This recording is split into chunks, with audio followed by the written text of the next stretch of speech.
Hello, guys and gals, and welcome to, what is this? Another live stream of Diablo 2? Doesn't matter. We play Diablo 2 like we drink water. Okay, who doesn't want to drink water?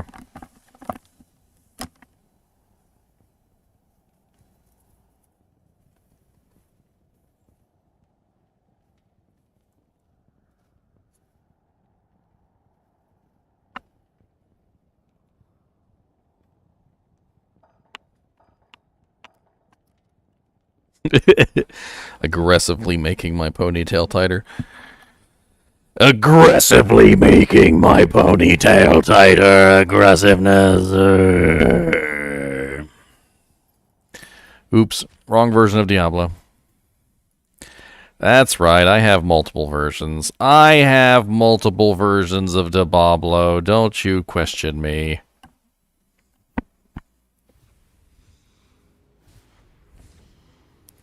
Has there been any news on any changes coming? No. Do I know when the new ladder is starting? Vaguely. There was a post by Pez Radar specifically about when the new ladder was going to start, and he was basically like, like he didn't really give like an actual date, but he kind of just like gave like a politician answer where he was like you know, this is the roundabout time frame where you just hold on to your panty loons. We're still deciding. That's basically kind of what happened, like in a nutshell, wrapped in an enigma, but not the Brunward enigma. You know, like the bad kind of enigma, like the kind of enigma that that you don't want. I was gonna see if I could pull it up, but apparently I don't have it on my computer.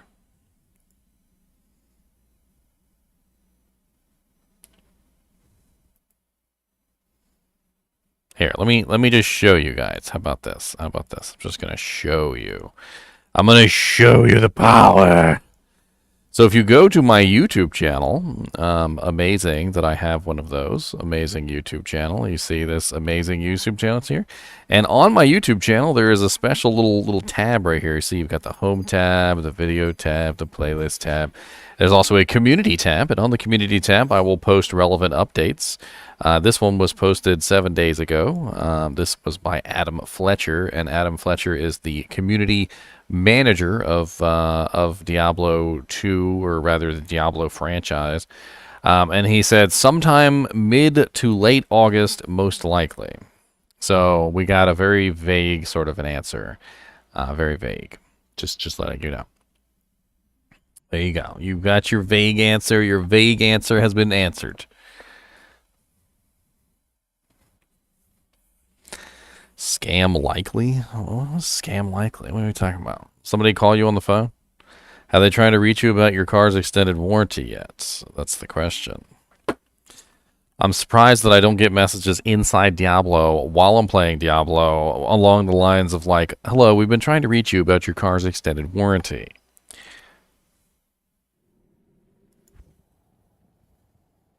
Let me hop into voice chat so that people can come in and say hi. I'll be in Atma's Bar and Grill if anybody wants to join me.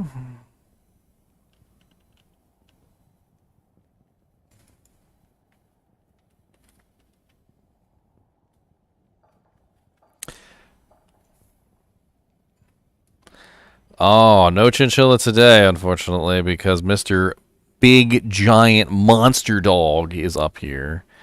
I can't bring Cody. I can't bring Nimoy up here when Cody is up here. A Big Giant Monster Dog makes it impossible. He's snoring behind me right now. I'm sure he's gonna kick the green screen at some point. He loves to kick the green screen. It's like his favorite thing to do in the whole world. Let me kick this green screen right here. Let me just smack it. Let me just knock dang thing over several times. What's up, Chad? Alright, let's get into this, shall we? GGM EXP1. Why not? Password is going to be 16. It's the same password I always use. It's my birthday. If you guys didn't know that, the password is literally my birthday. My birthday is June 1st, and the password is 16, which is backwards. So June 6, that's the 6. 1 is the day, so 16, it's just flipped around. It is my birthday. That's why I use it. That's literally the whole reason why it exists. Happy belated birthday. What about birthdays? Where? I said happy belated birthday. Belated? What's up, redneck? Hello, sir. I could not help but come in. So. Feel free. As long as people behave themselves, I don't care if they chat with me. Well, I guess I gotta get off. Oh, Lord. He's telling on himself. He's a bad boy. I am indeed. That's what made my wife love me so much. Some girls like scooters and some girls like motorcycles. Thank God mine loves bedroom slippers. Yes, sir. So this is your assassin? Yeah, my little Phoenix Strike assassin. She's having fun. She's being a bomb. That's what she does. She just bombs on things. She's not really that good, like, in the short game. But, like, once she gets going, she has some very interesting, like, explosive possibilities. I build up all my damage, and literally I, like, land on somebody, and they just, like, get annihilated. And she's what level? She's 87. I need a couple more levels on her. I also need some better equipment too, which I'm working on. Now, is this the one that you guys just started with your new characters, or is this one that you've had? Oh, this is the new character one. We go fast. It usually takes me about 2 days to get to hell, and about one more day to kind of finish off the character, to polish them off. This one has taken me a little bit longer, just because I've had, like, too much stuff to do in real life. Yeah, by the time I saw you post new characters, these guys were already way up there, and I did not want to come in and go, hey, can you guys boost me? I mean, as long as you get up to somewhere around the level that we are, you know, we'll carry you. But yeah, no G rushing. That's not the point of that. No, I get it. That's why I didn't jump in. But I usually post about them pretty far in advance. In fact, I'm pretty sure I posted the new character day on the community board. I think you did, but I wasn't around. So by the time I was back around, it was already too late. I mean, we'll have more new character days. It's not going to be the last one, I promise you. Oh, no, I've already given up. I've moved on. Yes, I have given up and moved on. I mean, I literally do, like, I've had so many new character days at this point that, like, if you go through my backlog, you'll see, like, me leveling up my Holy Freeze Paladin, me leveling up my Spears on, me leveling up my Energy Shield Sorceress, me leveling... like, there's so many new character days, and we usually have a lot of fun with it. New character days are the best.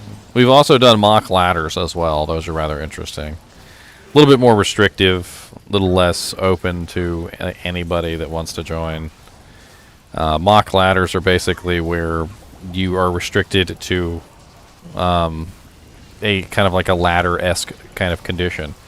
So, you know, in ladder, when you start, nobody has any equipment. There's nothing to trade for. Nobody has anything, right? So you can't use any of your equipment that you have stored up. Nothing. You can't even trade with other people outside of the ladder group. So you can trade with people inside the ladder group, but you can't trade with people outside the ladder group. And the characters that you make from this are usually very, very, very poor characters indeed. Just cobbling together whatever, like, blue items and, like, crap that you can put on your character. So it's fun. I'm sorry. I have to ask a question because I'm kind of curious.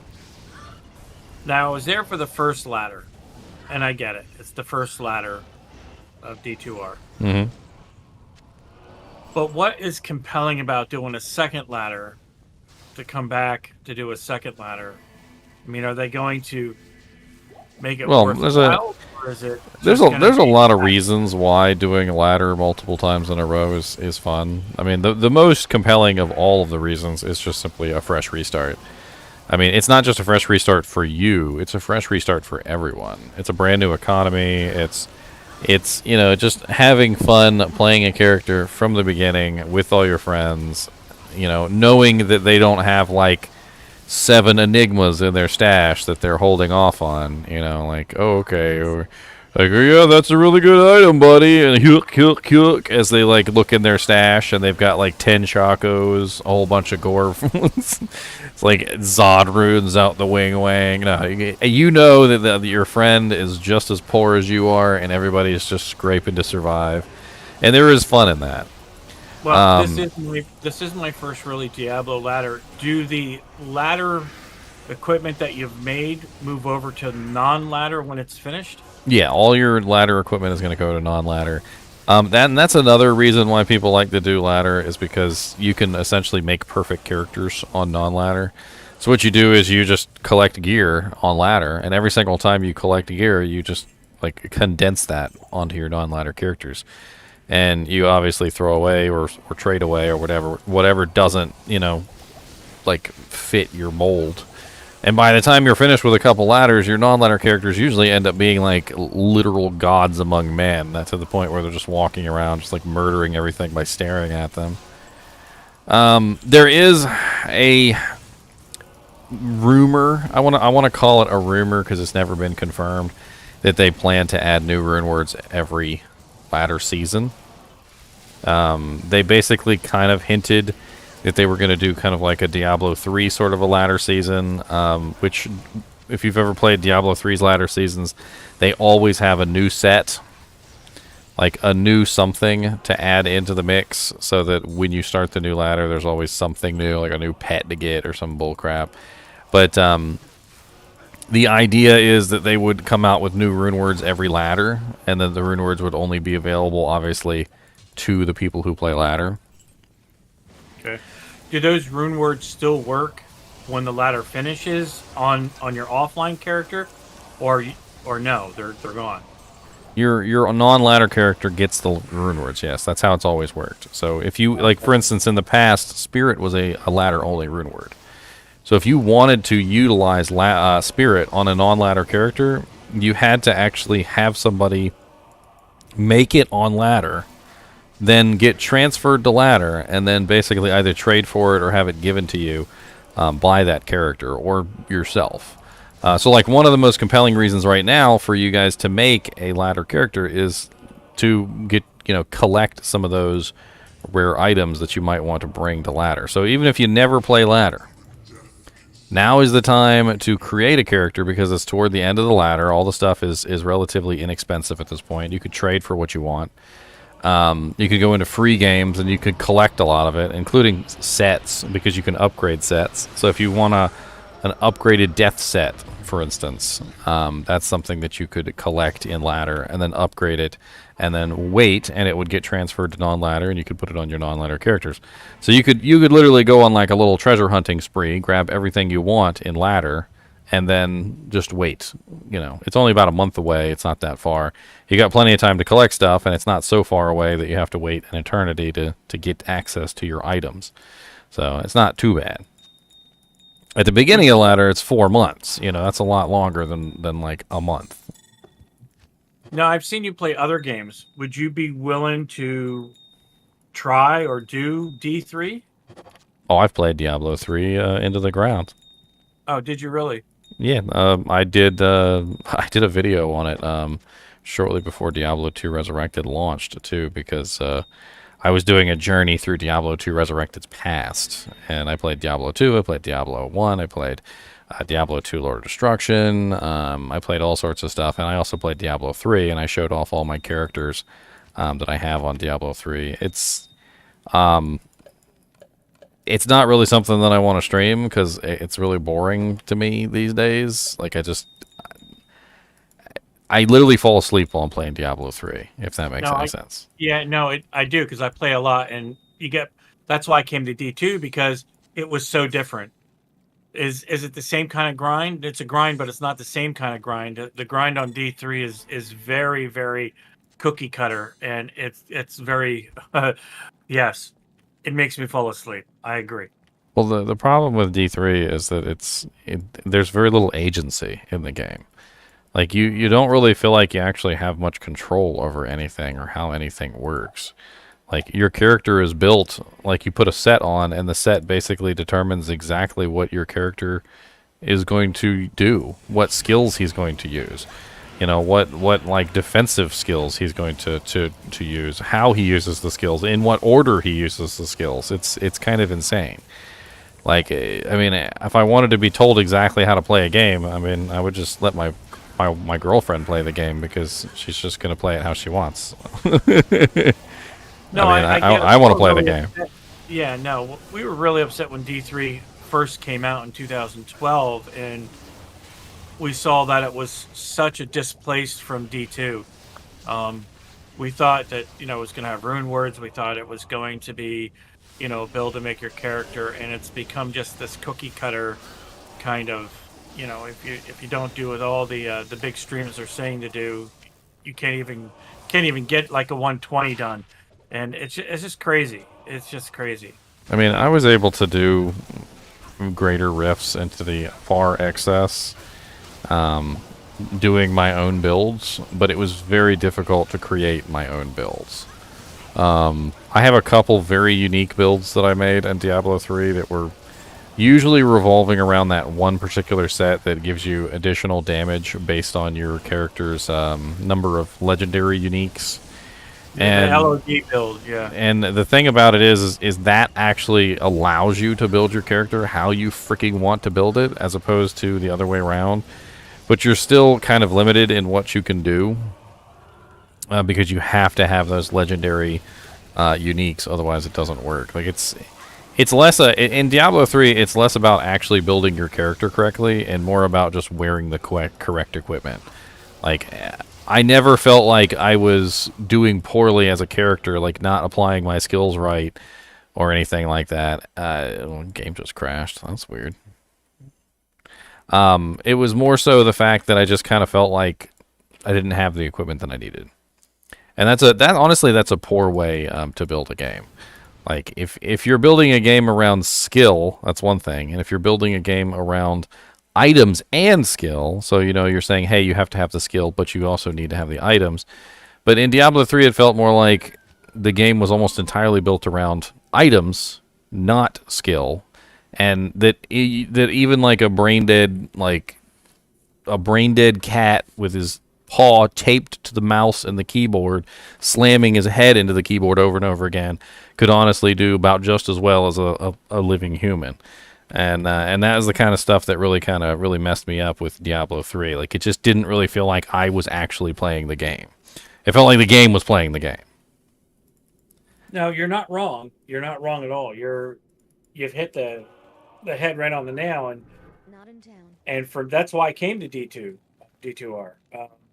I was so burnt out of doing the cookie runs and all the other things, and it's like, for what? Because you couldn't really turn base your items. Yeah, you could change a few things here and there, but you couldn't really do anything with your base equipment. You really couldn't. And but I played it for a real long time, like everyone else, and I was just burnt. And then when D2R came out, I was like, this is so refreshing, you know? And I know that it's basically a copy of D2, which I couldn't play because of the graphic settings of D2. It would throw me into a fit. So I really couldn't play the game. But now that D2R has come out, to me, it's a game changer in the way games should be made. But there were more issues with Diablo 3 that I had that kind of just killed the experience for me. Number one was the inability to share items. Like, there is nothing more gratifying, more amazing than in Diablo 2, where you find that item that your brother or your friend has been looking for so long, and you know you got it, you put it in your stash, and you message your brother either in the game or maybe even just text him or call him or whatever, and you're like, I found the item for you, man. I finally got it. And he's super excited too. You know, he's like, oh my God. He goes, you actually got one? He goes, I can't believe it. And then you give it to him. Well, guess what? You can't give it to him in Diablo 3. Well, like, you can, if he is in the game with you, that's the only situation. And guess what? Ladder, you're not allowed to trade items even if they're in the game with you. So in offline, or rather in non-ladder or non-season, you can give an item to somebody if they're in the same game of you at the same time when the item falls. But in ladder, you cannot. So you're basically restricted almost entirely to using only items that you find. And so it feels like a solo experience. Like, most of the time when I played Diablo 3, it just felt like I was by myself. Even when there was 3 other people in the group with me, it felt like I was by myself. Yeah, well, now that they included the follower, and you can build a follower with just about any real equipment, and plus they gave abilities to the followers. Actually having the follower with you playing the game is better than actually having your friends with you. well, that's the other thing is the followers weren't with you when you were playing with your team. Like, that was one of the really fun things, was customizing your mercenaries specifically for the purpose of, the group play. Like, I might be using a mercenary not specifically for me, but just simply so the whole group has an aura. And and in Diablo 3, they were like, nah, fam, you don't get to use any of your mercenaries when you're in a group with other players, because screw you. And all that time you spent building that merc, guess what? If you want to play with your friends, it was wasted. Yeah. No, and again, this is why so many people did jump on to D2R. Again, we're, as you yourself knows, just burnt from doing the same role constantly over and over and over. And well, I think what happened with Diablo 2 is that Diablo 2 was made during an age before people started to or developers started to hyper micromanage the way their game was created. And what happened is a lot of these builds and things that we created, the developers never had any intention of creating those things. They never had any even an inkling in their mind of those things when they created the game. And I think that's what makes Diablo 2 so amazing, is that it's not a game of the developer had already predetermined this build for me. It's a game of the developer did not know that this build existed and was kind of excited that we created a build that they had no clue even could exist. And so many builds in Diablo 2 are like that. Are there Diablo 2 builds that were originally intended by the developer? Sure. But there's like 100, if not even 1,000 more that the developers didn't even imagine in their head when they were creating items. They just created really cool items, and we did the rest. And Diablo 3 is like the exact opposite experience. They created the builds. They created the way the skills interact with each other. They created the sets. The sets decide how you play your character. And so literally there's no individuality to anything within the game, because it's all predetermined by the developers before the game was ever even created. Well, that's very true. This game, we create the gameplay, and in Diablo 3, they create the gameplay. So, there's a big difference. Big difference. Let's see here. Chicho asked some questions. What dictates the amount of damage that you're dishing out? I mean, obviously your skill level. You got to think about it as base damage and then modifiers. So base damage and then modifiers is things like what level is the skill that you're using, what weapon do you have on, etc. Things like Deadly Strike only affect physical damage. Crushing Blow is only on ranged and melee attacks, so that doesn't work with spells. Spells doesn't have a lot of ways to increase the damage directly, but they have a lot of alternative ways to increase the damage. Like, for instance, lower resistance, conviction, negative enemy resistance, plus cold skill damage, things like that. It really comes down to what specifically you're talking about. It's not about any specific thing. Like, if I was on a sorceress and I was a frozen orb sorceress, I would be looking at things like Nightwing's Veil for plus cold skill damage, Death's Fathom, and so forth and so on. If I'm a melee character, I may be looking at things like increased attack speed, deadly strike, crushing blow, open wounds. All of that has a huge impact on the amount of damage you put out, but it's very specific to your build. You know, if I'm a holy shock paladin, I want to attack as fast as humanly possible. Whereas if I'm like a charge paladin, I want to hit as hard as humanly possible. My character right here, which is a assassin, has her own specific ways that she does things. She's elemental based, and she also has a physical aspect to her character as well, which does indeed change the way things work. It's all very strange. Like, I can't really give anybody an answer directly on like how do you improve your damage, because I need to know exactly what kind of character you are. There's no, I hate to say it, but there's no such thing as generic answers in Diablo 2. Diablo 2 is very much so a game of relativity. Like, what character are you playing? What build are you using? You know, what are you specifically going for? And then I can figure something out for you. I mean, like, if you want to be an Inferno sorceress and you want to spam Inferno, then, you know, by all means, spam Inferno. And I will join you in combat with the game to try and figure out how to make your Inferno do the most possible damage that you can do. I'm that kind of guy. Like, I don't care what you're making. You could be making a teeth necromancer, and I'm gonna join you in combat to give you the most ridiculous teeth necromancer that you've ever built. Claws of Thunder. I don't have enough sockets.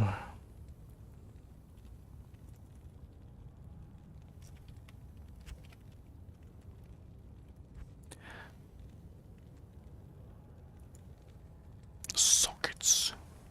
Sockets, precious. Gotta make some plagues. I need a plague. I need a chamrune. I got to trade for a chamrune. I got anything to trade? I got a gull rune. I got a vex rune. Ulm rune. Man, nothing really cham worthy. How does plague work? The plague weapon, it's just a pretty standard item, plus two skills, which is really what I need. I need plus skills, and then it's also has the cleansing aura on it, which isn't really the focus, but the lower resistance is the focus. I have so many different elements with this particular character that I really need something that can reduce the resistances, like all the resistances of the monsters, not just like one specifically. So lower resistance definitely come in handy for me. What's the best class and why is it Druid? I don't think anybody would pick the Druid as the best class. I hate to tell you, it's been a very poor class for a very long time, and it recently has gotten upgrades. But I'm gonna be honest with you, if I had to like rank all the classes as to their like effectiveness and usefulness, I think Druid would probably be at the bottom. Like, it'd probably be number 7. I'm not saying I hate Druid or anything. It's just that, like, in terms of, like, playability and, like, effectiveness, they just tend to be very, very low on the list. And I'm really glad that in Diablo 2 Resurrected, they've seen a lot of changes and upgrades because they really needed them. They really, really did. I mean, the Bear Druid was straight up a joke for a long time. Like, nobody wanted to play the Bear Druid.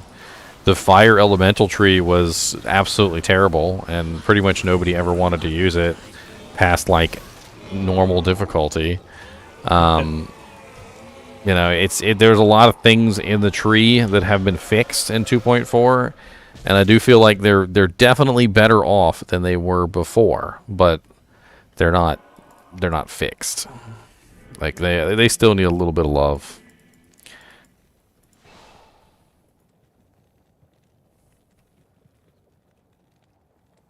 Where was the remote? It was literally on the ground. Just sitting on the ground at the foot of the bed. Every time I look, she calls me down there to look for the remote. I find it in like 5 seconds.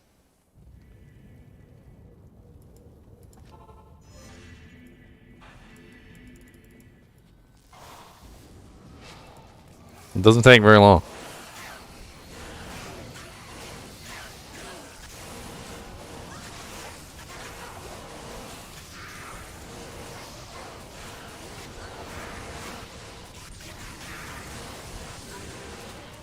Jewel.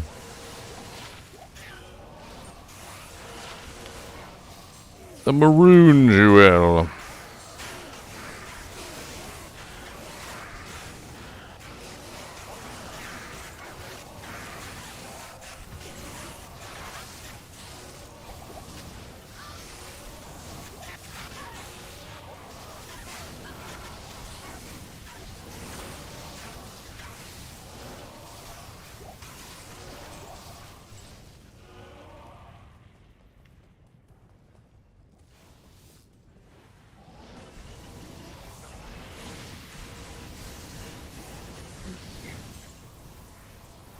It's split directly, Pat.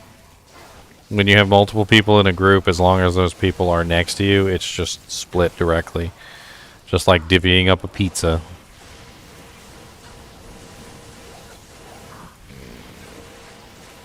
If somebody's not there, it splits the EXP between the between the people that are there. Like if there's 8 people in the game and there's 8-person EXP coming from a monster, and there's only 4 people around, it splits the 8-person EXP between 4 people. It's about as self-explanatory as it gets. Well, it's weighted based on level too, then. It's not weighted. It's just level people who are high level get less EXP. Oh no, they get more, but proportionally, I mean, based on the experience they need, they get less. No, there's straight up a modifier on EXP for higher level characters. I see what you're saying there. That completely but, I mean, just the like base nerfs. amount of XP that's sent to us is higher if we're higher level. But then yeah, the penalty hits, and then effectively it's less. A lot less.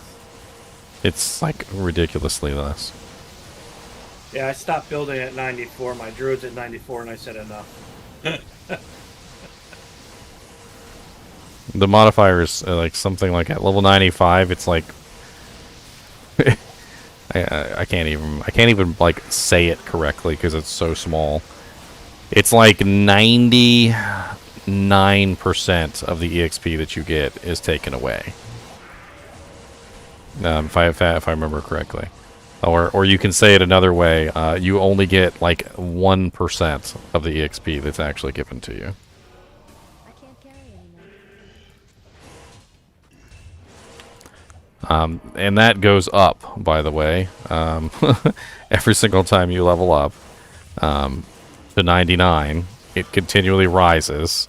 So it goes from like 99% is taken away to like 99.5% is taken away to like 99.75% is taken away.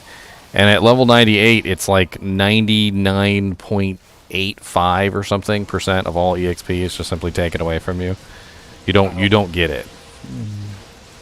And then to make matters worse, at level 98, you don't get EXP from the majority of the monsters anyway. You get nothing. They need to fix that. I'm sorry, but they do. I mean, if I was playing by myself, it would take me 10 years to get to 99.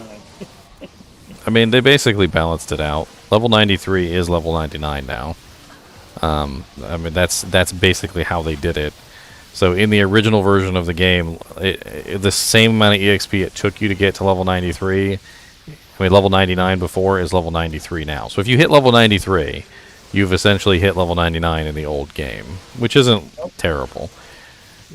No, but they just wanted a greater challenge for people because level 93 is easy. I think everybody's hit level 93 at some point or another. It was too easy. Yeah, I'm at 94, and I think I just hit enough. I'm at 96, almost level 97.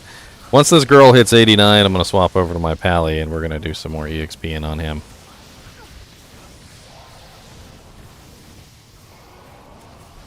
Ooh, you gotta fix some stuff, bud. Fix some stuff for what? Your character looks like the weapon is broken.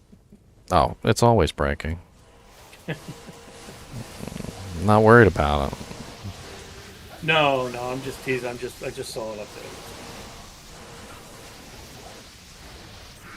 I don't stop and run and fix mine either. I'm just like, keep going.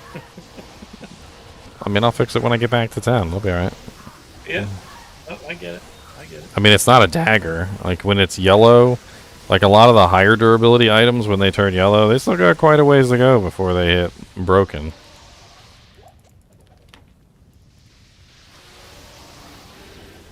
Yeah, I think last time I did that, it cost me like almost 90,000 to fix something. I'll just use a Ral rune or a Ort rune at that point.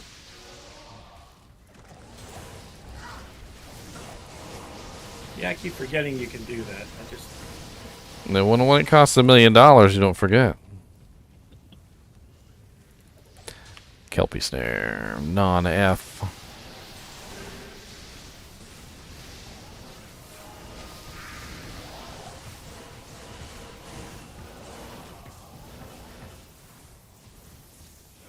A flawless gemerald.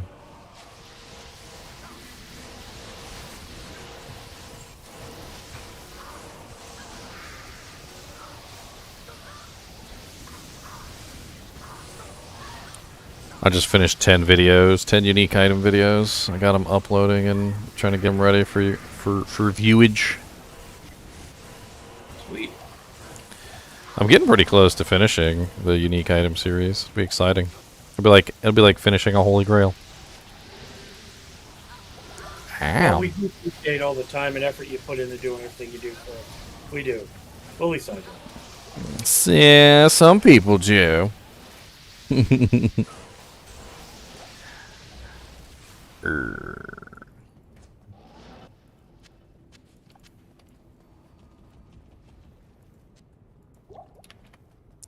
Then I get the comments like nobody cares about this item. This item's garbage. 23 minutes to tell us this item is garbage. That's what the whole point of it is. You told them it's garbage. My thing is though, is it's a video about a very specific item, right? Like it's not like I made a video about your mom. I made a video about, you know, this specific item. Like you didn't have to look at the video. You knew exactly what it was about. I didn't like lure you in. Like, let me click on this video about Kinnan Mills All because there might be a recipe for cookies in there. Right. They're the same people that will complain that they've watched the whole thing and now they're upset because they had to watch the whole thing. It's like, no one made you watch it to begin with. Oh, that. Yeah. I've got to change my thumbs up to thumbs down. You're right. You didn't cover cookies. I That's did pretty not disappointing. cover the recipe for cookies in there. It's sad. I know. I was going to, but then I was like, this is not a video about cookies. We definitely shouldn't insert that here. Actually, you should make and break up the cookies in every, like your 10 unique items thing or all the unique items, a little bit of cookie here, a little bit of cookie there, a little bit of cookie there. And to get the whole recipe, you got to watch all of the videos. Piecemeal cookies. I'm sure they'll complain. I don't have a Ral rune, so I do get a Ral rune. It's a nightmare down here. My freaking Phoenix shield costs so much to repair. Oh, look at you guys dying from Black Souls. Yeah, Worldstone 2 is a little nasty. That's why you need a beautiful, beautiful Cloak of Shadows. It makes it so much nicer. Monsters can't do anything. I just spam Cloak of Shadows and they go blind.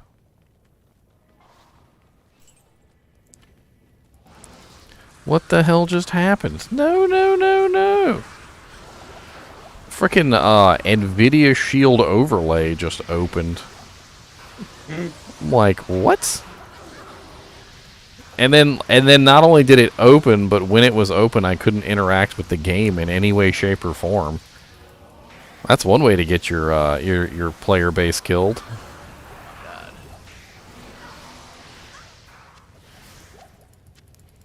I'm just standing there getting murdered by glooms. Yeah, I go into the settings and shut that off. I'm pretty sure I have. It's one of those things that I swear keeps turning itself back on. I think it's every time the driver updates, it just turns itself back on. Which is very true. And you know for a fact that frickin' NVIDIA updates their driver like every frickin' day. Game ready Like patch, twice a day. boys! Jeez. Come on, boys, we got a game ready patch for that new game that just came out today. Doesn't work. Game's broken.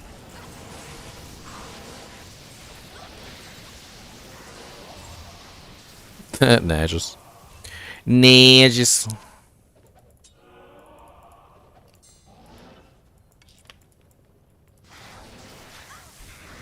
Ow, you guys are ouchy. Stop it. I mean, I know I teleported directly into the center of you, but...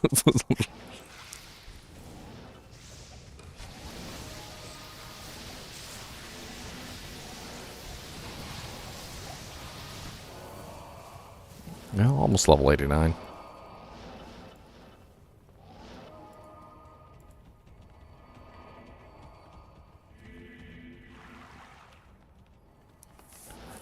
It's fun being able to teleport from monster to monster, but I can't teleport otherwise. So, once everything's dead... Once everything's dead, I lose my ability to teleport. Backtracking is a pain. Like if I'm going forward, that's a good thing. Like I'll go forward really fast, but no going backwards. Unless I leave a trail of monsters behind me. Wait, can you jump through walls? So it is comparable to teleport that way? Occasionally I can jump through walls. It depends on like how the map is set up. Like I've noticed that like if it's a solid wall and there's like no passageway through, I can't. But like sometimes if there's like even the tiniest little gap in the wall or something, like almost like I'm turning into a little microscopic creature. Like I've noticed that if I kind of just like spam it on the other side of a wall, sometimes it'll go through.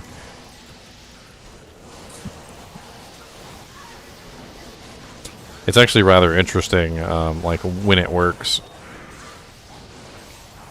And it'll always work in that area.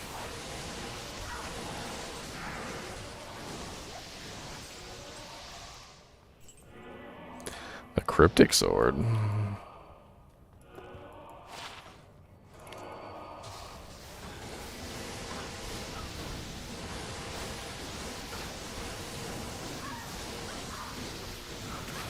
Oh, you immune to everything, huh?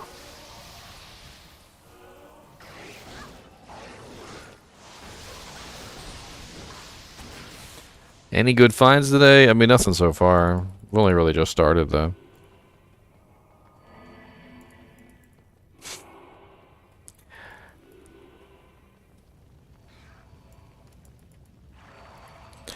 I don't know. In Diablo 4, they talked about like bringing in aspects of like all the games that they liked, or like in the past. They're like the dark grittiness of Diablo 1.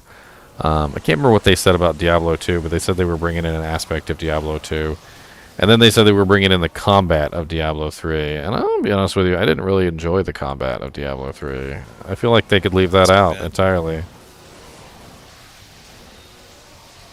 Combat of Diablo 3 is too... I'm not sure how to put it. It's too like arcadey.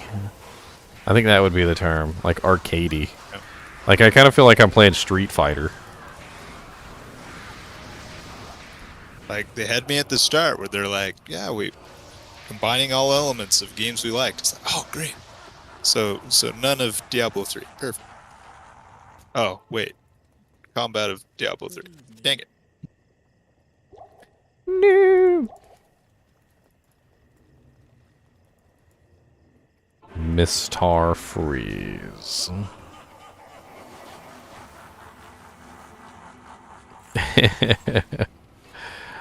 I mean, I said it when Diablo 2 Resurrected launched, and people were still excited about Diablo 4, and I'm like, there's every possibility that Diablo 2 Resurrected may overshadow Diablo 4. Like, if Diablo 4 doesn't deliver, people are just gonna go straight back to Diablo 2 Resurrected. Like, they're not even gonna bat an eyelash. I mean, they're not competing against Diablo 3. They're not competing against Diablo 1. They're not competing against Diablo Immortal. They're competing against Diablo 2, in my opinion. Now, the really good thing about all these weird games, like even Diablo Immortal, I know that the good thing did actually come from Diablo Immortal, gasp, is that it's bringing people to Diablo 2 Resurrected. I've actually had people comment on my videos basically saying that they played Diablo Immortal and they kind of liked it, and then they played Diablo 3 and they liked it better, and then they played Diablo 2 Resurrected and they really liked it, and now they're not playing Diablo Immortal or Diablo 3 anymore, and they're playing Diablo 2 Resurrected instead. And so it's like it's bringing people back to Diablo 2 Resurrected because you know, like anybody, when you watch a movie or play a game or whatever, and it's like a number 2 or a number 3. A lot of the times you go back to you know, play if you really enjoyed it, you go back and you play the other ones because you want to see, you know, what it came from. And it's no different with Diablo 2. People go back to Diablo 2 and they're like, oh wow, this is actually pretty awesome. And that's good for Blizzard because they got all that cash. Somebody bought like 3 games from them. And that's great as long as they don't count that purchase of Diablo 3 as people really like Diablo 3. It's like, no, they bought it, but they didn't like it as much. Dude, did you get Diablo 2? You know the PlayStation. You know the PlayStation has like one of the highest sales numbers like of all consoles. PlayStation 2. And it come to find out later on, some people actually like checked into it, and it turned out that basically Sony was counting every single broken system as a sold unit. So whenever you had a broken PS2, and if you guys know anything about the PS2, you know that the original launch of the game was plagued with broken units, literally to the point where most people had 1 to 5 broken units, and they had to send it back 1 to 5 times.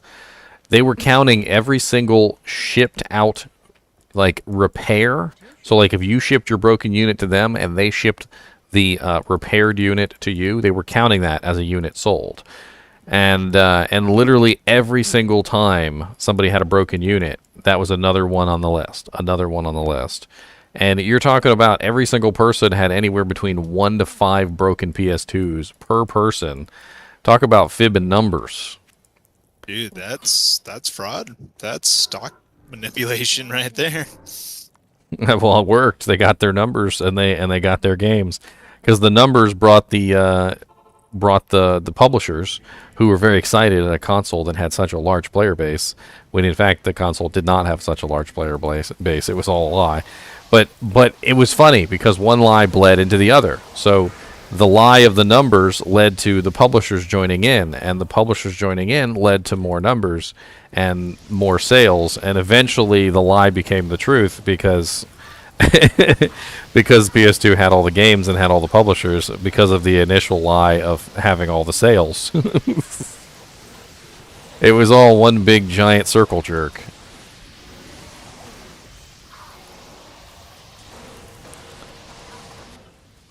It doesn't change the fact that shareholders could definitely bring us a suit. I mean, what do they got in the lawsuit about? I mean, they got their money. In the end of the thing, I mean, not in the beginning, obviously, but in the end, they got their money.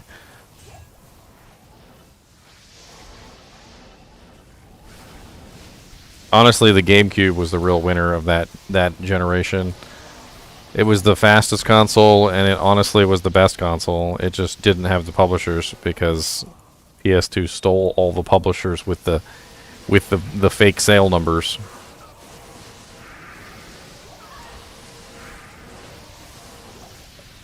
Oh, and the DVD, by the way. That was also a very big part of it. It had a DVD player, and honestly, most people owned it as a DVD player. The early attach rate for the PS2 was so bad. It was like if you look at like the attach rate for the PS2 in the beginning, like the first year to 2 years, most people who owned the PS2 did not own a game, like at all. They were only using the PS2 as a DVD player. It wasn't until about 2 years later into the console's lifespan that the attach rate actually started to pick up.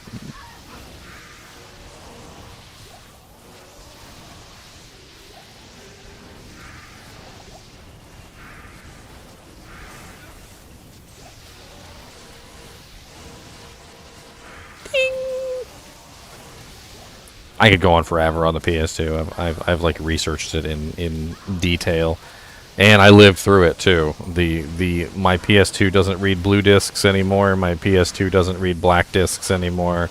My PS2 overheated and died. The CD tray doesn't open and close anymore. It won't take discs. It ate my disc. Like that's like the sheer number of like things that went wrong with the PS2 on launch was insane. If you happen to have like a launch edition PS2 that isn't broken, you've got like a 1 in a million unicorn. Honestly, it should be worth money, in my opinion. Like if you have a launch edition PS2 that's not broken, you should just like put it up on eBay and say like, this is a launch edition PS2, has been working since launch, never had a single issue ever. $7,000 and don't even budge from $7,000. Just call it like a piece of history.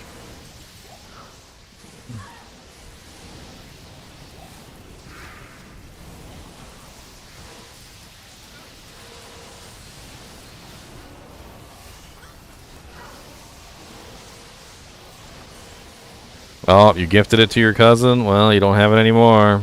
$7,000 down the drain. That was a good gift.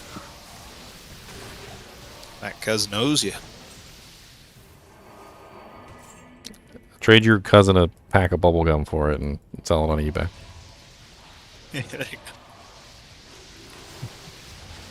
Remember that PS2 I gave you? I gave you a pack of bubble gum for it. Like, alright, man, sold. I don't play that thing anyway. Oh, God.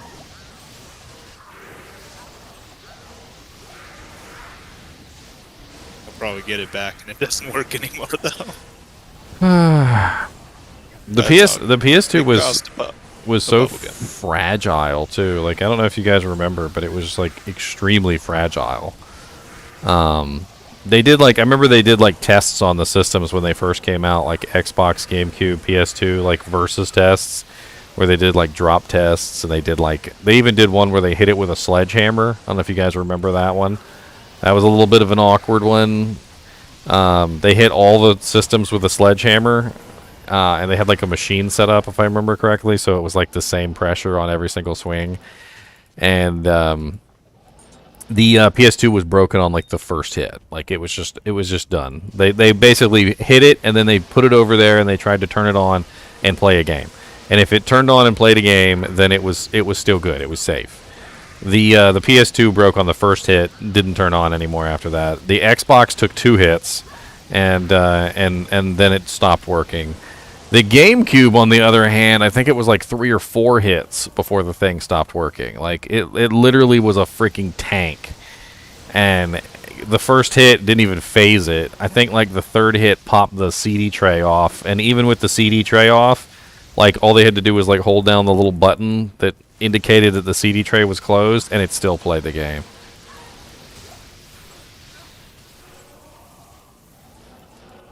Mercenary dueling. There's a lot of penalties for mercenaries fighting other mercenaries. I don't know if you know that. Could be rather difficult. I think mercenaries actually get like it's like an 80. I think it's an 85% penalty for fighting other mercenaries or something. Like all their damage is just kind of like nerfed.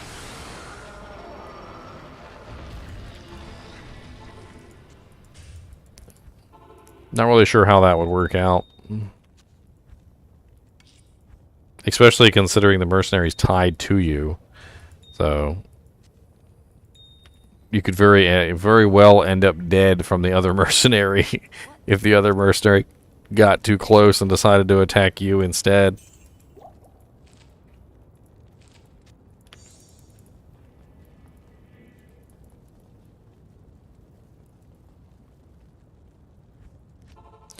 Yeah, I mean, I think it was very clear that the developers didn't want the mercenaries like becoming like the main character, like the star of the show, so to speak. So they put in a lot of penalties, especially when fighting bosses, other players, things like that. Specifically so that in the event that you like tried to deck out your merc, so your merc could do everything for you, and you basically just stood there and did nothing, they kind of just like nip that in the bud by putting a lot of penalties in. I mean, they're good versus like regular monsters, but like when you try and fight bosses with mercs, they have such huge penalties for fighting bosses that it's obvious that the developers did not want you using the mercenaries to kill bosses. You can set up a mercenary to kill bosses, but it's difficult because of all the penalties that they put in.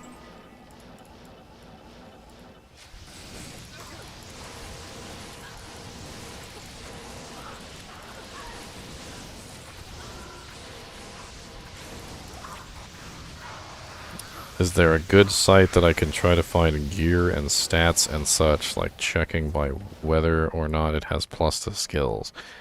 The only website that I know that does that is Amazon's Basin. It's a website that literally, like, if you type in, like, Fireball, like, it'll show you all of the items in the game that have Fireball on them, like, in a list, so that you can kind of have a better idea of, like, what items to look for. Amazon Basin's a little old at this point, and I don't think it's been updated for Diablo 2 Resurrected. At least it doesn't seem like it. So you may have to sift through old data.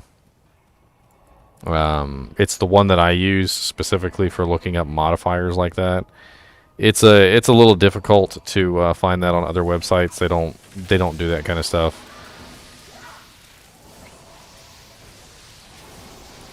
I've definitely found that Amazon Basin to be more thorough than a lot of the other websites in terms of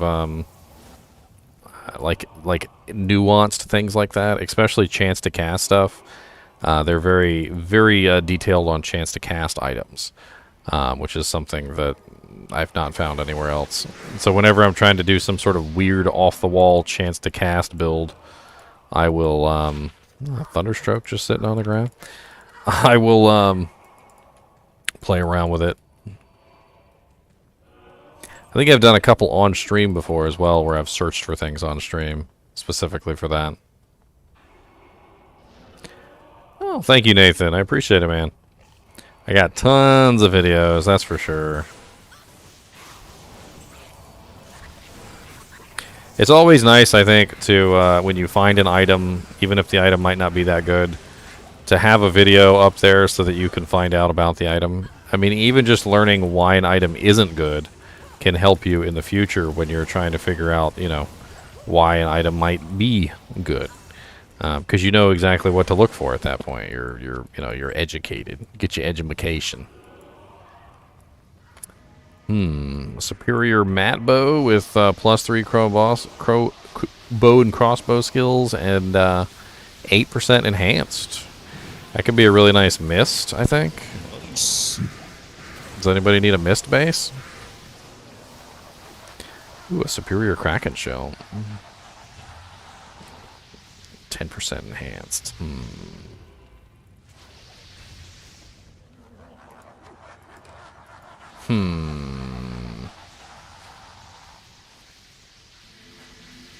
Well, I try to aim my content at new and returning players, Nathan. Specifically because I know a lot of people are returning to Diablo 2. It's been a little while. Man, he died really fast. Y'all's rude. Kill him so fast I can't even get there. Rude. I was trying to teleport across. I didn't even have a target to teleport to because he was dead.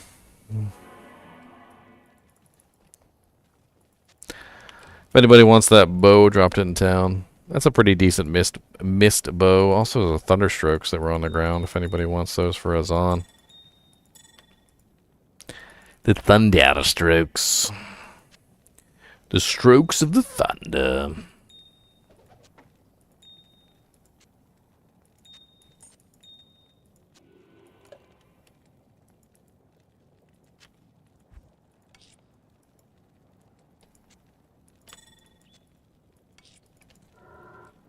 Not here.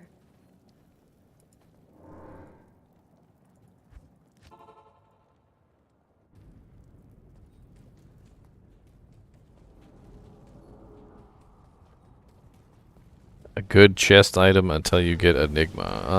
Honestly, just what kind of necro are you? A summon necro? Or are you a bone necro? Or are you a poison necro? Because honestly, Trang's armor works just fine.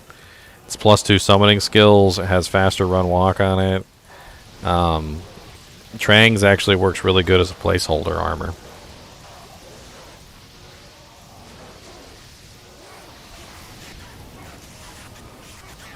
Yeah, just use Trang's. Trang's is +2 summoning skills. It's really easy to get your hands on. You could probably just make a game and name it Bring Trang Armor and trade somebody like a IO rune for it.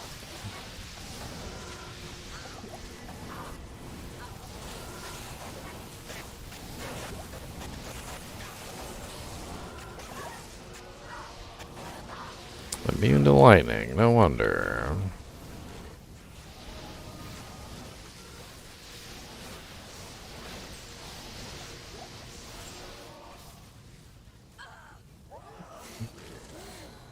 Yes, Trang's has +2 summoning skills on it as on default without any other piece of the set. Of course, you could use another piece of the set. I usually recommend using Trang's belt.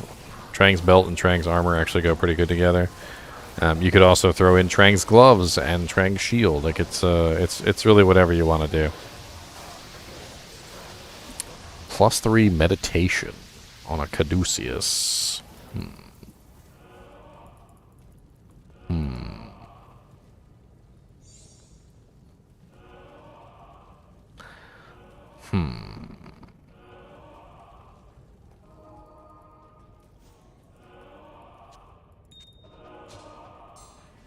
Ooh, a sacred armor.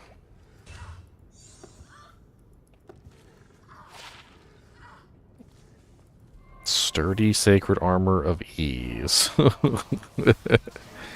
I know that. 35k in the bank. 35k in the bank. 35k in the tank. 35k in the bank. 35k in the tank.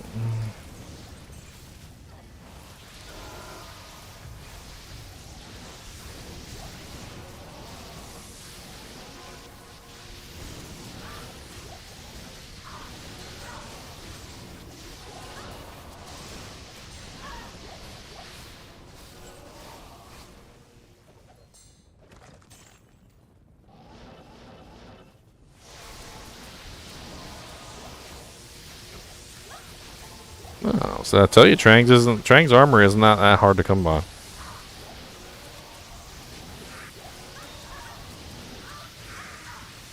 Trang's belt, on the other hand, a little bit more hard to come by. Trang's belt is a little rare. I usually recommend to everybody that if you see a Trang's belt, pick it up and keep it. It's not that big of an item. It's actually kind of rare. And a lot of people actually do use it for the Cannot Be Frozen. You actually might use it for the Cannot Be Frozen.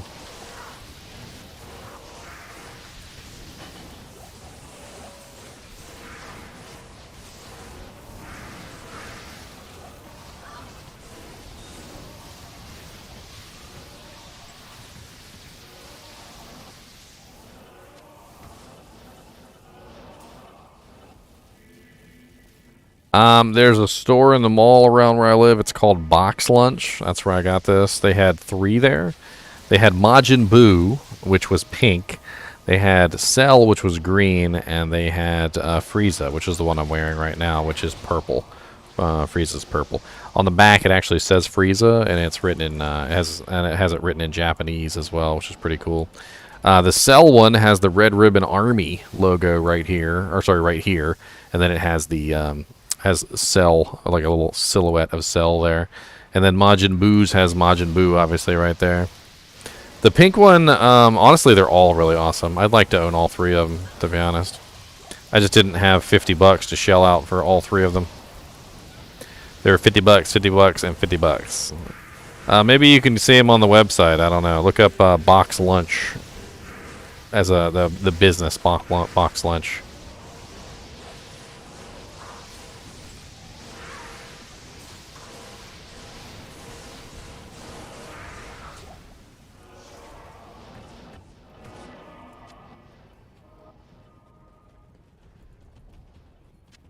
I actually really like it. I've gotten many compliments on this jersey. As soon as I saw it, I was like, that is awesome. I need it. A ghost sphere.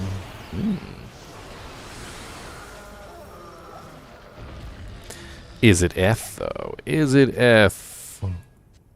It's not F. No good mods.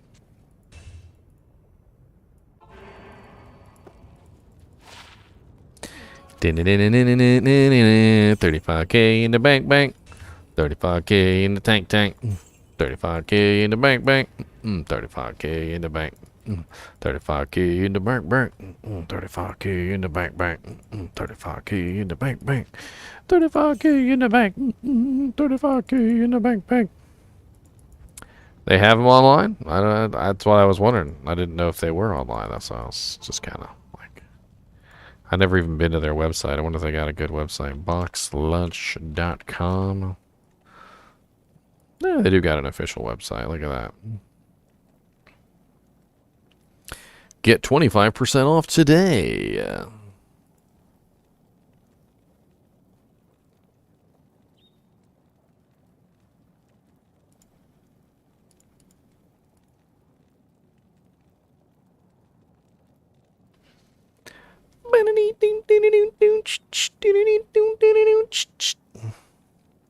If only I had an infinite amount of money to spend on box lunch. They got some cool stuff on there. A lot of Disney stuff I noticed, but they also have some anime stuff as well. And they got a Hellfire Club stuff from like Stranger Things. Some pretty cool little items. Dragon Ball Z. Yeah, there it is. Hey, it's only $35.92 on the website. Psh. What? Where that Majin Buu one at? Where that Majin Buu? There, the Majin Buu one. They got any other ones besides Majin Buu and Cell? They do not, unfortunately. So it's just Majin Buu, Cell, and Frieza. Apparently they're exclusive to Box Lunch. So. Well, it was $45 at the store, so $35.92 isn't that big of a deal, but $10 off, I definitely like it. I never would have known they existed though if I hadn't seen them at the store. So, I mean, never would have known they existed if I hadn't seen them at the store. I never would have known they existed at all if I hadn't seen them at the store. Doo-doo-doo. They got a cool Dragon Ball Z lunch backpack too, which is pretty cool.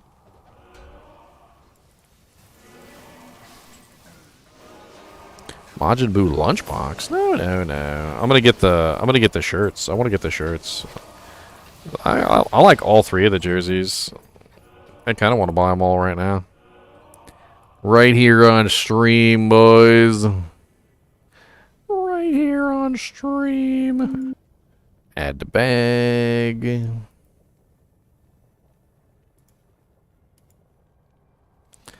then we got Majin Buu. Oh, they out of Majin Buu. They ain't got no sizes. All they got is extra small. That's it. Majin Buu is out in every color except for... You know what? I'm glad I did buy that shirt because it looks like some of these are out of stock, boys.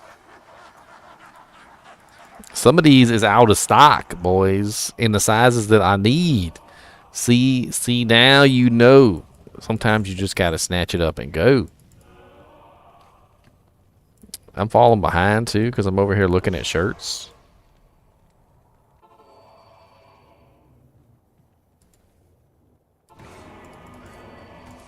Throwing TP up.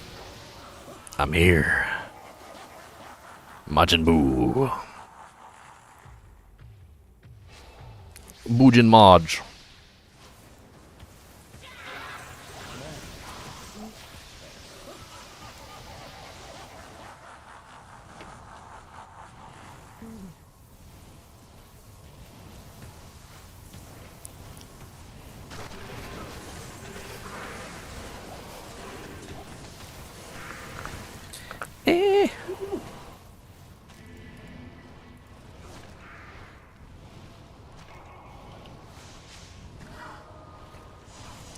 I'm trying to buy a shirt. I don't even know why the green one's not going to show up because the green screen. Because the green screen. Man, this promo code they sent me is like 8 miles long. You remember back in the day when you could just like guess promo codes and you could get like a discount off of stuff, and now they're like sending you these giant long promo codes that like nobody can guess because they're afraid people are going to guess stuff.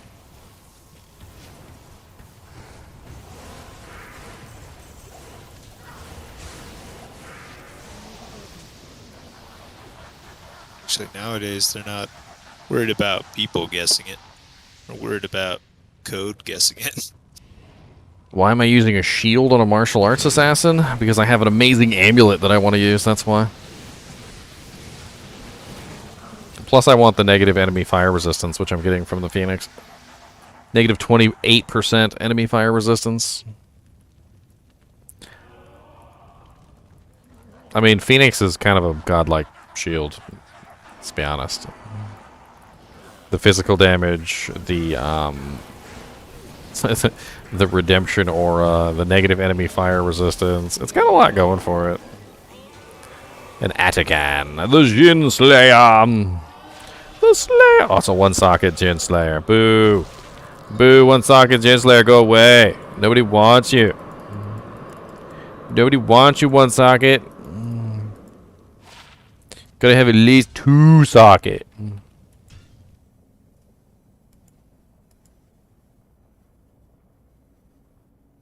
I also saw a Bone Snap drop.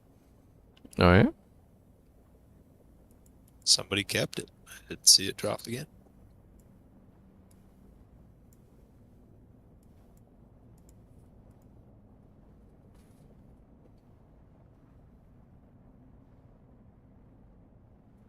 I've answered tons of questions, like, why aren't you using grief?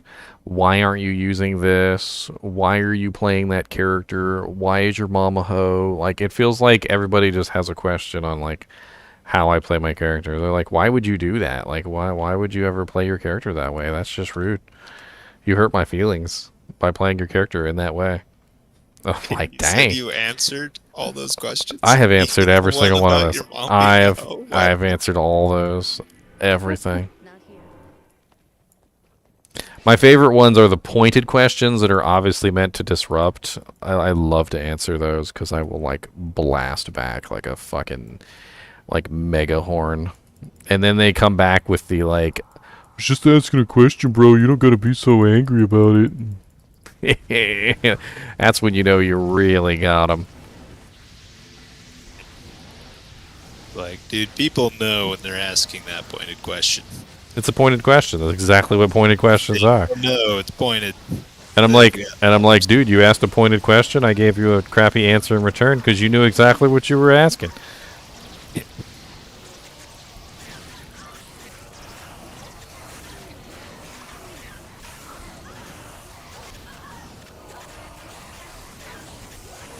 I don't want to use dual claw because it will use up all my charges. I want to be very pinpoint focused on what my charges are. Like, I don't want to blow all my charges on one target. And the way that the new system works, the dual claw honestly doesn't really work very well with the charge system. Basically, what's going on with the new charge system is I can hold a 3-tier charge and utilize the 3-tier charge on monsters over and over again. Or I can hold a specific tier charge and use that charge on monsters over and over again. If I have something like the multi-kick, or the dual claw, which attacks twice, it'll burn 2 or 3 of my charges, and then I have to build those charges back up. Whereas in the way that I'm doing it, I only have to build the charges up once attack once back to rebuild the third charge, and then unleash the third charge again. I can't keep my third tier charge while using claw, dual claw, or the multi-kick. It doesn't work. Maybe if I wanted to dump all my charges on a target, like, instantaneously, then that would be a good idea, but I don't. I want to be, like, focused on what I'm putting my charges on, how I'm unleashing them, like, how many charges I'm unleashing, what type of charge. Like, with Phoenix Strike, I have Tier 1, Tier 2, and Tier 3 charges. All of them have different effects and do different elements. So if I need cold, I'm going to need Tier 3. If I need lightning, I'm going to need Tier 2. If I need fire, I'm going to need Tier 1. And in that way, I can control exactly what kind of damage I'm dishing out at whatever time.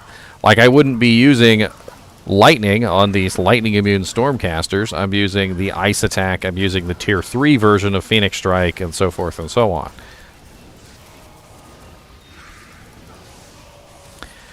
Every single one of these monsters here, by the way, in Chaos is just absolutely full of immunities. Like, this guy is lightning and cold, so I'm going to switch to my fire attack, and I'm going to utilize that on him. And what I'm going to do is I'm going to build it, burn it, build it, burn it, build it, burn it over and over again. The purpose of this is to make sure that I'm hitting with the Tier 3 version of the attack, not the crappy Tier 1 or Tier 2 version of the attack. I get way more damage when I hit with the Tier 3.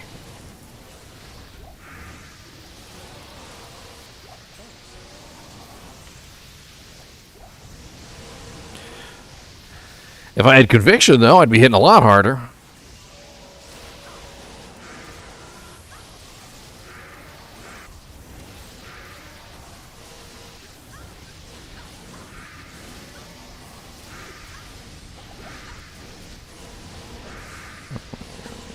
What's going on there? Sometimes I get into these little loops where it's not letting me attack. I don't know what the hell's going on with those.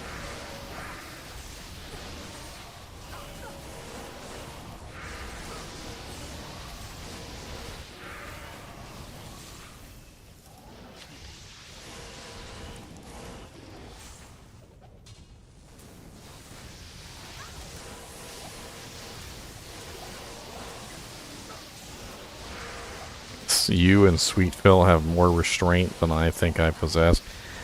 I just have spent a lot of time dealing with people. It's second nature to me at this point. I spent 3 years working at tech support, dealing with people on the phone on a regular basis, and a lot of them were snotty and nasty, and they would ask questions meant to hurt, but, like, who were they hurting? They weren't hurting the company that they wanted to hurt. They were just hurting some random guy on the phone who had absolutely no affiliation with the company other than the fact that they were paying me a paycheck to answer the phone and talk to you.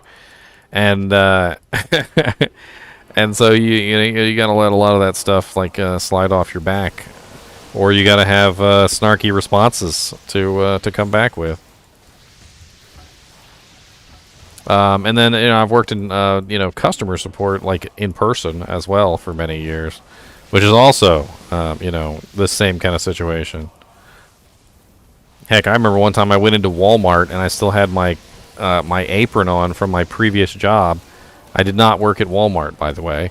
And some lady came up to me and started yelling at me, telling me my store was horrible and that she was going to call the manager, and that if I didn't do something to fix her problem, that there was going to be hell to pay. And I let her do her little spiel, and then I told her, I said, "Ma'am, I don't work here." It's like, I don't work here, ma'am. Like, she's like, "But you got an apron on." I'm like, "Yeah, what does it say?" It says Kroger. I was like, and second off, people in Walmart don't wear aprons. They wear, like, a weird vesty thing. It's not even the same color.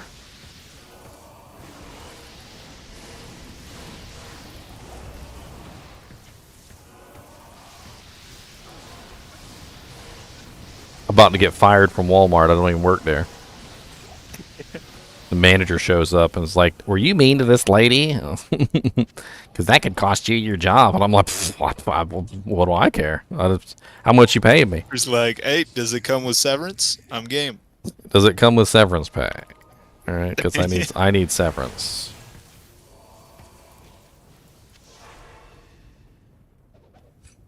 It's like, oh, but I guess I do work here. Pay me my 14-week severance. Thank you. Hey, witch wild string.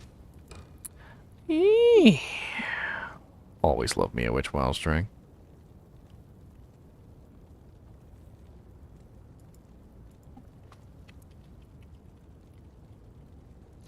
Bink. I'm trying to see if it's a good one or not. 166. That's not a bad roll, actually. It's only 4 shy from cap. I will hang on to thee.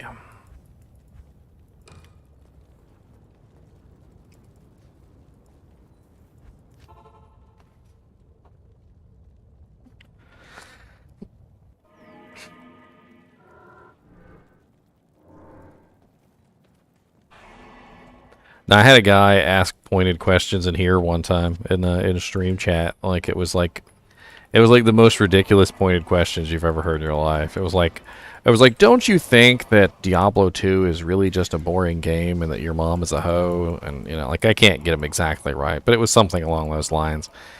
And I was like, no, I don't think Diablo 2 is a boring game. Blah blah blah. And I actually gave him a real answer to his question that I knew was a fake question in the first place.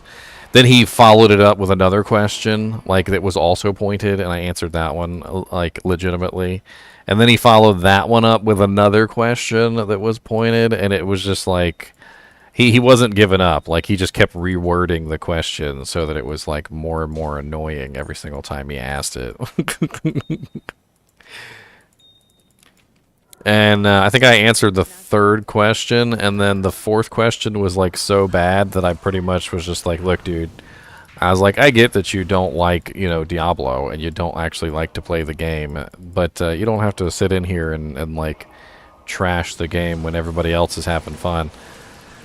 And he's like, what do you mean? He goes, I like Diablo. He goes, I like to play. And I was like, you obviously don't, because you've got so many problems with the game. I was like, are you sure? Are you like, you're with that girl that you've been with for a long time, but all you have is complaints no matter what she does? Like, maybe you're not actually in love with her? Love-hate relationship, my boys. A love-hate.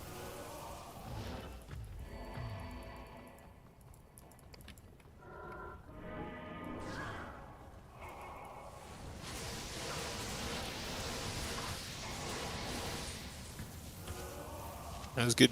Pretty good patience. You stuck with him for like three levels of questions.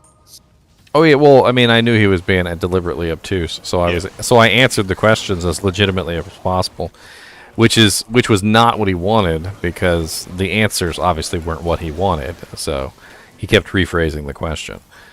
It's one of the worst things you can do to somebody who asks a pointed question is to actually answer the question legitimately, because it's not what they want.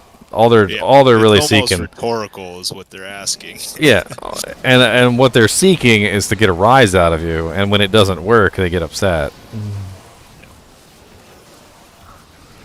Speaking of patience, I don't know. This is something else. My friend, he just loves to just coax those marketing calls, like telemarketers. If you call him, he will keep you on the phone forever and just not actually buy anything that you're selling. He just loves to waste their time, though. I'm just like, I don't have the time for that. I tell him right front. It's like, nope, not interested. Don't call back. Thank you. Well, Bye-bye. I mean, I must be pretty effective at dealing with the hecklers and the people who don't want to like actually participate in the streams and stuff, because they don't show up very often, and when they do, they get shut down really quickly. Same thing with PKers, which is kind of the same exact thing. Like, PKers are very much so about, like, coming in, disrupting things, like, bringing attention to themselves. Like, looking for a rise on people. But, like, the very few PKers I've had, like, they never come back. Like, they might show up, and I've only had like 2 or 3 actually show up. And when they do, it's always like something really stupid, like they kill like a little low-level character that can't even fight back, and I make fun of them because why not? Like, what actually did they achieve? And I think I must make fun of them so bad that they just never want to come back. They're just like, you know, it wasn't very fun killing somebody who couldn't fight back, and now I realize how stupid I was. Well, it's also if you're a PKer and you go after a streamer, like that's public. I mean, it's deliberately public. That's why they go after the streamers. They wanna draw attention to themselves. It's a game. Yeah. But like the first time I got PK'd, I was pooping. Like I literally I was like, all right guys, I'll be right back. I gotta go to the bathroom, and I hit the portal, and then I clicked on the portal, and back in the beta version of the game, like it was really wonky. Like you'd click on the portals and nothing would happen. So I guess I clicked on the portal and nothing happened, and I was just sitting there outside of town. And when I got back, he was literally attacking me. Like before I even sat down, I died, but I got to see basically what happened. It was like a little movie. And I was like, oh, wow, you got me while I was pooping. I'm so excited. He's like, I'm going to brag to all my friends that I killed Ginger Gaming Mentor. And I'm like, you do that. You do that. I like on the stream. you do that. That's humiliating. Show them that you killed me while I was pooping. I will, you know what? I'll be there in the comments. I will back you up. He did, in fact, kill me. He's got my ear. Got me while I was pooping. I appreciate it all, guys. 100% confirmed my ear. All right. Put a little turd next to it. Killed while pooping. He got mad, and he came back because basically I made him feel so stupid about like bragging about a poop ear. Just like, oh, now I got to kill him legit. Yeah, he's like, now I got to kill him legit, right? So we went out and we dueled in the beta. I had a rabies druid. You guys know rabies druids are actually pretty good in PvP. He got close enough to me, and he got bit, and his health started to drain away into nothingness, and he spammed every potion he had, and he ran for his life, and I bit him again, and literally before I was able to finish him off, he saved and exited. He did a save and exit leave, but he was at 1 HP, and I was about to kill him. And he never came back after that either. Like that was the end of that guy. You know, it was embarrassing, I guess. And then the only other PKer I had, I was on like a really low level Hurricane Druid. I think it was like level 60 or level like 55 or something. I can't remember exactly, but I know it was a Hurricane Druid, and I was strictly like terribly geared. Like I was nowhere near possible for being any kind of PvP. My Hurricane wasn't even maxed out yet. Like I was still working on like Cyclone armor, and we were doing like Nightmare Baal runs, I think. And so this guy comes in and he toggles the PK button, right? So on stream I'm literally just like, watch this. I'm gonna go to Worldstone Keep level 1. I was like, nobody goes to Worldstone Keep level 1, do they? Not really, right? That's like, I guarantee you he follows me. You know why? Because he's here to kill me. He's not here to kill those guys. And so I literally just sat there at the Worldstone Keep level 1 entrance and waited for him. And he came down, of course, to kill me. And I just kind of like spam casted Cyclone armor because it was pretty much the only thing I could do. And it took him a little while to kill me because the Cyclone armor absorbed a lot of the elemental damage. He was a sorceress. But he did eventually kill me, and then right after he killed me, one of the other people in the group just like popped down on top of him and demolished him, and then handed me his ear, which I think I still have actually. Can't remember where I put it. It's on one of my characters. I just like sat it in there. It's my little trophy. And the name of the guy, that killed him was like something really silly, like Badoo's butt or something. I can't even remember. And I started making fun of the fact that he died to Badoo's butt. And he didn't come back either.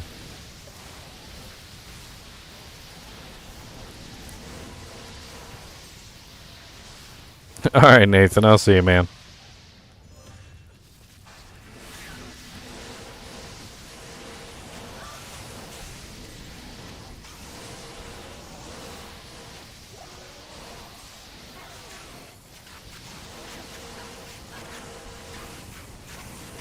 Stupid cold immunes.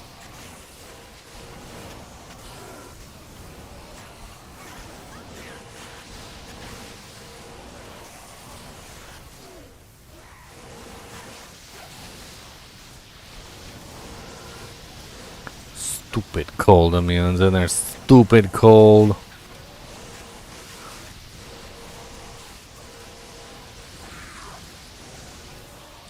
Ooh, full juice.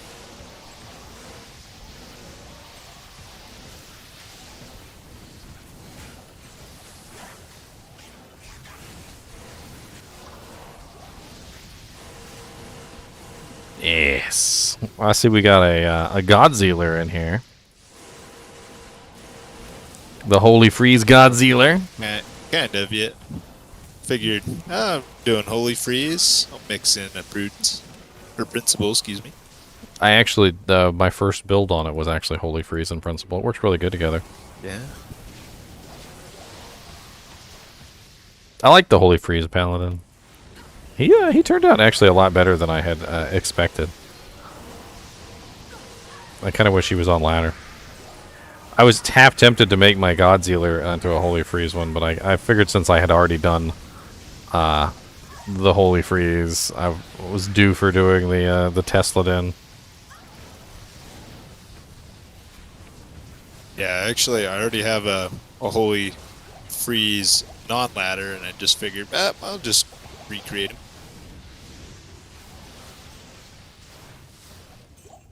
It's actually, my Merc non-ladder has a Kelpie snare upped. Oh, nice. It's pretty fun. I don't think it's an Eth, though. I need to check. I've been looking for an F Kelpie snare for forever. Let's get an Eth one.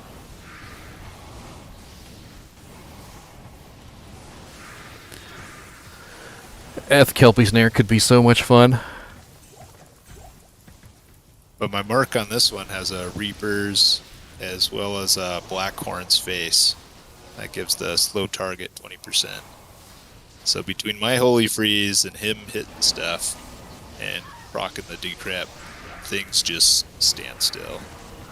Oh yeah, and especially as Holy Freeze gets higher in level, like definitely way better than the Mercs is like because the radius on it is insane. Like once you get it to like level 40, level 45-ish, like it's covering like the entire screen and then some.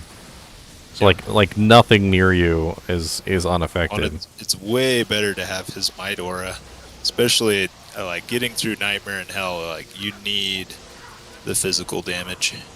Oh, I switched to actually more so in Hell though. I switched to a Faith Bow. Rip through Nightmare pretty good. I was using the Faith Bow on a bow girl so that I got the Fanaticism aura. Oh yep. I'm not that rich, but that's the way to go for sure.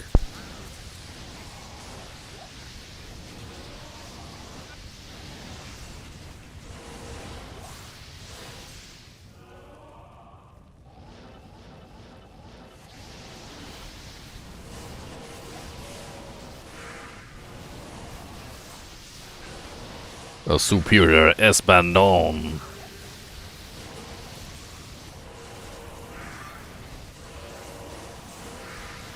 The real key to the principal armor is just like making sure you're in the correct places so that you're piercing.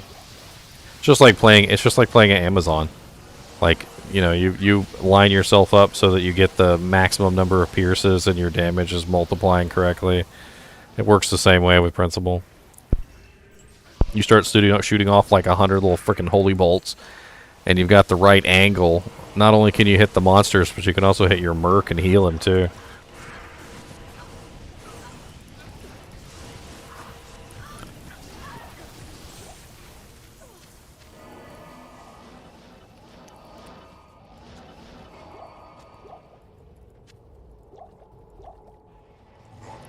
Death can save you from me.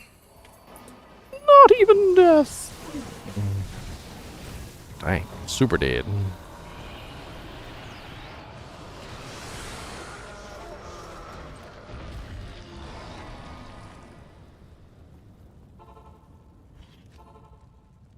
What's up, Cody? You awake?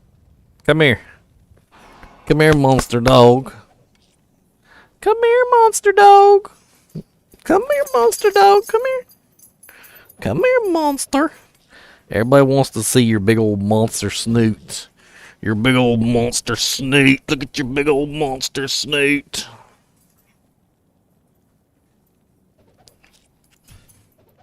It said, I'm not a monster. Leave me alone. Mr. Freeze. Soul Rune too. Look at that. Fancy.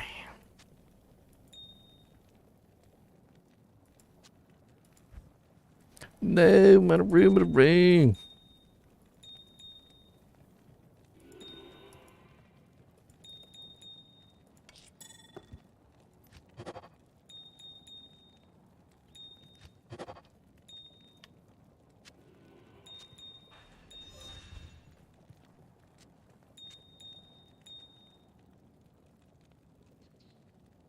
Always on here cheesing, singing songs? Hell yeah.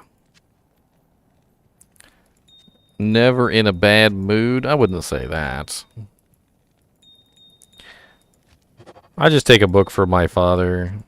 My dad never let anything bother him for too long. He could have the worst day imaginable, and I swear, like, 15, 20 minutes later, he'd be goofing off, singing a song or whatever, and I know it was bothering him. I know whatever was, you know, deep down in his soul was bothering him, but he didn't let it show. I guess that's maybe where I get it from.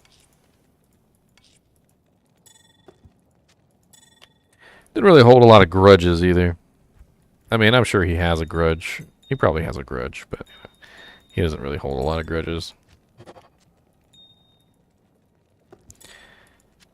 Somebody once told me I was exactly like my dad. They were like, you're like a mini Edward. And I'm like, can't really be exactly like him.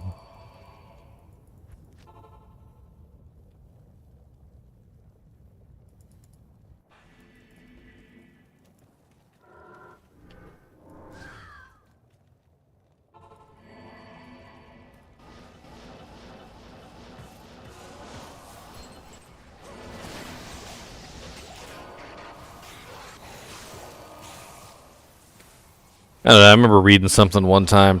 It was talking about like hate and like grudges and things like that. And it's like, what was the saying? It goes something like this. It's like, when you hate somebody, you don't really hurt them. You hurt yourself every single day. Like you're just filled with anger and hate, right? So you're just hurting yourself every single day. You don't hurt them. They don't care. Like, most of the time, they don't even know you exist. But, you know, you've got this, like, built up, like, sort of, like, well of animosity inside of you that, you know, that hurts you. It's not hurting them. It's hurting you. So, you know, I just let it go. I think that's the better way to deal with it. I live in the moment. In the moment.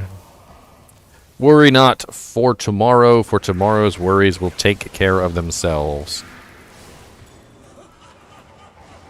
That's a Bible verse, by the way. Indeed.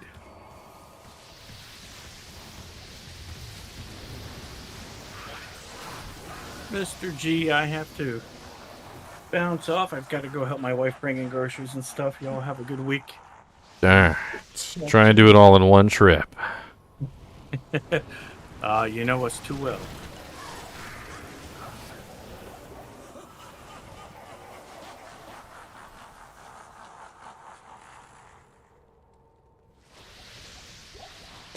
Cheesing and singing them songs. Gonna undo them wrongs. Got nothing to say, got many pay, and I'm gonna get me a cheesy song.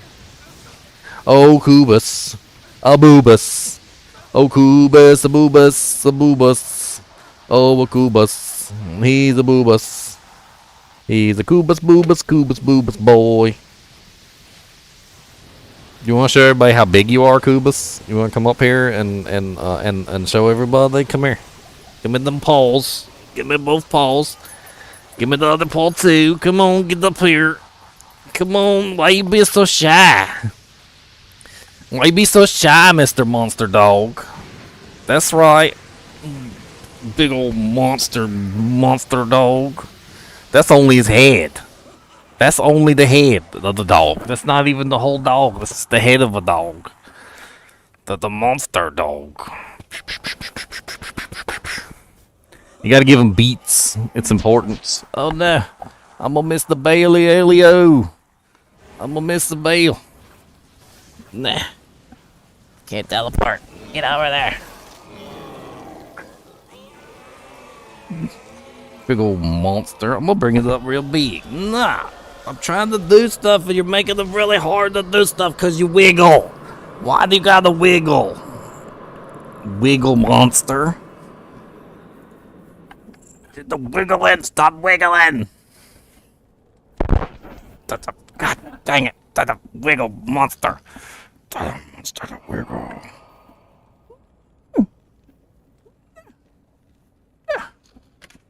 Oh God, no. It's on the keyboard. To the monster dog.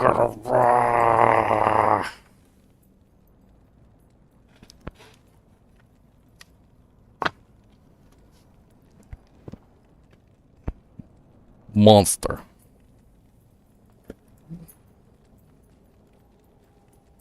Is he like 90 pounds? Yeah, about. He's about 90 pounds, actually, yes. Good size. Little big for my taste.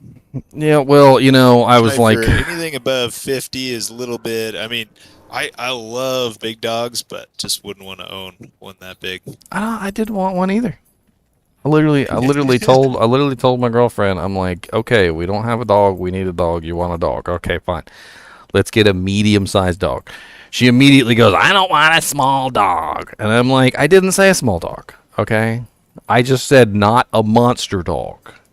Okay, yeah, can we get... 50 pounds is not a small dog. Like, it's a good-sized dog. Like, there are medium-sized dogs, okay? It doesn't have to be a Chihuahua, all right? Yep.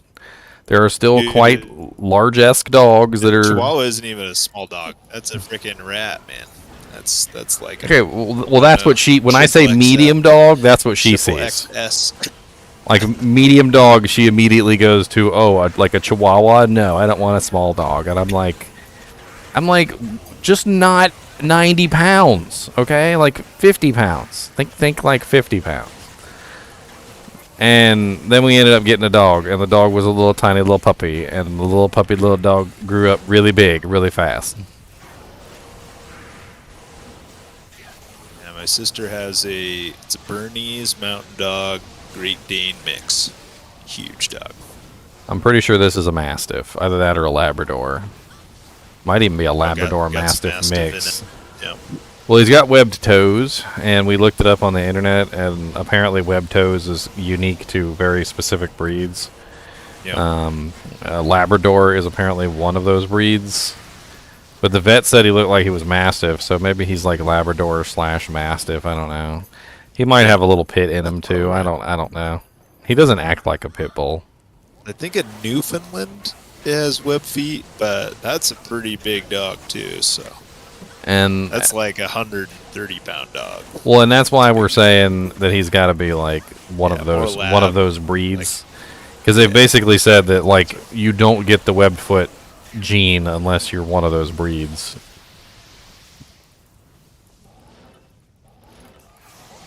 He does have the little naked tum tum though, which is I think unique to pit bulls. It's like there's no fur right on the area around his like private part area. Oh yes, maybe his folks was like a lab pit or he's very mixed. He's very mixed. Yep. Honestly though, he's got a very gentle temperament. Nice. Cody, I don't know what you're playing with over there. Ants. He's eating ants. Never mind. Go ahead, you eat away, sir. You eat as many ants as you want. I'll even fry them up for you. This studio has a really bad ant problem. And when I got here, like, They were just all over the place. I went and got a bunch of taros and started to put them out. And I started dying laughing. You know why? The previous person that was in this studio put out taros, but never opened them. There were taros all over the place that were closed. I sent my girlfriend a picture of it, and she was like, "What?" I was like, "I think I know why the ant problem was so bad up here, babe, and Nice why try. and why the traps never seem to work."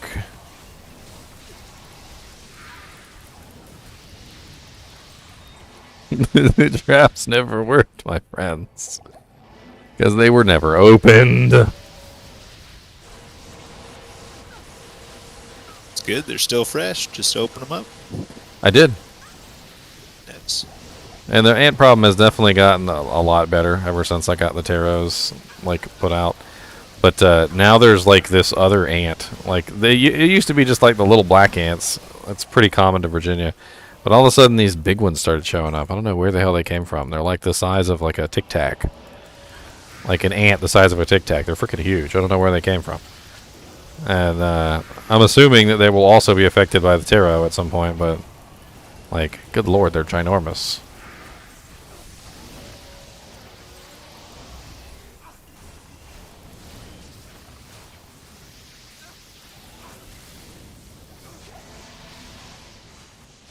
The worst part is they're, like, most of the time they're scouts. And because they don't actually keep food up here for the most part, there's nothing up here for them to find.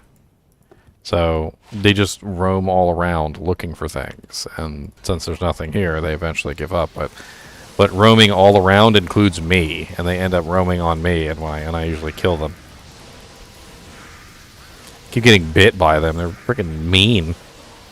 I don't normally get bit by them all the time. We had ants at my other house. I don't remember getting bit.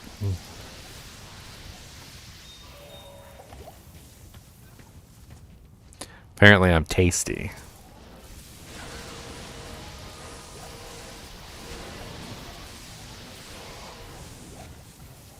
I used to watch those movies all the time. Those like horror ant movies. I always thought they were funny. Ow.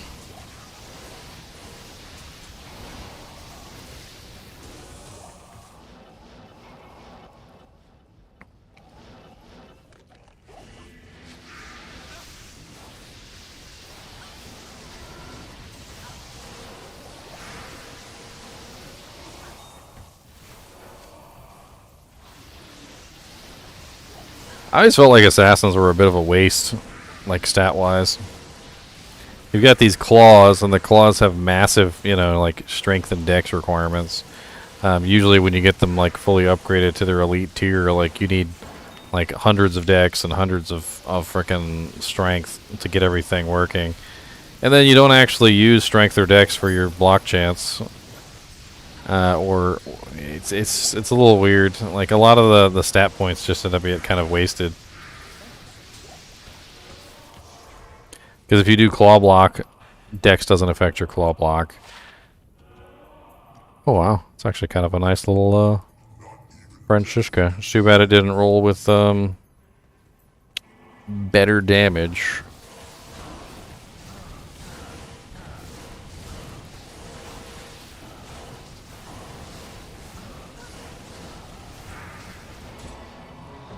It rolled +2 barb with 40% increased attack speed and replenished quantity, with a pretty decent amount of attack rating as well, but it didn't roll good ED, and it didn't roll ethereal. That's actually like really close to like a perfect roll. What do you need?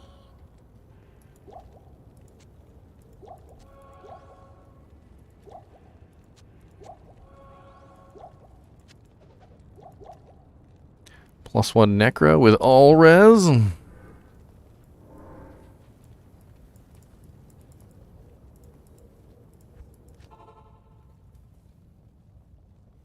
What's up, Daniel Pepper? He's back, boys. We got Mr. Pepper, Dr. Pepper. You having fun eating them ants, sir? Ants are delicious and so nutritious. I'm gonna eat them all and I'm gonna have a ball.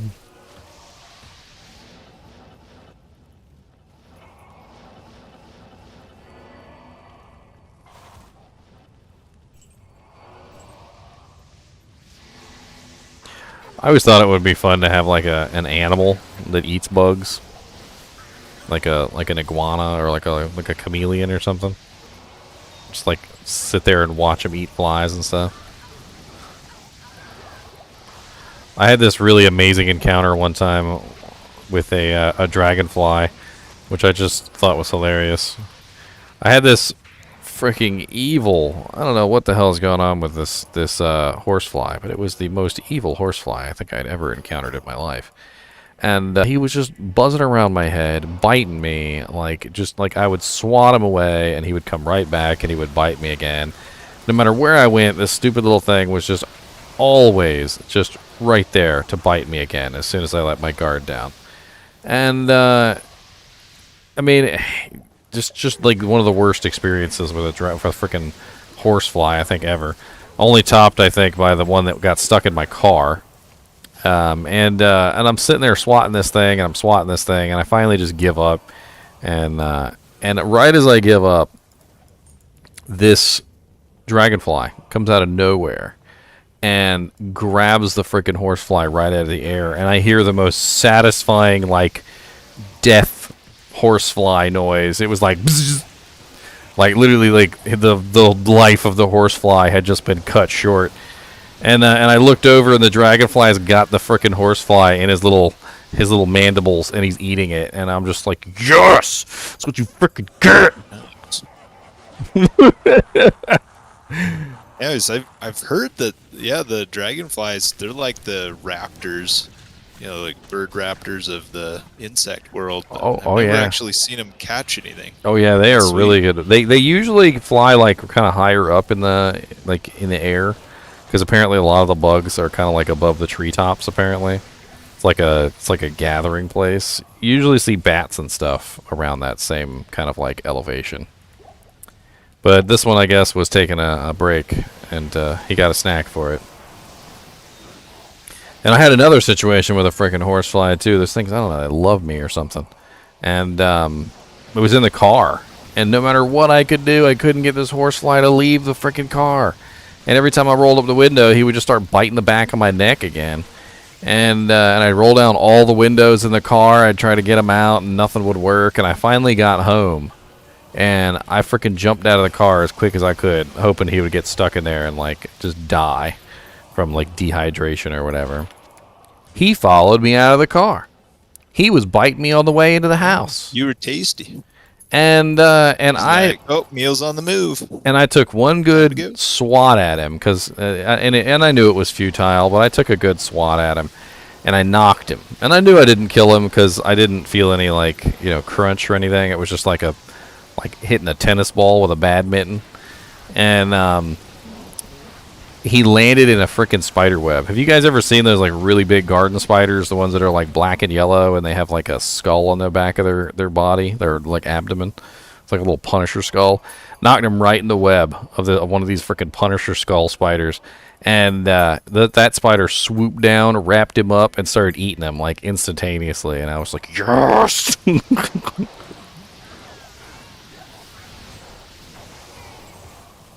What do you want, big butt? Did you have fun eating them ants? Were they delicious? Some delicious ants? You like them ants? Taste good? Do they crawl around in your mouth when you chew on them? He said, I don't, he said, what's the ant? The little wiggle things? What do you want, sir? I see you. What do you want? You gonna tell me? Do you gotta go pee-pee-doo this? You gotta go pee-pee-doo this? He does gotta go pee-pee-doo this. Okay. Just give me a minute. We'll take you out to go pee-pee-doo this. Just hold on. Clench the wiener.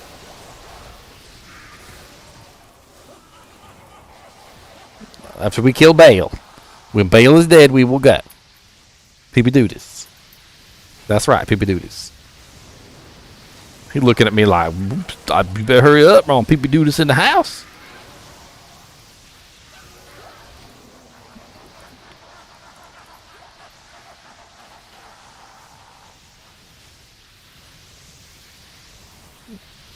I always think those garden spiders are so freaking cool looking.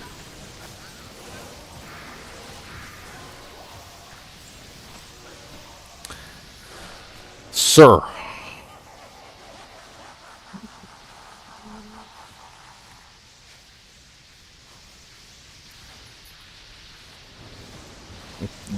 Sir.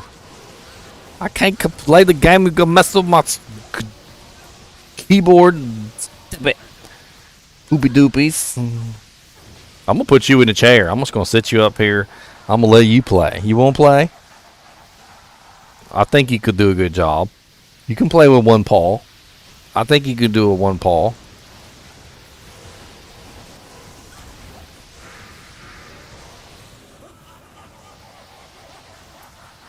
Dude, that's an interesting idea. You wonder, well, they've got to exist, right? Like a dog gamepad.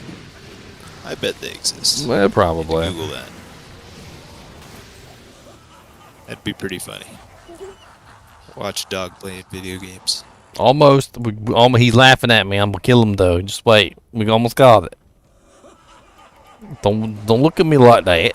We almost got it. Look, he's right here. We're gonna kill him, and then we go. We're gonna do it real fast too. Look, real fast. There you go. That was his death cry.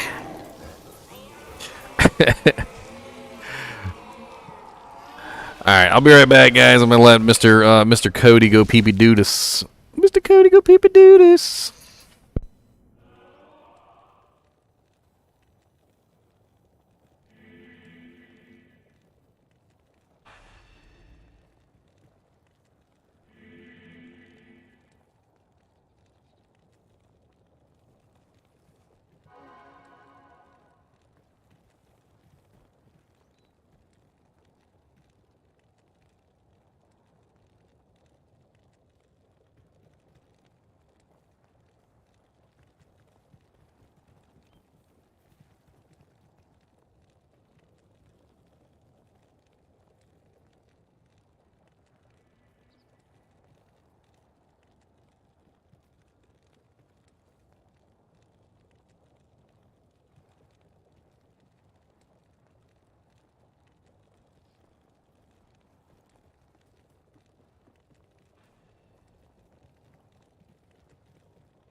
shit.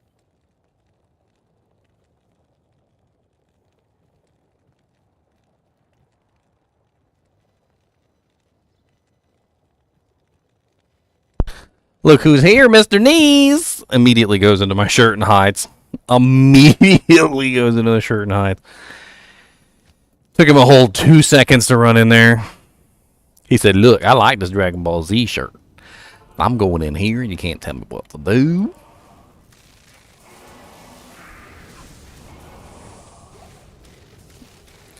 Can't tell me what to do. I gotta go poo.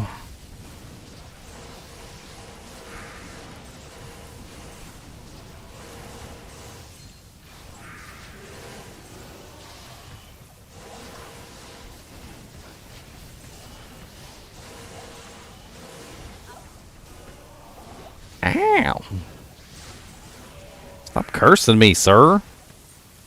Talking to you, Oblivion Knight. Where you think you going? You think you can run from me? I got teleportation. Teleportation. Oh, there's another one of you suckers? Well, die.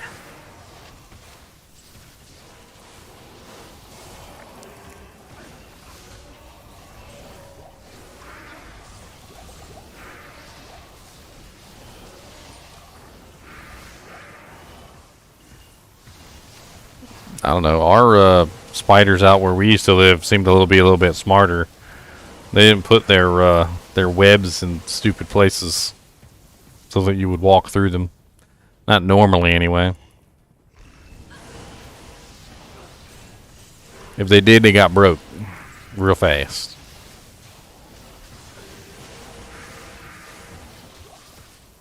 They got broke real fast, my friends, real fast. Phoenix Strike and Claws of Thunder. You know what that is? 35k in the bank. 35k in the bank. 35k in the bank. 35k in the bank. 35k in the bank. 35k in the bank. Mr. Nimoy, are you going to come out and say hello to everybody, or are you just going to sit in the shirt and you just going to take naps all day long? You just going to take naps all day long? Or are you going to come say hi? I brought you up here so you could come say hi. Now so you could take naps. Are you going to come out and say hi, Mr. Knees? Or are you going to be Nappy Nappo from Nappington? You heard me. I was talking to you. Just slowly slithers back into his hole. He didn't care. He's like, look. He's like, I'm doing my work. Okay, I'm cute. He said, I'm cute, alright, I'm doing my work. I'm working hard for my naps, okay? Working hard for your napping. Working hard for your napping. Working hard for your napping, so you better treat them right. Gonna nap like a hardcore king, oh yeah. I'm gonna nap it like a hardcore king, oh yeah. Gonna put my pillow right down on this bed. Ow, which one of you guys is hurting me so bad? I know it's not you, Mr. Stormcaster.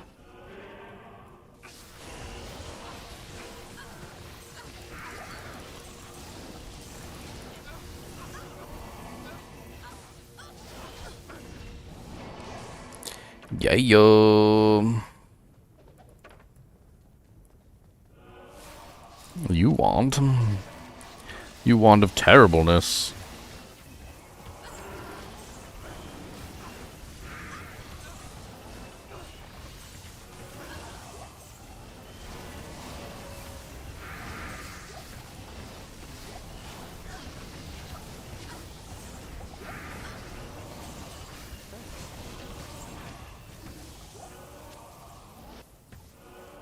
So many curses. Curse you, Batman. Curse you.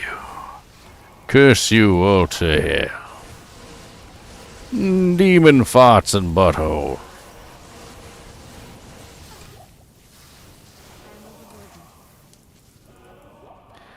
I am overburdened. Burdened of the over. I am overburdened. Burdened of over. Hey, it's Ripsaw. I just did a video on that. We got Ripsaw like 2 games ago. Getting a lot of them. I can't.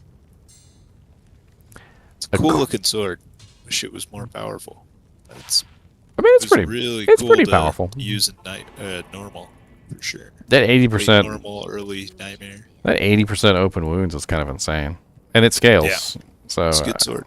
I mean, the scaling effect of that Just is money. actually pretty sweet. I like the what is it? The kind of serratedness it looks like. It's not like full serrated, it's like wavy serrated when you look at it in the character screen. It's cool.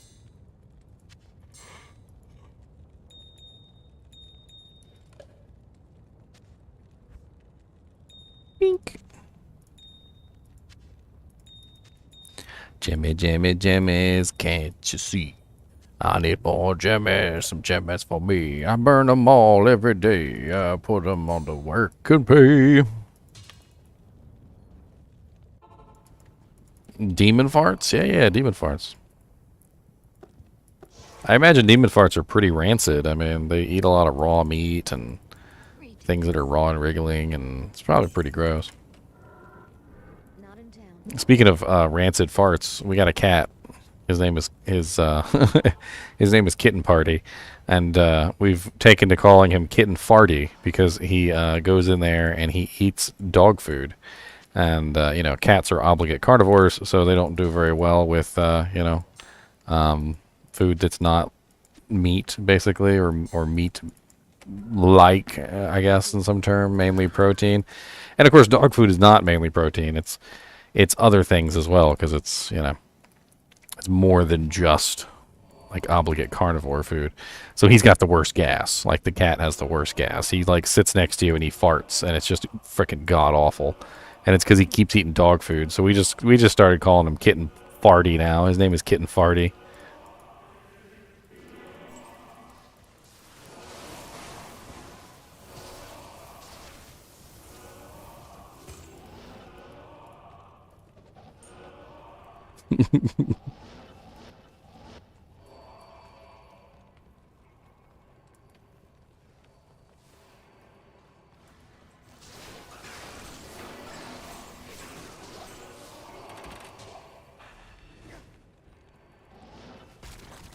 Fart jokes never get old.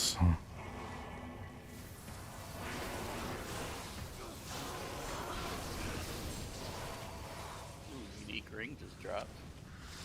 Nice. So did I.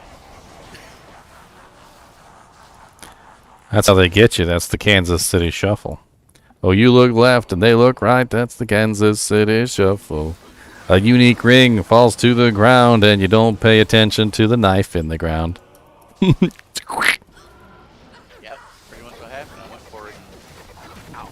If I wanted to kill people in this game, I would just put like really rare items on the ground and like booby trap them. Like, as soon as you touch it, like freaking level 7,000 like holy bolt comes out and or some crazy thing. It just doesn't even matter. Like Nova, Frost Nova, like meteors. Like, you bend over to pick it up and instantly you're just assaulted with massive amounts of elemental damage. They don't know where it's coming from. You just hear Baal laughing.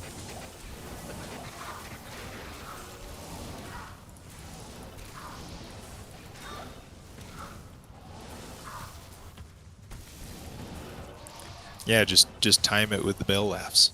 So then they think it's Baal. I don't know. I liked Diablo 1's cursed items and like cursed shrines and stuff. I thought they were pretty cool. I don't know why they didn't add those to Diablo 2. Like the shrines that would just straight up like take away some of your stats. Or the items that were cursed, and if you put them on, like, you couldn't take them off. Or they had just like massive negative like negative effects on them that was like a trade-off for having the item on.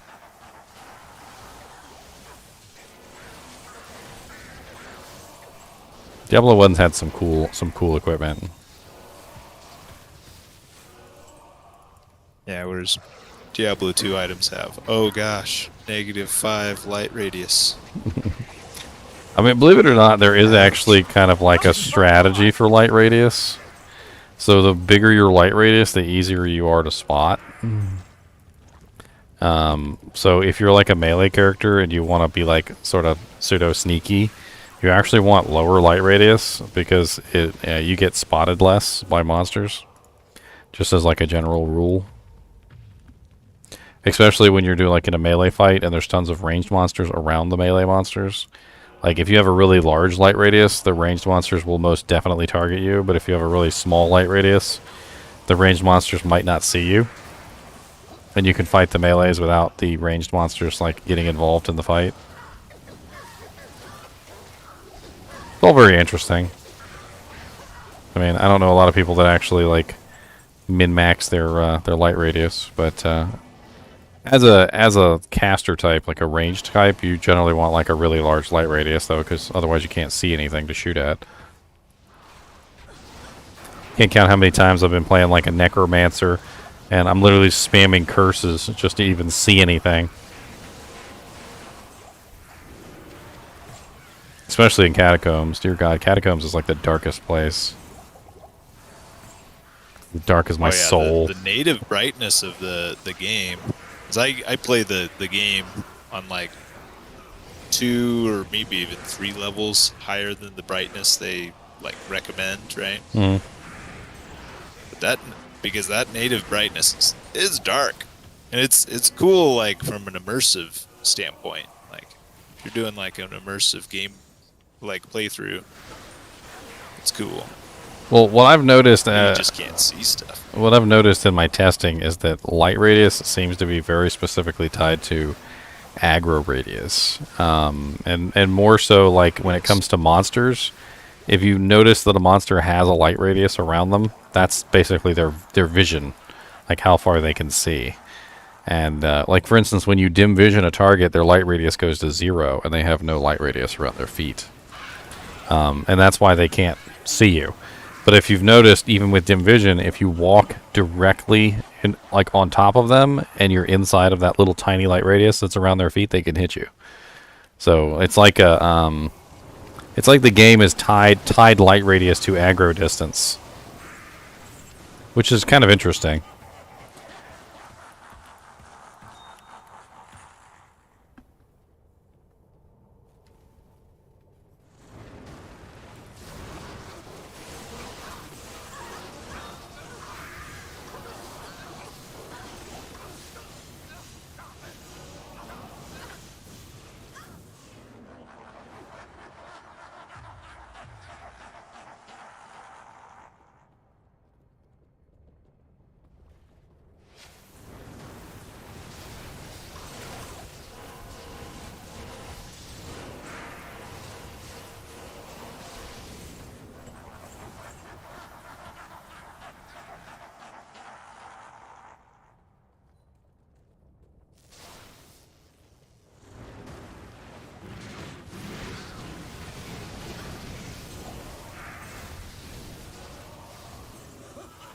How am I liking the ignore targets defense? What ignore targets defense?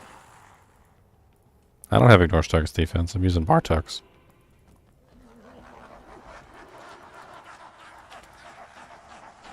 I was using it with the gnats, but I switched off of gnats.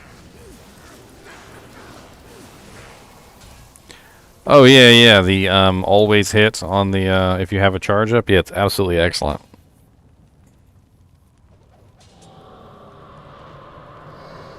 Absolutely excellent. It makes the entire martial arts experience so much smoother because when you build up your charges, you actually can land them. Whereas sometimes it feels like you can't properly land them, which is just strange.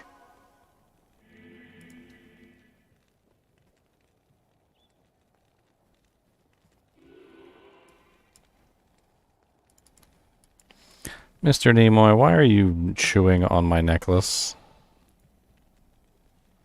Sir.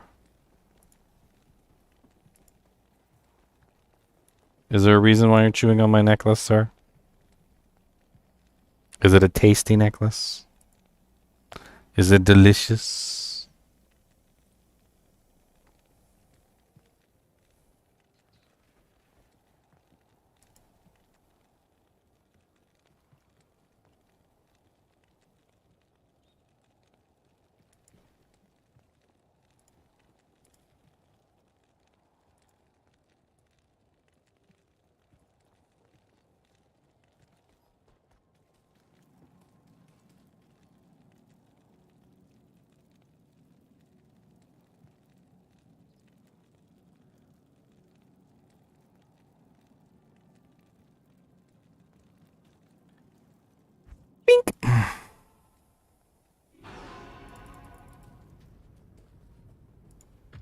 Hey, I got 10 people viewing on Twitch today. Well, thank you.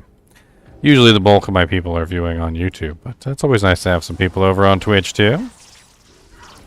Always nice to have a few Twitchites.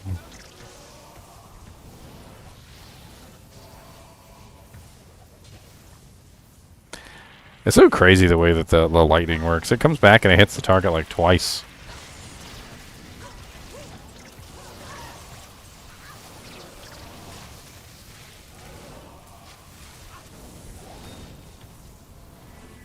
Oh, this Gemerald! I'm still full-time streamer now, Neverworld. That's pretty much all I do. My Twitch channel is just kind of like extra. I had a lot of people who subscribed to me over on Twitch, so I didn't want to abandon you guys. So I signed up for Restream.io, which is a restreaming service. So I'm normally streaming on YouTube, and then Restream will double back and stream it back to Twitch. What is the restream? Does that like bypass whatever like Twitch has going as far as like they don't allow you to dual stream or something? No. But as they allow it as long as you do it through like a service like that. Yeah, they don't allow it at all if you're an affiliate or a partner, which is why I dropped down off of affiliate on my Twitch channel. Oh, okay. That's what I was forgetting. Is if you're a partner, they don't allow it. I see. Twitch is interesting, and I do like the way that Twitch is set up as far as like live streaming and stuff like that. But Twitch is very much so not a permanent thing. It's not permanence, and although I do think that it's interesting, like your live streams just eventually disappear. Like, so if anybody wanted to pull up a live stream from like 6 months ago, good luck, because it's not up there. And I think it's that lack of permanence that really kind of like made me not want to continue with Twitch as a platform, just simply because it's not permanent. Nothing is permanent there. So like if I stop streaming over there, I'll just stop making money. Whereas if I were to stop doing YouTube videos today, like I would continue making revenue off of my YouTube videos probably for the next 10 or 20 years. Yes, I think Diablo is going to be around that long. For all I know, we're going to be into Diablo VR Nerve Gear Edition, and we're all going to be in the game actually fighting real demons and stuff, and like nobody's going to want to play hardcore mode because it's like really scary.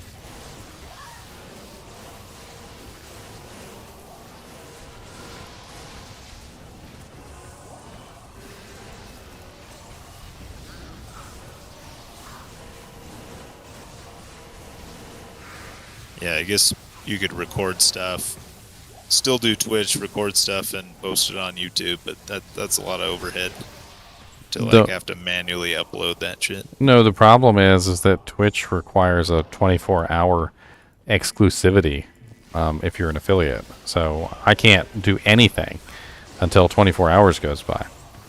Oh, okay. So I mean, yeah, so you could still upload the recording to YouTube, but you'd have to wait a day or two or whatever. Well, yeah, and it's terrible, and so I it's hated just it. a pain. And I hated it because like my YouTube viewers, I got more YouTube viewers than I do Twitch viewers. So like, why do I want to like ostracize the larger audience for a smaller one.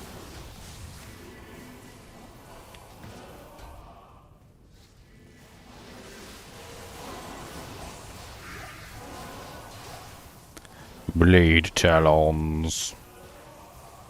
The talons of the blade, they circle. Oh, yeah, ITD on them now.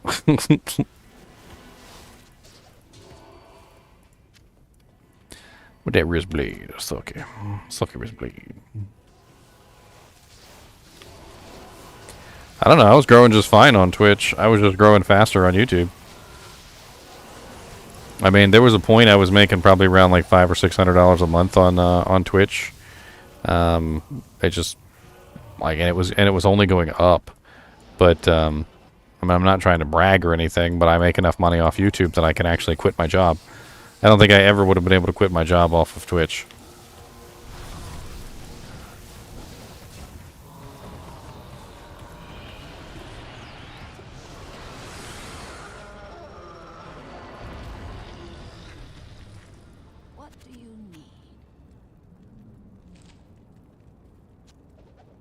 What do you need? What do you need? She's always so rude. Yeah, I guess it just depends on where you grow fastest at. I've heard like Twitch people say exactly what you just said, just the opposite. There's like, they make nothing on YouTube. They make 95% of their income from Twitch. So I guess it really does come down to like, where's your player base, or where's your user base, or watcher base, whatever. I don't really think it's so much that. It's more of a content thing. Like if you're into live stream content, like that's how you can make your money, is off of live stream content, which is basically people buying memberships and people donating bits and people interacting with you as a live stream person, which I do plenty of. But Diablo is more or less a game that people want to learn about. So it's like tutorial videos and like item videos and like how does crushing blow work and stuff like that. And none of that can be posted on Twitch. So every single time I post a new video on YouTube, that's just a new video that people can find me on. And so in general, like I have about 1,600 points of potential interaction over on YouTube, whereas Twitch is mainly just VODs and the live stream. VODs and live stream, that's it. And the VODs eventually fade away into nothingness. So they don't even last that long. Unless you're like a partner, and I think they last several months. But like, for the most part, like they don't last very long at all. And before too long, all your VODs are gone.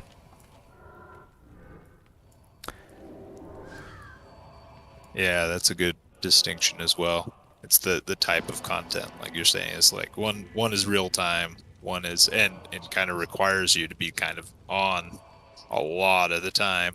The way that that's what people are after. The way that I would really like put it is like Twitch is like Star Trek Live. But then after a month you can never watch that episode again, not unless they upload it somewhere else. Whereas YouTube is, you know, like Star Trek The Next Generation, where you can go back and watch any episode you want, as much as you want, and, you know, skip to little bits and pieces of it and have fun with it. I mean, some Twitch streamers, the best they do, they don't even upload VODs. All they do is, like, little highlight reels, and that's about it. So their content is essentially lost after that point.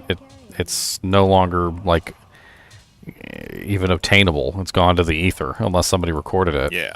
So they're like locked into that type of viewership. It's people are interested in the here and now, and they're not looking to look back on it. Well, and it's two different kind of viewers. Some people are interested in the live stream stuff, and some people are interested in the VODs. But like, not everybody has time to be online when you're live streaming, so they're going to miss out, and they might want to catch up on it. Twitch is good with that because, you know, you can catch up on a VOD like within like a week or two of you know, it being live. It's just I noticed that the majority of my base seemed to be on YouTube, and then on top of that, it just didn't make any sense to continue with something that was I know it kind of sounds mean when I put it this way, but Twitch is very much so a job. It's very much so a full-time job. You spend all of your time on there live streaming, and if you stop live streaming, you stop making money. Because it's that type of watchers is they want to see it. It's like their TV show, their regular TV show. Well, yeah, count on it. But the thing is that like if you stopped Twitch streaming like today, like if you were something else. No, I mean they're that type of viewers. No. That's not what I'm talking about at all. I'm talking about the revenue income. Like if you stop Twitch streaming today, your revenue income basically stops too. Like the people who are subscribed to you or become members to you or whatever, they won't resubscribe because you're not streaming. You don't get any new donations. You don't get any new like little sound bits and all sorts of other things. So your revenue stream just simply stops. Just the same way as if that's you're what I on. meant when I said like they find something else. Yeah, maybe they don't find something else, but yeah, they're like depending on you to be there, and that's what they're paying you for. But the thing is, they're not going to pay you. But the thing is that if you stop, like I said, if I were to stop right now on YouTube, that wouldn't happen.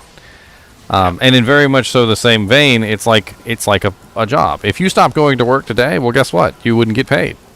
And if you didn't go to work for a certain period of time, eventually you'd get fired. And so your revenue stops immediately as soon as you stop. And it doesn't make any sense for that to be the case, because as a content creator, your goal is to create content that people would love to enjoy and watch, right? So why do you want to create content that is finite, that disappears into the ether? You want to create content that doesn't disappear into the ether, that continues to, essentially serve you long after you're dead and gone. Like, who knows? Maybe one day, long after I die, like one of my kids will have access to my account, and they'll be like, "Man, this account's still pulling in like $600 a month. He's been dead for 20 years."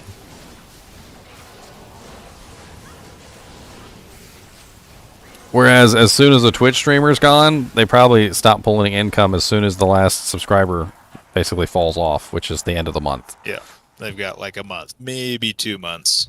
People like hang on. And that's just the part that blows my mind. Like, why would you, like, in the Star Trek example, why would you spend all that time to create content, like a Star Trek TV show, and then like only show it once and then delete it after you're done? Well, I think that's why so many I know Llama reposts his stuff on YouTube. Gymnasium does. Yeah, so a lot of them, I think, have realized that. So they do, like, resubmit it to YouTube for its lasting.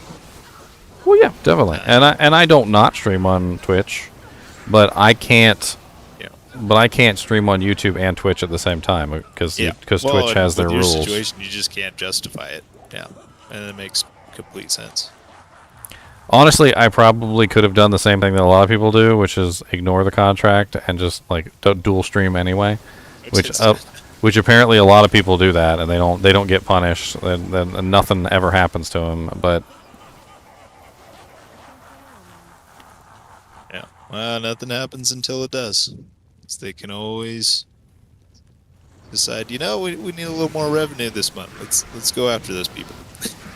Other thing about Twitch is that I feel like Twitch is far more difficult to be discovered on. The way that they organize the streams by like the number of people that are watching, like if you start with zero viewers and you don't have anybody that watches you, you're at the dead bottom of the list. And the way that they organize the list is literally by the people who are watching. So the more people you have, the more likely you are to be discovered.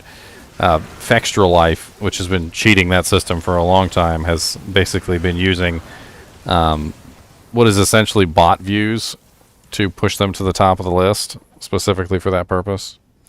And it works. They're at the top of the list, and more people see them, and so his discoverability is higher because he's at the top of the list. Whereas a lot of people who have zero viewers have next to no discoverability. Whereas YouTube, for some reason or another, likes to just like randomly throw videos at you, even if there's no reason why it should be thrown at you. Which means a lot of the times, even people who have relatively no subscribers can end up with a a discoverability that doesn't exist on Twitch.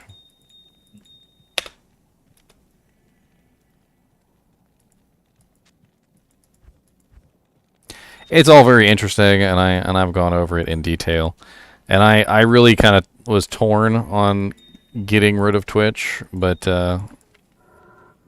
it was just something that I had to do. There was too many people on YouTube, there was too many viewers on YouTube who wanted to watch live streams and stuff, and too few on Twitch.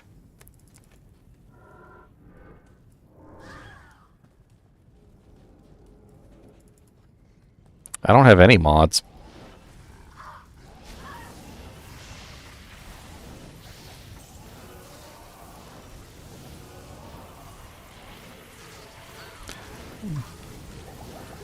Well, I mean, technically Kyle's a mod, I guess. I guess. It's a Warfest. +2 Venom, +1 Mind Blast. Who brags too much?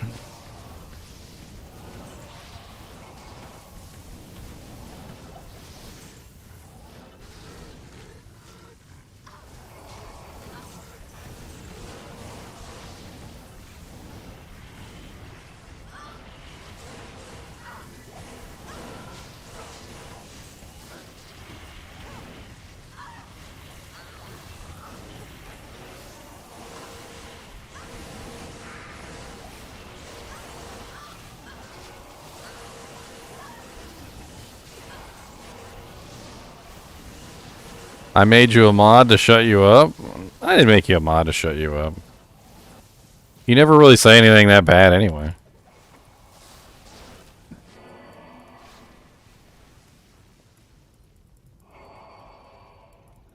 If Dobrunsky and Llama can't take the words that come out of your mouth, Kyle, then they're kind of soft, to be honest.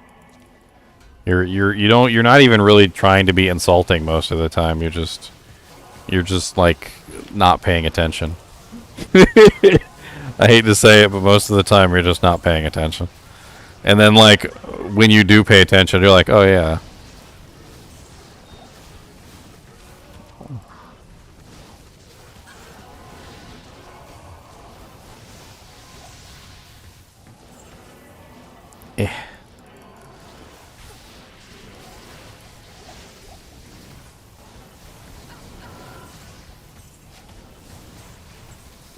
I mean, I'll let you guys know I'm annoying in person. You guys might not like me in person. I tap my foot.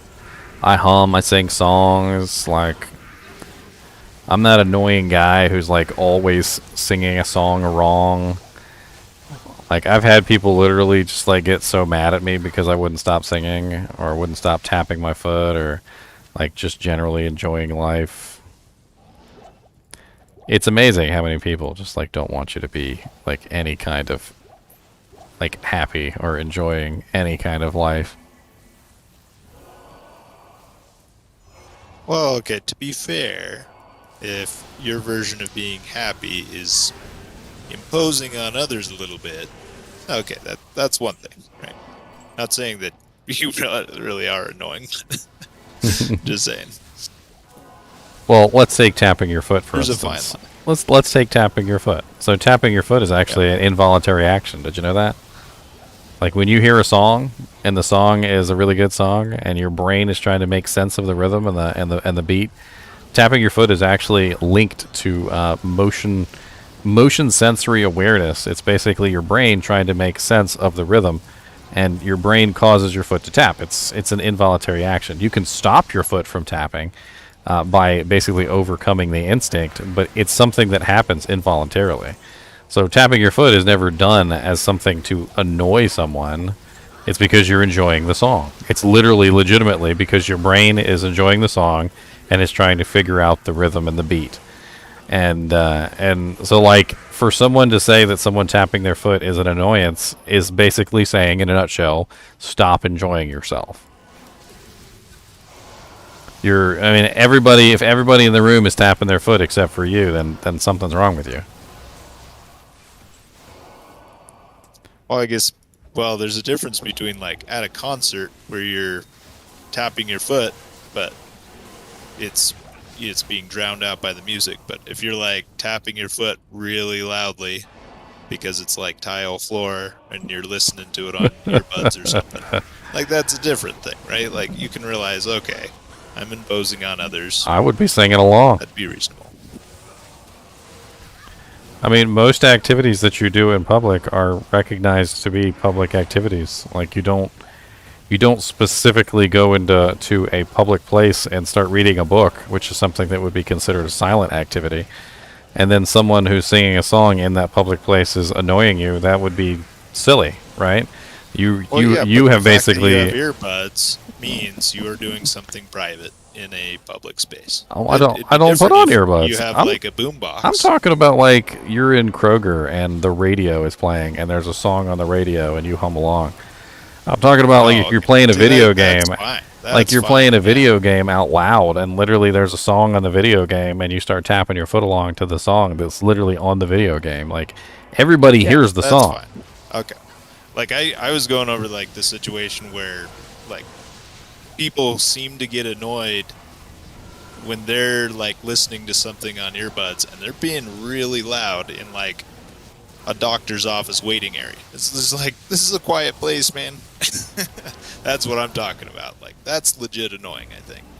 But in a public space like you're talking about, shopping area, there's music audibly happening. That's totally acceptable. I hear you. I mean, private spaces are completely different, and like when you're in a private space, you expect to have that private space to yourself. It's nobody's talking about private spaces because you don't do private space things in open public areas. Well, you say you don't. And if you do, and if you do, that's annoying. And if you do, you can expect to get interrupted. Exactly. Like if I go out and I start reading a book in the middle of a Kroger, there's a pretty good chance I'm going to get interrupted in the middle of the Kroger, and I know that. Now, if I'm reading a book in my bedroom, on the other hand, and somebody interrupts me in my bedroom, then yeah, I'm probably going to get upset. I'm like, look, I'm reading a book here. Like I'm like cozy. I'm all under my blanket. I got my pillows. Like lights are all dimmed down. I got like a blinding spotlight pointed directly at my book. Like we're in the mood here. Like get out of here. Exactly.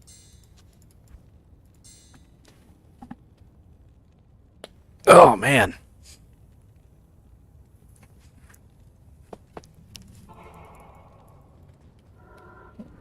Mr. NiNi has more musical ability than you do. I mean, he does like to sing. I'll give you that much.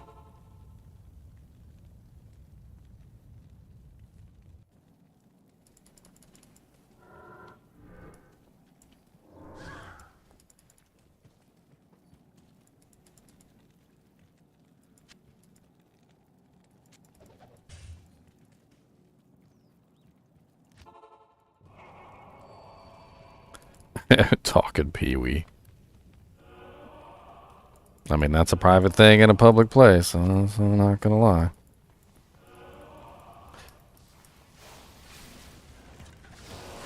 I mean, but let's be honest. The movie was a private thing in a public place as well. Like, not gonna name the movies or the activity or anything, but like, when you have a private activity like that, which is put in public, like you almost have to expect that something's going to go wrong because you've taken a private activity and like put it in a place where it's not supposed to be. Ooh, demon limb drop.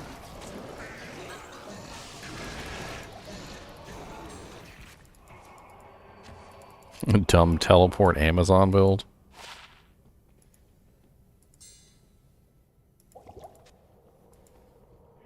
You guys talking about PvP builds?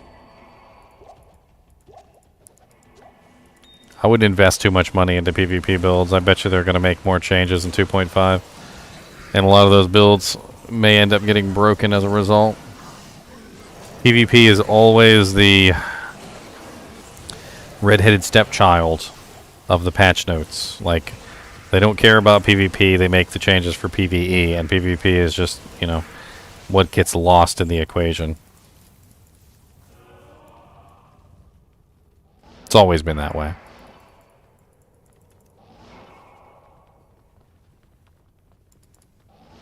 Yeah, you can get fade by using items that proc fade. There are several items that proc fade.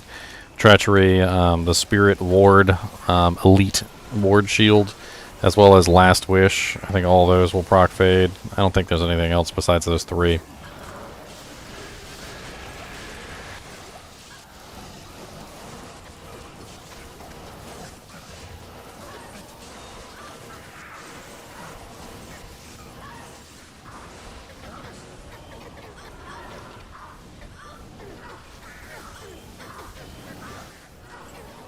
Honestly, I thought turkey bacon was pretty good. I'm a big bacon connoisseur. I thought turkey bacon was actually pretty nice. Cook it up nice and crispy, it's actually not bad.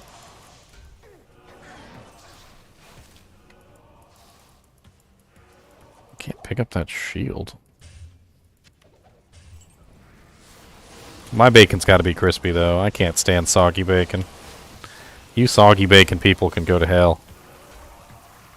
I remember I went over to a house one time and somebody served me some soggy bacon, and they were like, "You want some bacon?" And I was like, "Yeah!" And they put it on my plate, and that jank looked like a limp spaghetti noodle. Like it was barely cooked. Like it was. No. I didn't say pastrami. I said bacon. It was. I mean, it was literally barely cooked, like at all. And I'm pretty sure parts of it were still raw. It's dangerous. And I'm like, you want my bacon? Because I don't want it. And they're like, what's wrong with it? And I'm like, you know what? Salmonella. That's what's wrong with it. I think I like tried to like take like a small piece off that looked like it was moderately crispy. And like it was just, ugh, it was gross. Take it over to the microwave. Another big no-no, honestly, is like people who put bacon inside of things when they cook them. Like, bacon is delicious, alright? When it's nice and crispy and you put it on a sandwich or you crumble it over a salad or whatever the hell you're doing with it, like, but when you take bacon and like put it inside of like a pot pie or something, like it doesn't come out good on the other end. Like it comes out squishy and gross and like I don't even know how to explain it. Like it's not even even palatable. It dominates the other flavors. It's such a dominant flavor. I mean, I don't get like wrapping filet mignon with bacon. It's just like, why? It's like I'll eat them separate. Like you don't have to combine them. I mean, but at least in that case, the bacon actually doesn't get like soggy. Yeah, that's true. Like when they cook it inside of something else, it just ends up soggy.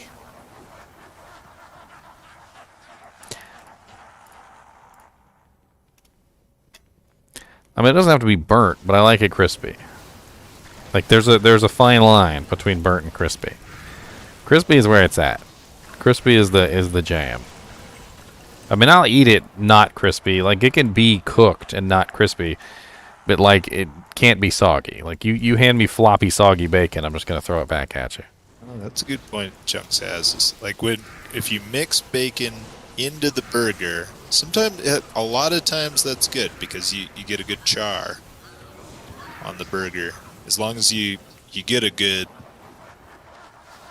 crispiness around the burger, that works. Well, that's the thing is if you get the crispiness on the outside of the burger, then the bacon ends up being crispy, and you're fine. Yeah, that's good.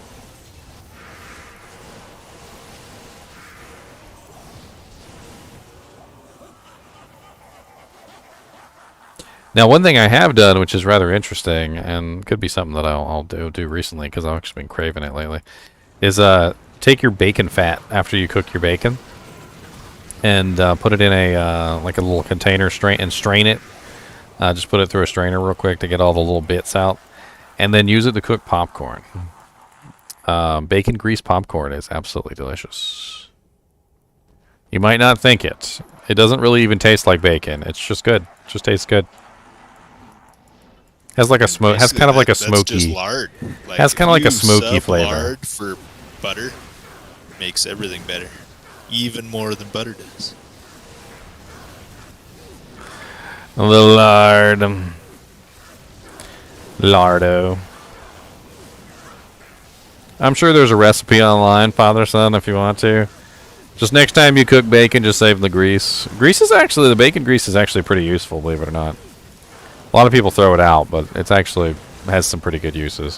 What we usually end up doing with it though is we end up grabbing some dog food and we put the dog food in the bacon grease and let it soak in and give it to him as a treat. That way he has some nice bacon enriched goodness.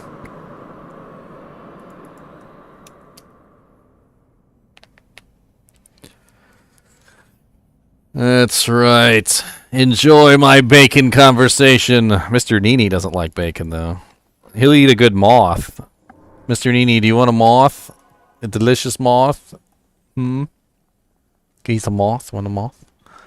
I can just pretend to hand him a moth. I'll be like, hey, you want a moth? Look. He said, that's not a moth. It's a, you lie, sir.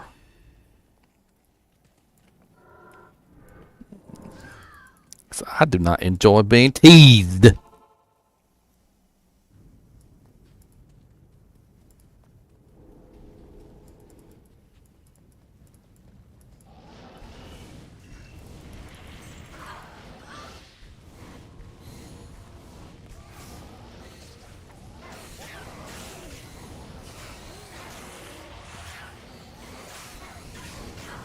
Ugh, I hate fighting these guys. The immune to cold makes it much more difficult for me to fight them properly. Oh, they're immune to physical too. Same. Well, it's just I always like to go in with the blades of ice because it's such a good CC ability. So like coming. That's why I say same, because my holy freeze pal, it's the freaking bane of my existence, man. Freaking immune to colds. Everything else I just chew through.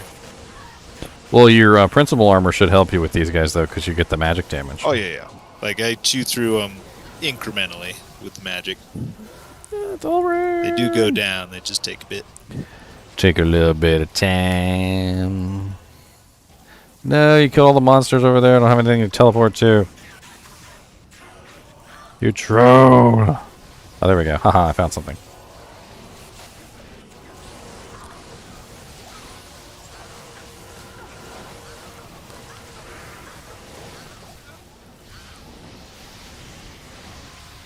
I've actually been getting better at like tactically using the right elements, like when I need to. Usually, like especially in Chaos, because Chaos has so many immunities. Like you kind of have to like pick and choose exactly what you're using at whatever particular moments.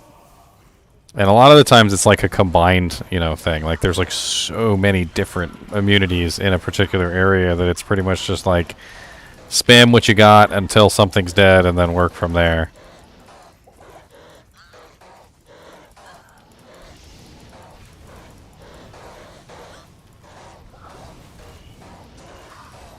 These frickin' Urdars over here. They don't have any immunities, but they certainly seem to be, like, mostly immune to everything. As a Conviction Paladin, you don't really see this stuff, because everything is, like, stripped down on their resistances, and nothing has any resists. Unless they're immune.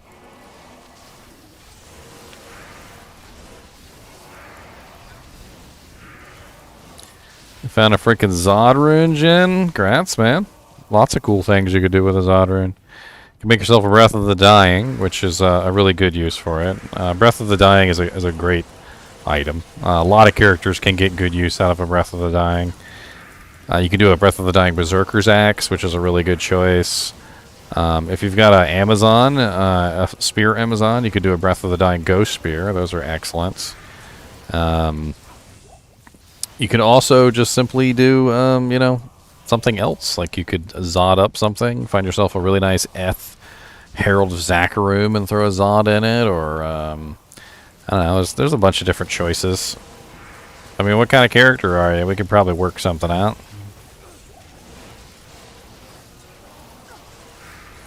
There's also that really nice Obsession rune word if you're a sorceress. If you could find yourself like a really nice 6-socket base with some nice plus to skills, there's actually some really good Obsession possibilities.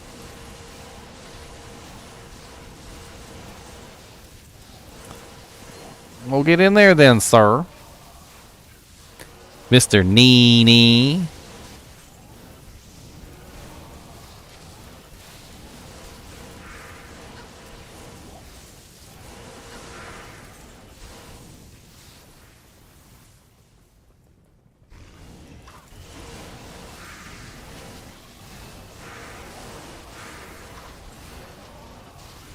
You have a Javazon, and you usually play Poison Nova Necro and a Fury Wolf Druid. Oh, Fury Wolf Druid. Ah, yes.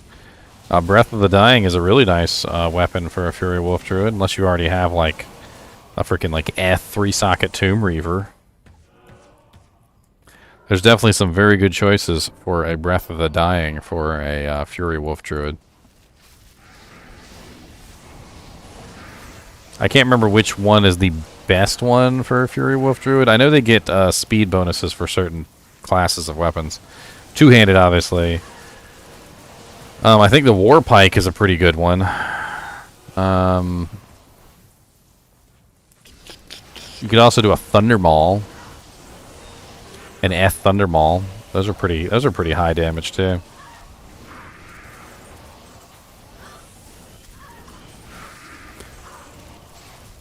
Breath of the Dying has some massive damage, Jin.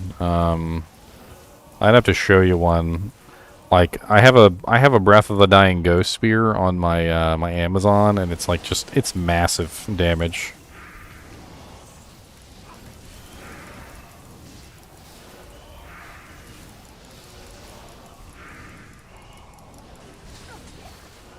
And he just kept running away.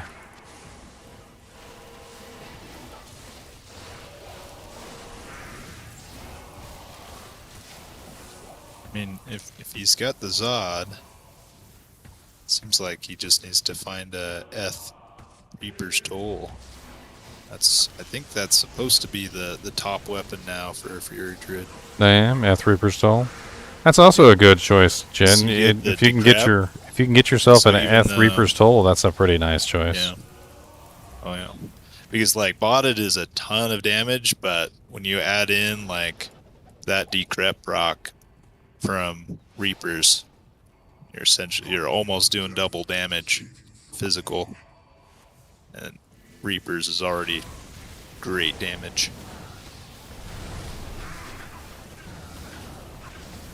Lots of choices. Lots of choices. Good choices.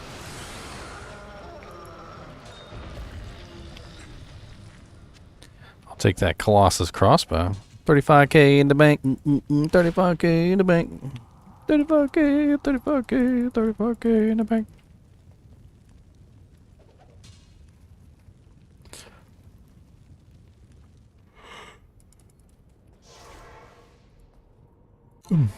Honestly, though, Breath of the Dying is just an amazing weapon. I mean, it's not just the damage. It's 30 all stats. It's freaking dual leech.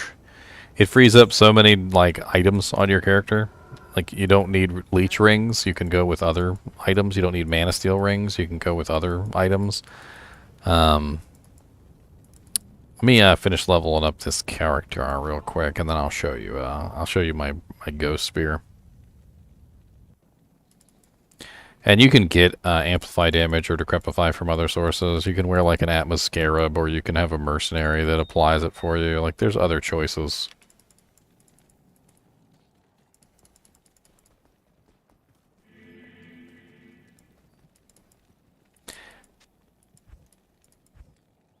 So many gem-a-lambs.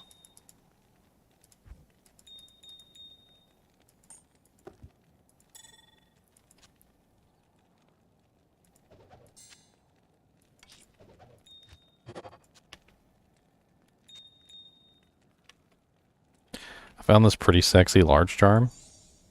Actually kind of excited about it, even though I know that it's a large charm. 75 attack rating with plus 5 strength.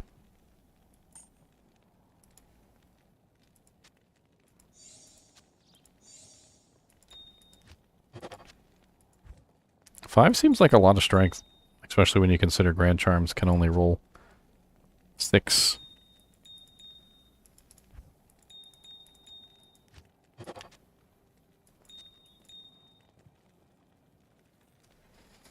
Like, the max on small charms is 3, right? So 369. The max on large charms is 5, which is...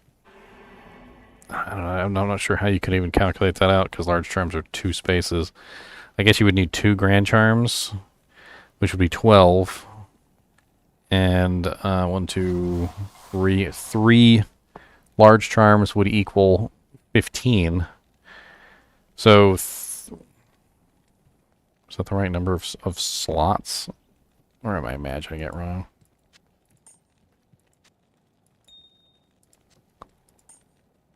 Yeah, that's the right number of slots. So technically, large charms have more strength than both small charms and grand charms. That's rather interesting.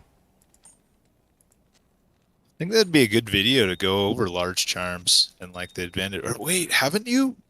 Somebody did. I don't Probably know if it was not. you or somebody else. So a lot of times they're slept on. Like I know the big streamers kind of just disregard large charms. A lot of them don't even pick them up. Oh, I know. I've had arguments about it. But there's certainly it's not because they're niche. bad. Yeah, it's not because they're bad. It's because everybody they don't have the potential to be the GGG. Well, no, everybody uses the skillers, and when they use the skillers, the only thing they can fit in there are small charms. So the large charms get left to the wayside. But they're not bad by any means.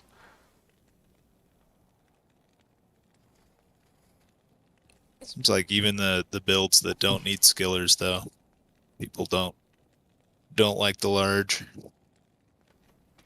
I don't know. There's probably more things on the large charms that are slightly better. I was just noticing the +5 strength. That definitely did seem odd to me.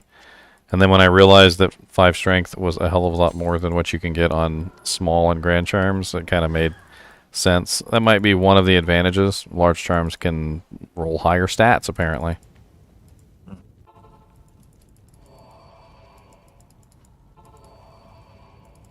You can get max damage AR large charms too, so you could potentially get a... I have a couple of them in my stash that are actually pretty sweet. I kind of hold on to them every now and then for specific characters. Like this one here is a 5 max 38 attack rating +3. So that I guess that technically could roll +5 38 5, which would be a hell of a lot better than +5 38 3. Nice.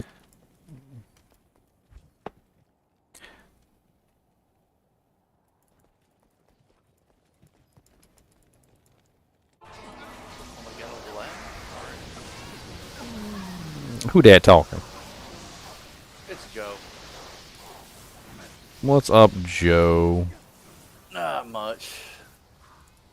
Took a break for a while to play Monster Hunter Rise Sunbreak, and that came out at the end of June. Monster Hunter Rise. Haha, stole the ring. Oh, it's just a mantled. A 5% mantled at that. Boo! Oh! I could never really get into the Monster Hunter series. It felt very. It's a very good game. Let me preface it by that. It's a very good game. I feel like at its core, it is a very amazing game mechanically, but I do feel like it really lacks any kind of soul, like whatsoever. It's like a really good game without any kind of real story. I'm okay with that, like having no story, because sometimes the story gets bloated in most AAA games now. I mean, I get it, but it's just like I just don't really enjoy like the mindlessness of it. Like it doesn't like when you're in Final Fantasy VII and you're grinding or whatever, you know your eventual goal is to save the world and take down Sephiroth and whatever, and so you have like a goal, or maybe like it's a really hard monster that you want to beat that's in some secret zone that you could only access at like 12 o'clock midnight or something stupid like that. But like in Monster Hunter, it doesn't really seem to be any real reason, like driving force to make me want to make my character better. Like honestly, in Monster Hunter, you know what I really feel like doing? Just like making some money and then going to the bar and getting drunk. I feel like like at the end of a game after you've beat the game and there's like nothing left to do except for just like to be like the really cool hero that's in the bar who has like the really awesome weapons and stuff, and like everybody's like, oh, it's such and such name. Like that's Monster Hunter in a nutshell. Like you're just like that really cool guy in the bar who has like the really cool stuff, and you just kind of just like everybody looks at you in awe. Yeah, you're not wrong. I mean, that's kind of how but you know, everybody has the same gear end of the day, so it's for me the enjoyment I get out of it is I've been playing with friends lately, and it's like I've never had that the entire time I played. I had a lot of trouble. Getting friends to play. Yeah, it's not Monster Hunter's not a game for everybody. I tell everybody that from the start. So it's like I don't expect people to like it, but it's something I enjoy. So I mean, I gave it an honest shake. I'm not gonna lie. Me and my nephew, I bought it for my nephew. We tried to play it together. We tried out all the weapons. We grinded a couple bosses. You know, we had fun, and then like, and we just kind of lost interest. fair enough. I mean, that's generally what happens to people. I feel like that's what I'm trying to say. Is it just doesn't have the staying power to hold people there that a lot of other games have. Like it's. And it is functionally like a really amazing game, and I think they just really need to like turn their attention, like the developers need to just turn their attention toward a like actual like soul to the game, like, and once they install the soul, it's probably going to be like the best game ever, and no one's going to want to put it down. Because you know you've got a lot of functionality in a game, right? You got graphics, you got mechanics, you've got story, you know, you've got plot, you know, you've got like things that make you stick around even after you've beaten the game, and you know, once you've like got all that together in your little cooking pot and you mix it all up, you know, you end up with something amazing. Like Diablo is one of those games. Diablo has like kind of everything. I mean, it's got good multiplayer, it's got good single player, it's got good story, it's got good mechanics, and like it has staying power too. Like it makes people want to stick around even after the game's long over.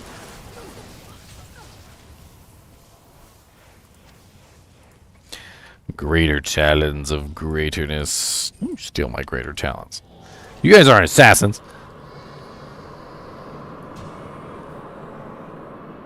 I think with because of the way I play Monster Hunter is different than because most people are min-maxing, and I'm not. I'm not trying to, you know, go how many hits does it take to kill a monster or do stuff like I see on most YouTubers, and I play it to have fun with my friends.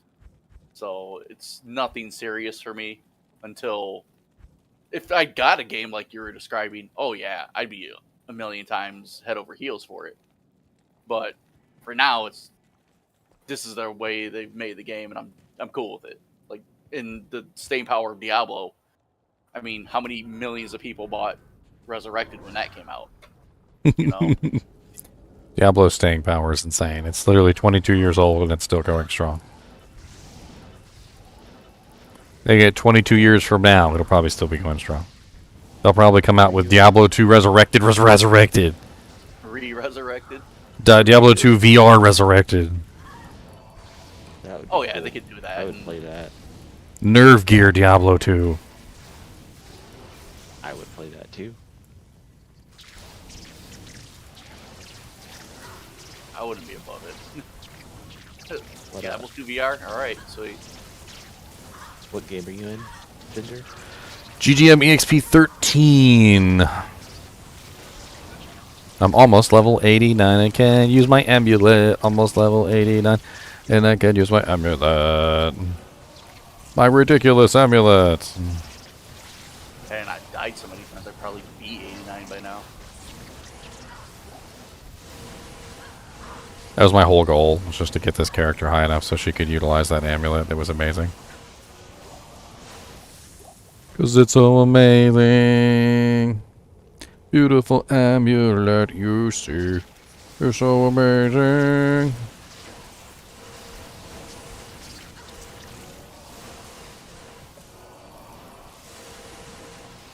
No.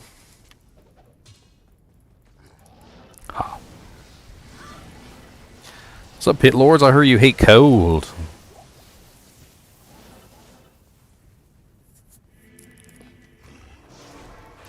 I kind of wish there was a little bit more, like, what do I call it? Like, elemental diversion, like the derision. I think derision is the correct word.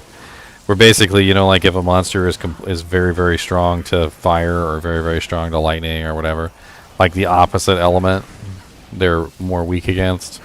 Like for instance, the pit lords are always immune to fire. So if you were to use ice against them, they should take like extra damage. They could. It's not like specifically said, but that is a thing. I mean, it's like, but you have monsters that are literally can be immune to like all elements. Like I've come across them before. Like it's maybe not immune, but like literally I've come across monsters that are like naturally immune to poison, and then they're like fire enchanted, so they're immune to fire, and then they're like magic enchanted and spectral hit, so they have like above 75% resistant to like every element. And then they're like stone skin too, and they weren't really that high on the physical resistance, so their physical resistance gets a 50% bonus. And they're like 20% physical immune, so they end up at like, you know, like 60% physical immunity. And like literally every single immunity that they have is like either 100% or close to 100%. Used to be the Cow King back in the day when he was completely immune to everything. That was scary if that ever happened. Cow King's still kind of broken. I think like that kind of negative resistance balance with positive, I think that does exist, but more in normal, because in later difficulties, one of the balancing mechanics is just simply raising resistances. Right? Well, So I'm talking. Hell just doesn't have that because every monster has all of its res. Even if it was like negative and normal, it's positive now, or at least 0. I'm talking about like a Res- mechanic that would be something like that is with immunities. So like if you walk up to a monster and the monster is immune to fire, then they would automatically have lower cold resistance. Like it would be something that triggers. So even if it was a monster that's not normally immune to cold, like if they were cold enchanted, it would immediately trigger a negative resistance in the fire. Or if they were fire immune, it would immediately cause like a negative resistance in cold or something.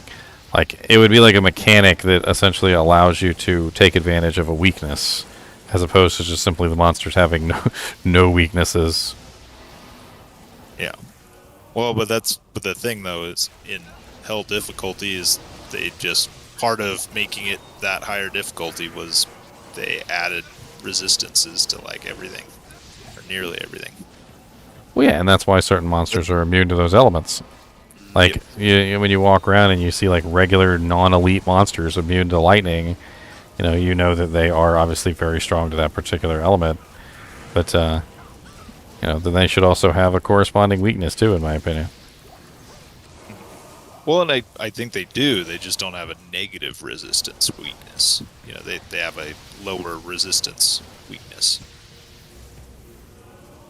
So I mean, Lords or whatever they are, 150. I'd even be fine if it didn't res, touch like the resistances. 20% resistant to cold or something. So it's not negative, but it's significantly less than their immunity. So I'd be fine if it didn't even touch their resistances, and instead what it did was it gave you like a damage bonus to their non-immune types. So like if they're immune to fire and lightning. So are you talking about a skill that would do this, or just kind of like an ingrained thing in the game? A natural. Oh God. Oh Lord, you got you got sniped. He sniped you, sir. Every time. He sniped you. Oh, look at this! I In my head, I'm like, have a bar to level. could finally use my amulet, my blood wing. I gotta like respec my whole character for this amulet. Oh, you want that helmet? Could I have that dual leech helmet, or? I was thinking about it. It might actually be better than Andariel's Visage. I'm not sure. Yeah, I don't know. I mean, Andariel's Visage does have 30 strength on it, which is kind of nuts. True. But then I could also... didn't that thing have 2 sockets also? Yes, it does. It's nasty. Yeah, it's on one of my other characters. I'd have to go get it. What's the cube recipe for socking at a white item? They're not all the same, Dennis. Type in exclamation point socket and whatever you're looking to socket. So, exclamation point socket weapon, exclamation point socket shield, exclamation point socket helmet, or helm. I can't remember if I typed in helm or helmet. They're all written in the bot program.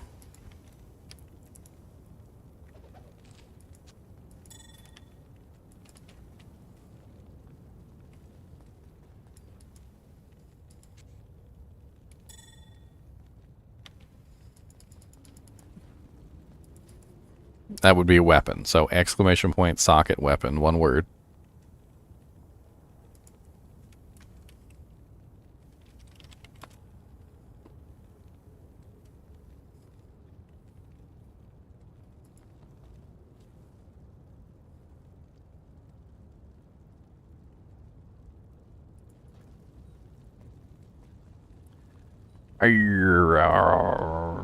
Mr. Knees, what are you doing, sir? What do you do, Mr. Knees?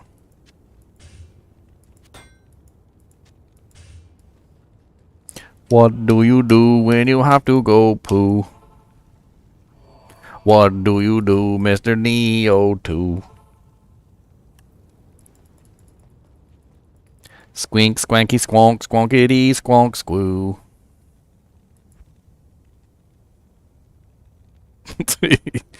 Man, you were just like, he talking up a storm. He talks up literal storms.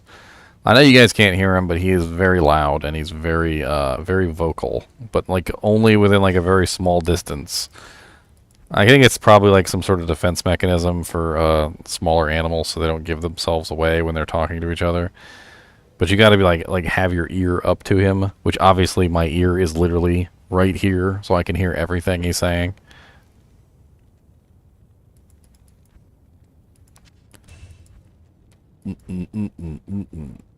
Bring all your secrets.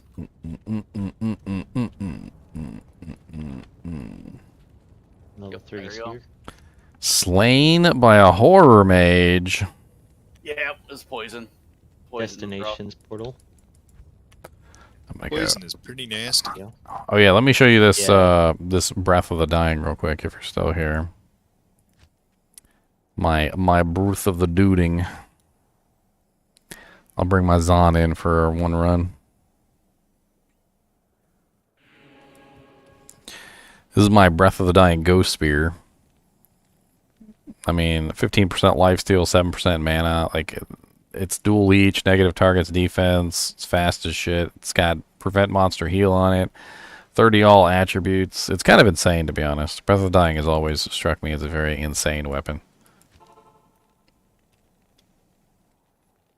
Yeah, you don't want to shit fast though. Ease it out. No, you want it to come out as you want it to come out as fast as possible and as clean as possible too. You want to no wipe shit, okay? Well, those are magical.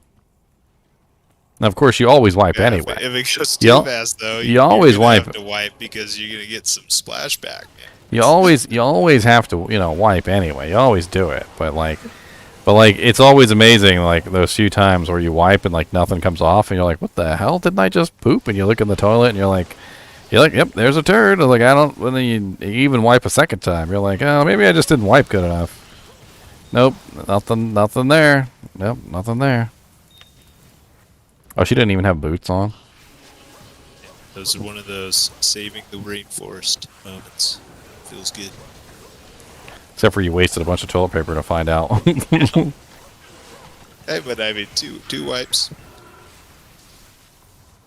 It's less than maybe what it would have been.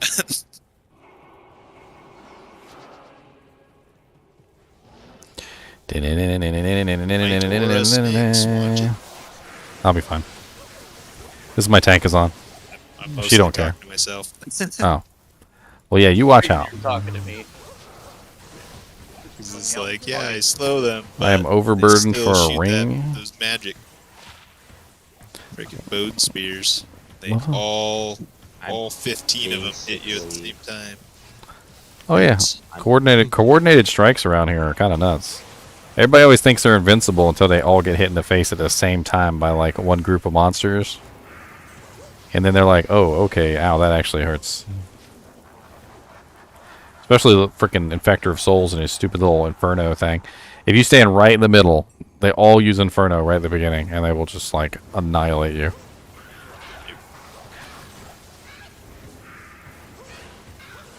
Yep. Inferno sucks unless there's like 20 of them hitting you all at once. That is pretty powerful. Oh yeah, and then if Infector of Souls spawns with multi-shot. Oh yeah, you're done. Multi-shot Inferno, boys. I will dodge everything that you own. Back off of me, son. I will dodge the moon. I will dodge the trees. I will dodge you in the middle of the bees. Bees! Oh, look, some chain boots. Let me put them on. Probably better than what I had, which is nothing. I stole her Ravenfrost, too. She doesn't even have Ravenfrost. I pilfered a bunch of items from her. For the assassin. Pilfered. Doesn't matter, she's still OP. She's still OP.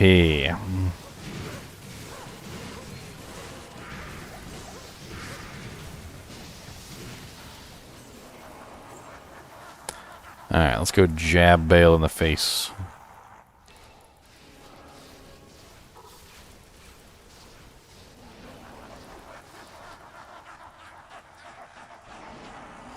Probably won't make it there since I don't have faster run walk boots. You might. Might get a little tap in.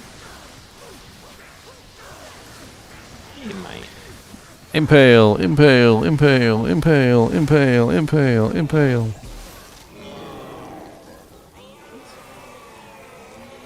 It's a very pointy spear. Yeah, she's a pure physical Zon.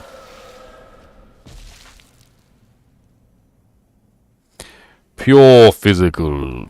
It's physical, physical, physical. She's a tankazon. Her job is a tank. She has no other job. Do not tell her what she has to do, because she tanks. That's her job. It's almost about time to respec this girl. By the way, if anybody wants any vampire bone gloves to craft items with, I've got a bunch of them in town. I was holding on to, but have not found a single Nephrune to craft with.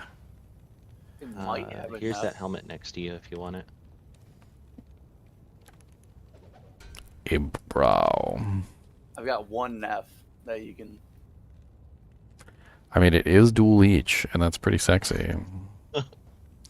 I mean, honestly, just like the simplest thing I could do is just put two 15% IAS jewels in there, and then have 30% IAS with dual each, and +2 assassin, and then I don't have the negative resistances. Yep. I got any 15% IS jewels just laying around? You can slap two 15/15s in there. That would be nasty. 15/15s? 15 IS with 15 all res. Okay, 30 attack rating and 30 IS and 30 resistances. I'll put that to good use. I'll put the doojank on my doojank. Here we go. Doojank on the doojank. I think it might be time to do a little crafting. And I'm going to have to go see if I can find two 15% IAS jewels. Speaking of which, I got a bunch of emeralds and thulls. I got 5 Emeralds thulls and 5 thulls. emeralds. Yeah. 5 emeralds and 5 thulls for you. I just want to see if I can find those 15% IAS jewels. I got plenty of those. What color you want? I had a bunch of them, and I think I burned them all, like crafting or something, because I just had so many. I was like, eh. I have a ton of them on a mule. Actually, I think they're on my Zon, now that I think about it. They're on my Amazonian. I think I remember putting them on her on purpose.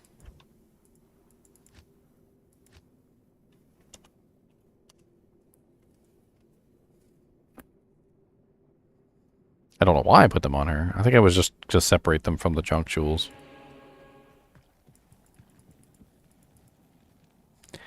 Yep, there they are. I got 2 blues. Nice. They even match. Finally. Leveled for the first time in months. After 10,000 years. It felt like it.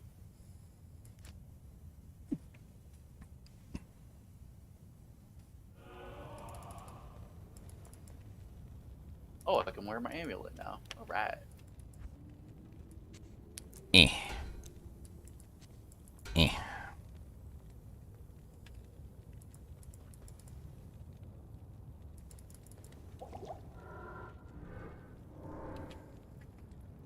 My block chance is pretty high, too. I think it's time to go respec.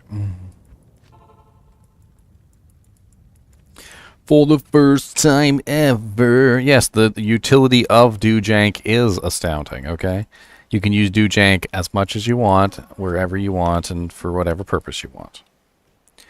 Doojank, Doojank, Doojank, Doojank.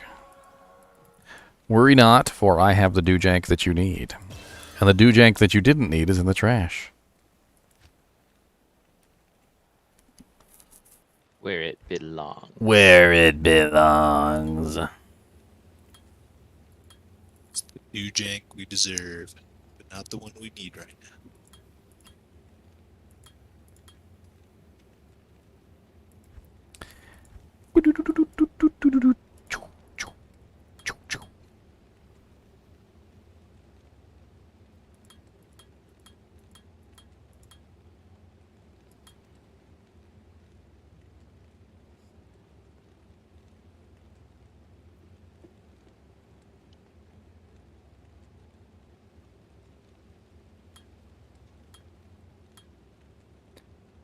I've got 6 points to do with what I will. I was actually really thinking about buffing up the Shadow Warrior, because honestly, she's using my abilities, and my abilities are actually pretty good. So having her spam them too certainly wouldn't be a bad thing. Why would you push him off the platform? I was also thinking maybe Dragonflight, which would give me extra attack rating. Let me fix my stats real quick before I go into all that.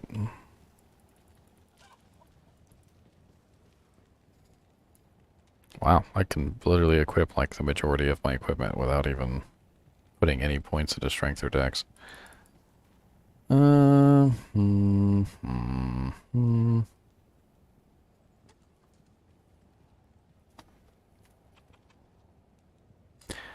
think claws have such low requirements.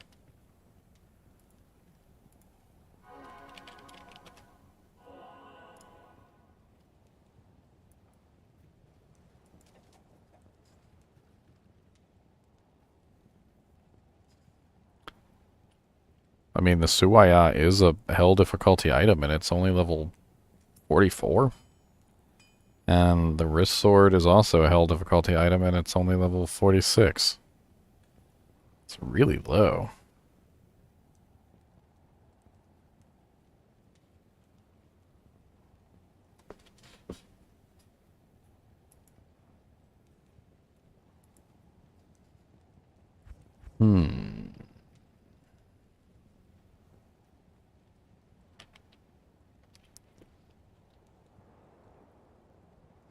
Wow. My base strength is literally 20 points. And I'm at 128 and can still literally I'll use all my equipment. Because the freaking it's got a lot of strength. I am using Bartux though, which I think I might have to take Bartux out of the equation before I run these.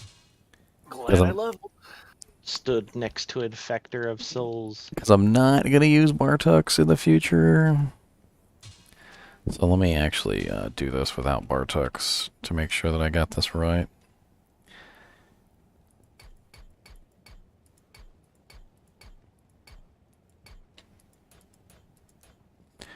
Alright, and then the dexterity. I'm actually going to max out my block. That's what I want to do. And boots are garbage.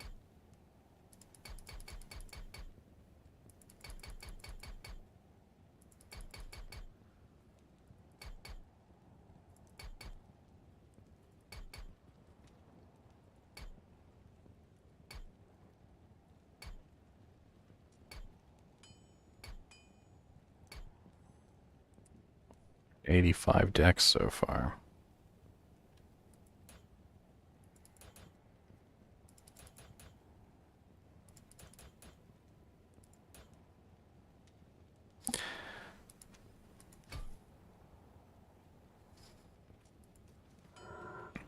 I might redo that later if I decide on a different shield, I guess.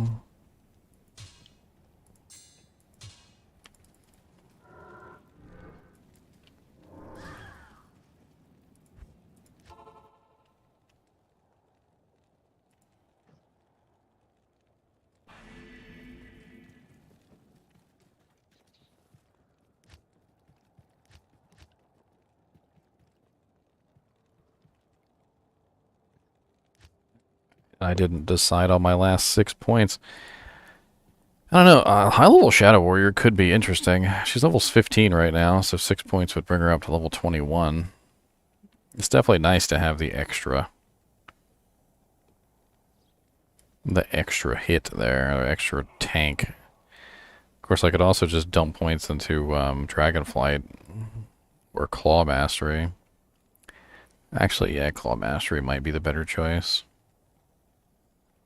Because that's attack rating for everything, whereas the other is attack rating for only one particular thing. Yeah, let's go ahead and just cap out Claw Mastery. We'll start dumping the rest of our points there. Not here. Fool's Claw of the Swiftness.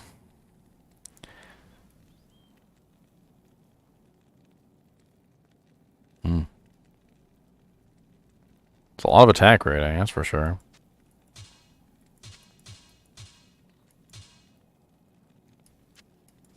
Why does my attack rating on Dragonflight go down?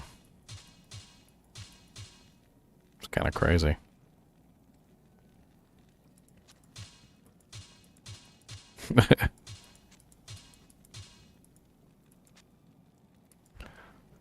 Fool's Claw of the Quickness.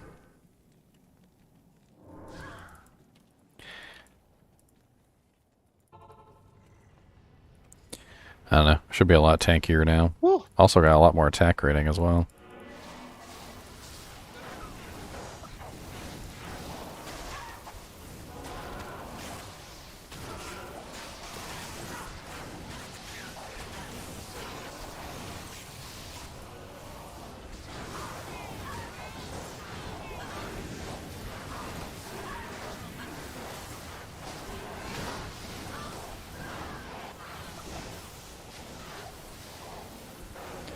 Immune to physical, huh?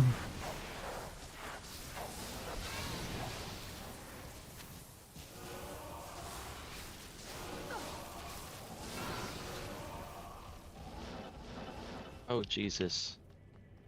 Who brought the Death Lords?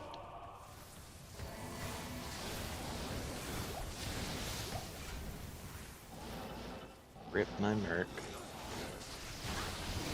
Yeah, they're pretty good at killing mercs, unless you get them set up right. It's very, very easy for Death Lords to faster hit recovery stun lock them. He like tellied right in the middle of like 3 champion ones. Merc had no chance. No chance.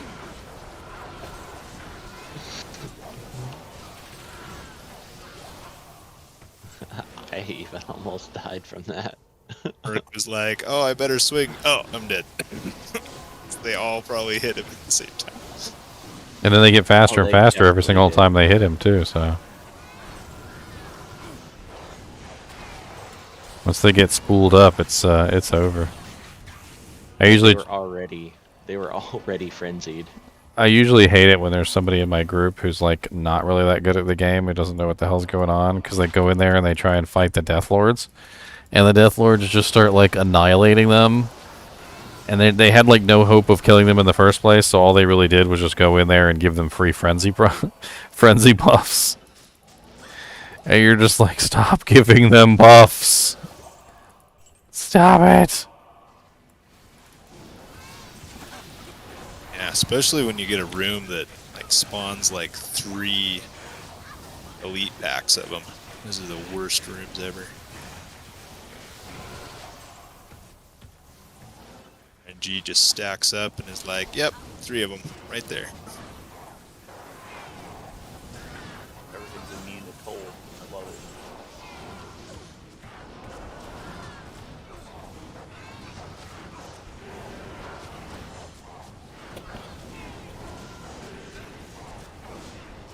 Oh, much.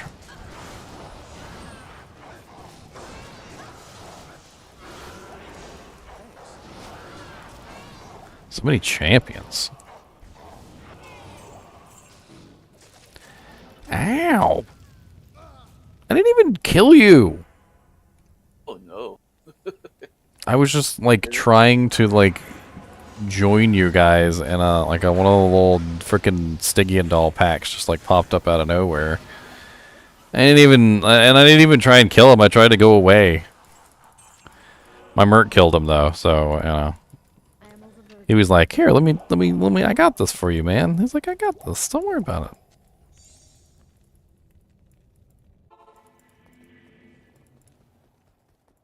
it." Whoa, charming person. That's a little very specific of a request, sir. That is a very specific of a request, charming person. A little too specific. I think you're gonna have to pay for that on Patreon. Oh, He.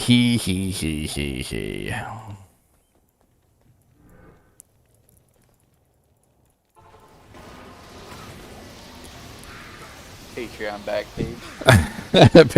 Patreon back page.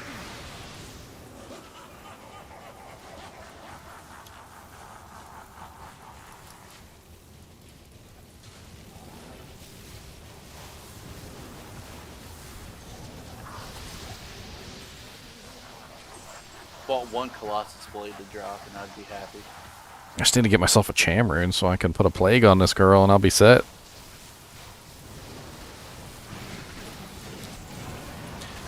Spend a little time trying to trade for one.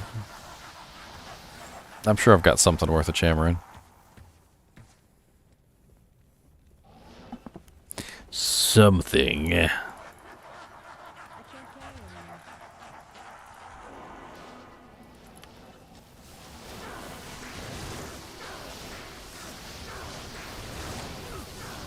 Do I have a Zod? I do not have a Zod. I mean, rune-wise, I don't think I have something specifically worth a Cham.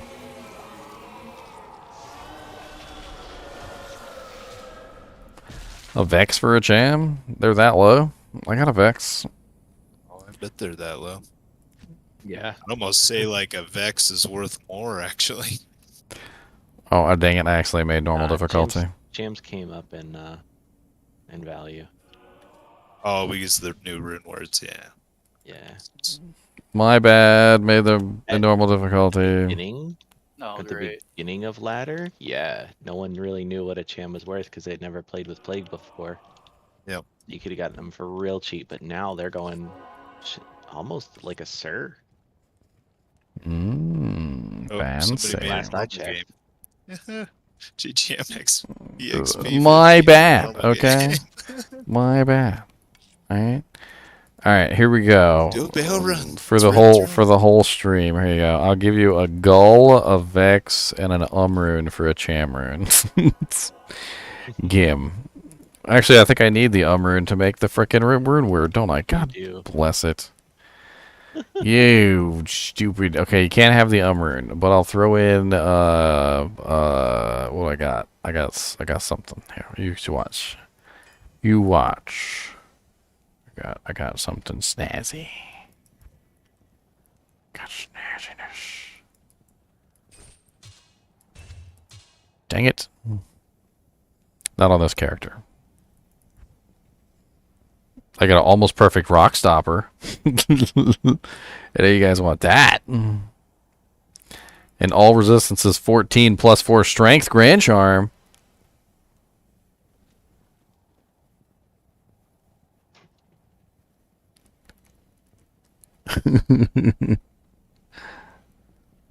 Nee.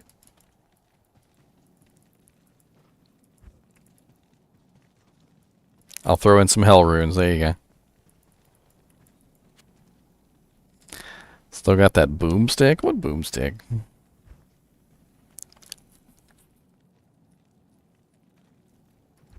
Chamalama ding dong?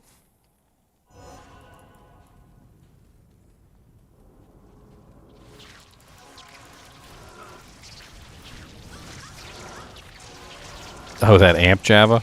That was actually on another server. I don't have that thing.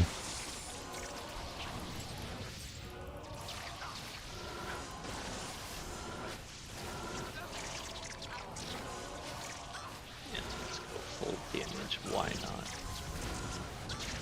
Why not full damage? Best defense is good offense.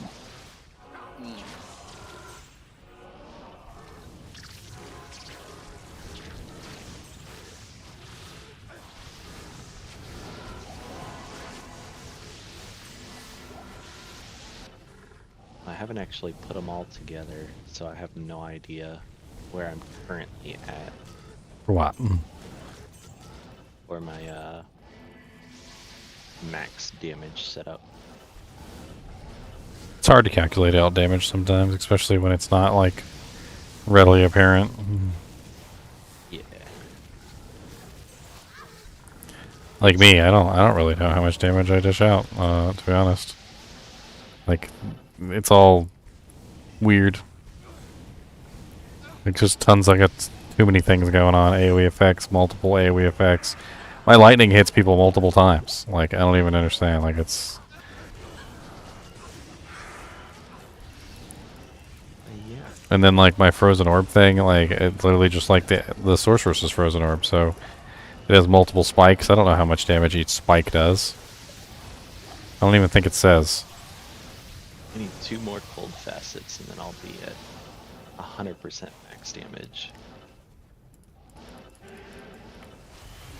Oh, and I need to get my 2. I need to get my 2 rings, my 2 Stone Jordans. Soldiers! Soldiers have eluded me for so long. Yeah, I don't have them on this character in particular, but I'm at... The damage is per spike. Well, according to that, then my damage is 1,824 to 1,941 per spike. It's a lot of spikes.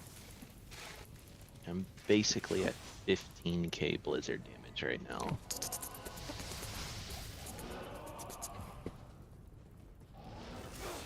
Yeah, from like 10 to 11k on blizzard damage. Still just... I think that's enough. I mean, if I build up every single one of my my charges, and then sit on them, I'm sitting at 30,000 damage. Apparently, when I land on a target, it's just 30k, just right in their face. And then the second charge, I can't even remember what the second charge is. If I want to just like keep going, but it's actually better for me to like drop the third charge and then build the second charge back up to the third, because the damage is better for the third charge. My conviction is negative 150, so you're doing even more. Oh yeah. Well, that's eventually the goal, is an infinity polearm for the merc, and then plague for me. So I'm running conviction and lower resistance. So pretty much all the monsters will have negative resistance for whatever element I'm using, even if it's not all of them. My cold mastery is at negative 230. A little high. Means you have more points you could have put elsewhere, man. Fancy little plague, fancy little infinity. Ow. Hurt. I'm squishy.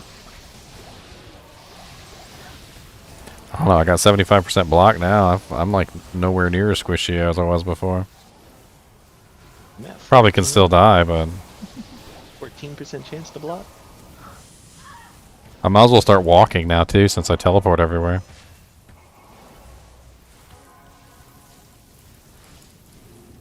I'm not gonna stand over here. Nope. My poor little shadow warrior, she can't hang that. Like, never. It's, like, impossible for her.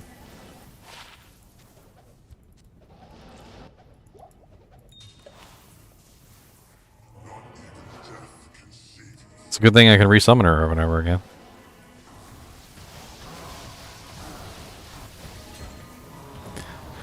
Blade Bone! The boniest of blades!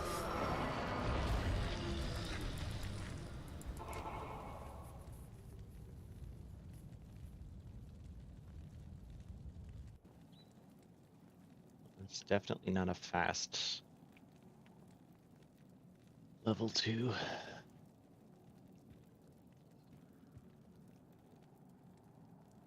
I mean, it literally says Chaos Ice Bolt damage, 1,824 to 1,941, and it looks like there's a lot of freaking little bolts. So I don't know. Chaos Ice Bolt.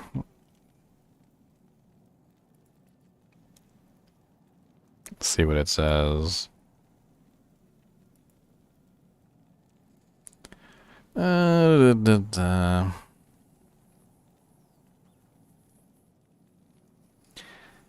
Releasing 3 charges results in the release of 15 Chaos Bolts. So these do cold damage and will freeze targets in their path. They originate from the monster that the charges were released upon. They spiral outwards with alternating bolts going clockwise and counterclockwise. The Chaos bolts remain for roughly 1.5 seconds, and the freeze duration is cut by 3/4 in hell.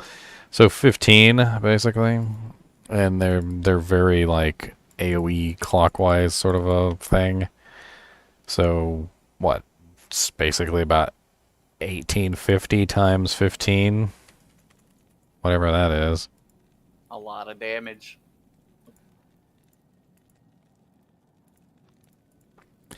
About 27,750 damage. Which I don't think is being accurately represented on the character screen. Of course, it does require them to actually hit the target. So, you know, with Frozen Orb, you never know how many is actually going to hit the target that you're hoping is hit. It's like a game. Apparently, they don't hit the target that it's released from, so seems like it might not be a good one to use on bosses.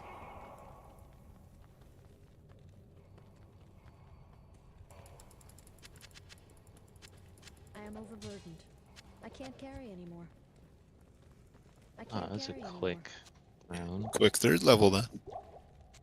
I like it. Portal up. Less chance to die. How much chances to die? Many chances? Less. Damn it! Why did you say it? Oh, dang. Dang, dang, Why? dangy. Dang, dang, dang, oh, Danginson from Dangintown. I got your back. Let me build a couple charges. I'll kill this evil witch. Oh, there's so many monsters over here.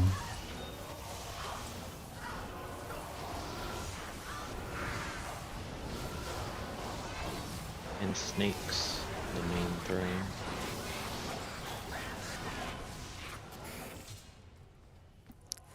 Throne is clear. Portal is up in throne.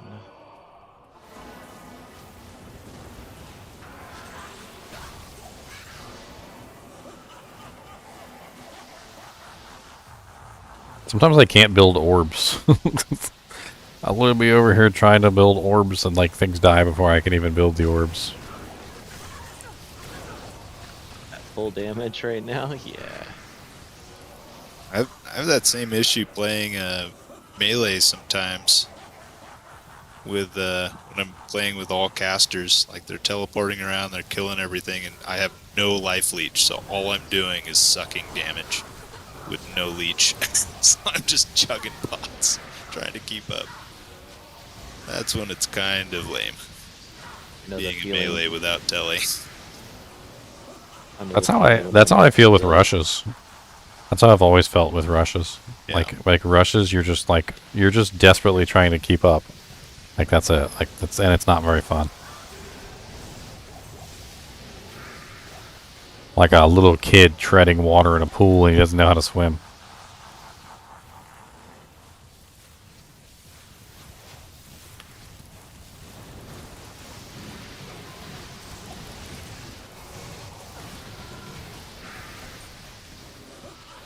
actually. I think the reality is real life, like, rushes are even more boring than that, though.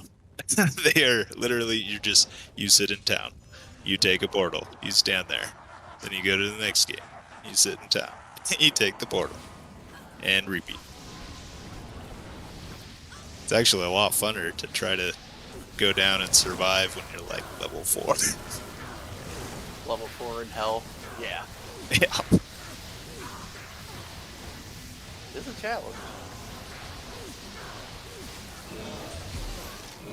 Large charm.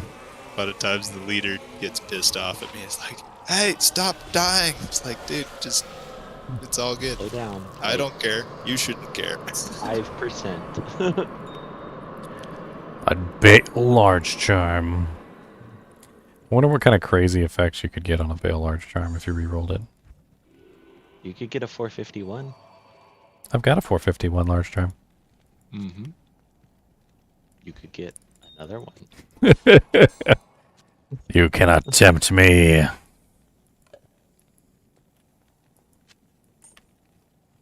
know what? I'm gonna go do some crafting real quick. And I guess we'll do a swap game too, because I'm running out of space. So, GGM swap.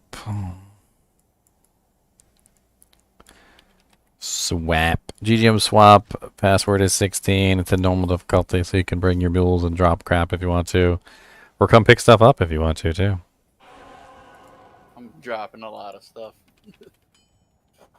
Rain items. Come on in, some swap from stuff. Let's see, what do I got to swap? I got a pretty nice Witch Wild String. Those things are great. Erasmus Coil. This is a Baal Sacred Targe, if anybody wants to try and roll a J mod. It is the Sacred Targe of Absorption over here. I'm not sure if anybody wants to try and roll a J mod one. Those are pretty difficult to get, so, you know. I can understand if you don't want to. Oh yeah, I have a really awesome 2-socket F ornate plate, which could be a really sick smoke or stealth for a low-level character if you guys are building lowies. And then I've also got a really sweet ethereal 651 bone weave. Ethereal. And what else do I got hiding in here? Must give away everything. Except for my rock stopper, you're not getting that. Go away.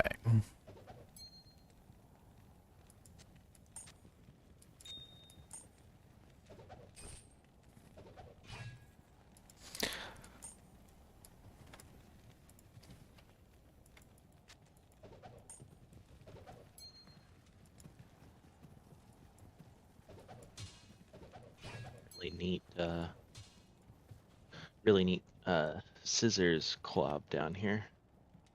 Where's 3 to Death Century. Quab of the Scissor. +1 charge Bolt Sentry. Yeah. I was actually looking at this one claw in here. I was eyeballing it pretty heavily. It's +2 Claws of Thunder, +1 Death Sentry. I think that's a good combination. Mm-hmm. Ginger, up here by Charcy, I'll have a bunch of emeralds and bowls for you. Gonna do some crafting. I figured since you said you were gonna do some crafting, I was like, oh, okay, here. Gonna do some crafting. I've been saving them for you.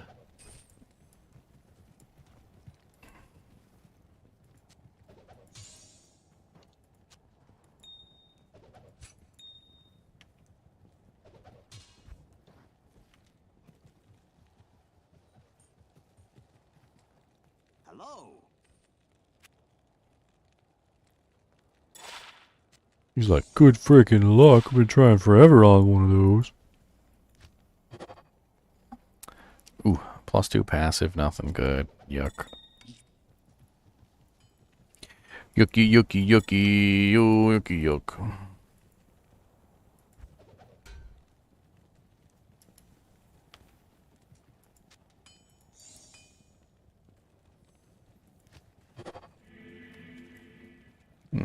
+2 lightning skills. 9% increased chance of block with some resistances and strength. I'll drop all my failed crafts on the ground. You guys can have them. Do we have any fire sorks in here? I have a fire grand charm.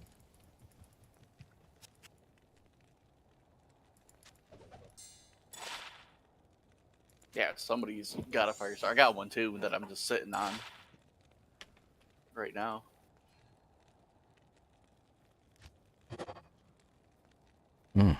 +2 Amazon with 7% increased block.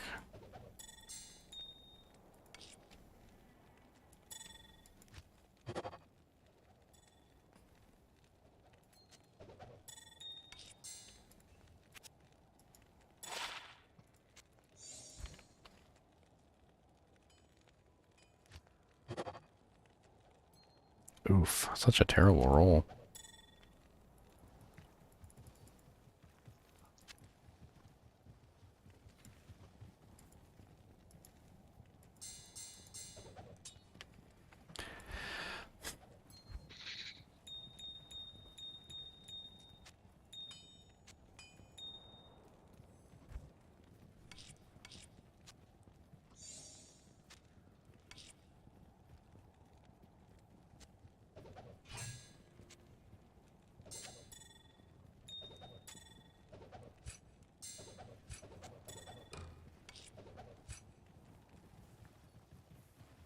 So many doojanks on the ground.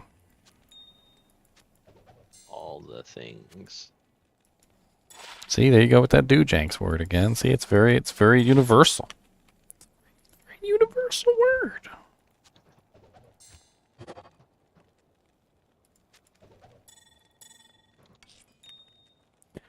All of the doojanks, put them in the bank. Look at all the doojanks.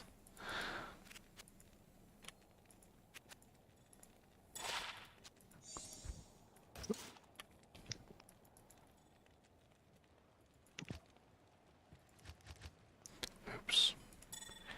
Jewel. Another nice assassin amulet. Seem to have a lot of luck with those.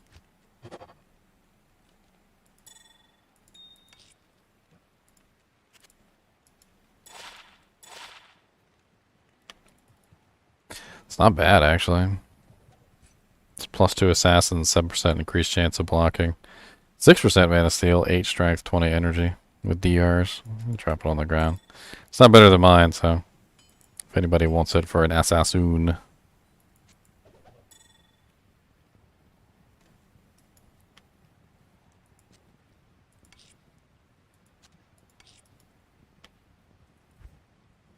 Get rid of some of these jewels I've been holding on to, though.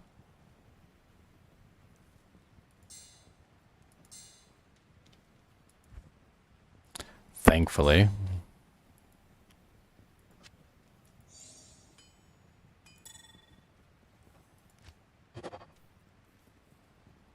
Yeah, +2 summoning and Necromancer.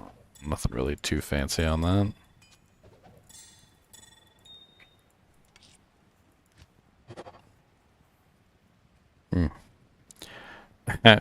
Didn't roll any plus to skills, but it's a teleport amulet.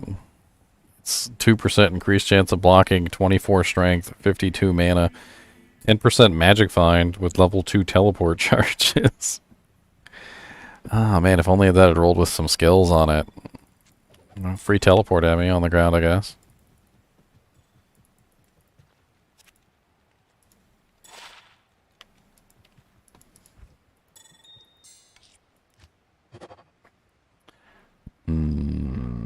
Well, nothing too crazy on the crafts today. I could also try and make some caster amulets, I guess. I don't think I have enough Rel runes for that, though. 1 Rel.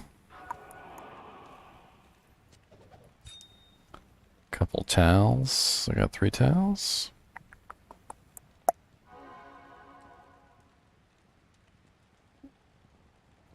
I do not. Interesting.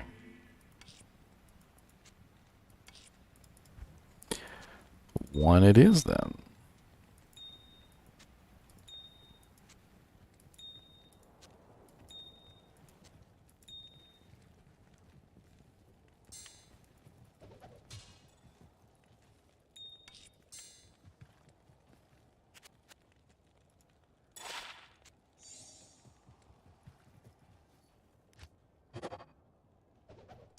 Oof.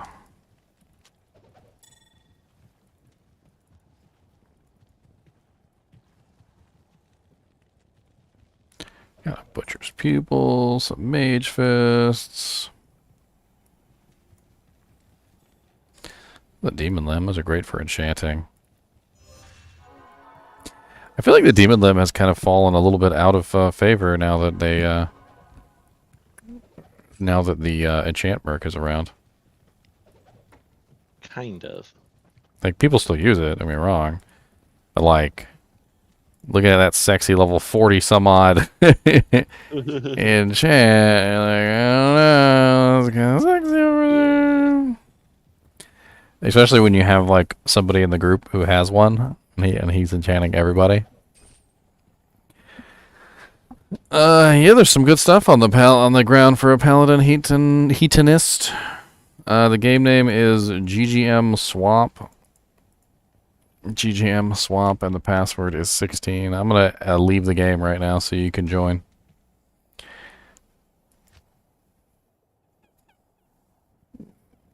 I hear you, Mr. Squonks. What's the matter, buddy? Do you got to go tinkle? Is that what's hearing? You got to do the tinkle binkle? Do you got to do the tinkle squinkle?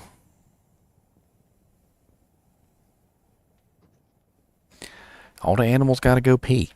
I'm going to put him back in his house so he can go to the bathroom. Because I think that's exactly what he's on about. He's yelling at me.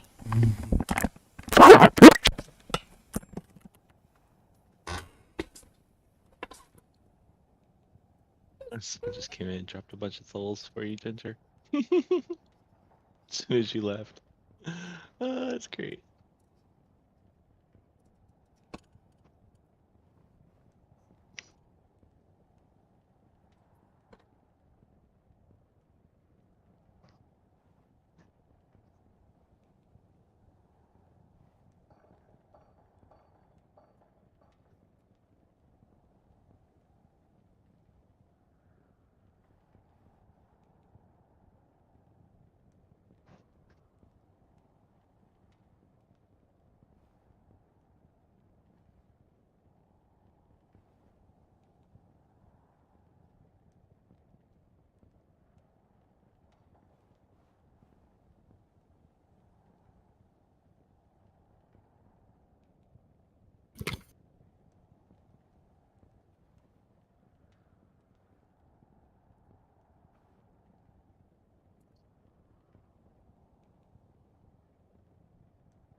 Ah, now if I swap that up,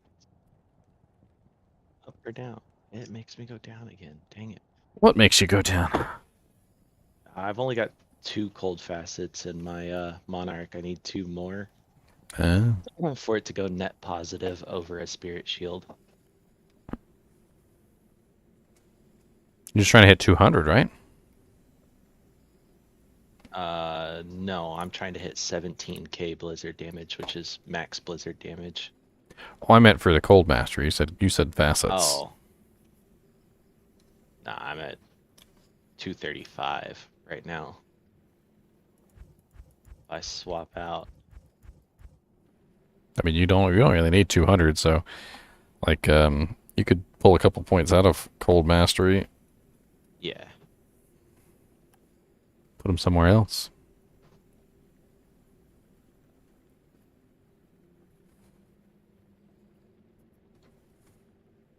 Yeah, I'll worry about that once I get everything like set up and maxed out. That's basically what I'm waiting for is once I get these last 2 cold facets, then I'll actually respec her properly. I was trying to remember. Isn't there some kind of like ridiculous item that has really large amount of cold skill damage on it? I've got them all already. I've got perfect Death's Fathom, perfect Nightwing, and perfect Blizzard Ormus Robe, all with 5/5 facets in them. And then I've got 2 5/5 facets in my Monarch. I just need 2 more. It's ice. I was thinking of ice. Ah. It's 30% on ice. Yeah. Yeah, that would be a Death's Fathom weapon. Unfortunate. Yeah, it's 30, and then with the 5/5 facet in it, it's 35. Nightwing's Veil is 15. With Cold Facet, it's 20, and same with Ormus Robes. You got a Blizzard Ormus Robes? Yep. Oh, okay. All right. With a 5/5 facet in it. All right. Yeah. 9 Cold Skillers, Torch, Annie, 210, Caster Amy, Stone of Jordan. I got a Bull Cathos on it now. Snow Clash Belt for the +2 Blizzard. And then Trangs, and then my Crazy Boots. Crazy Faster run boots. route. Yep. 30% faster run walk, 29 cold res, 30 fire res, 30 lightning res, 22 magic find. Crazy Boots. Crazy.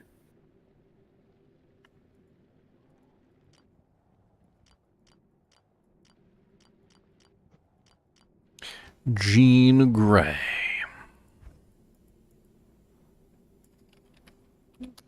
I wonder if anybody who's not an X-Men fan would know why I named my character Jean Grey. It's probably a joke completely lost on people.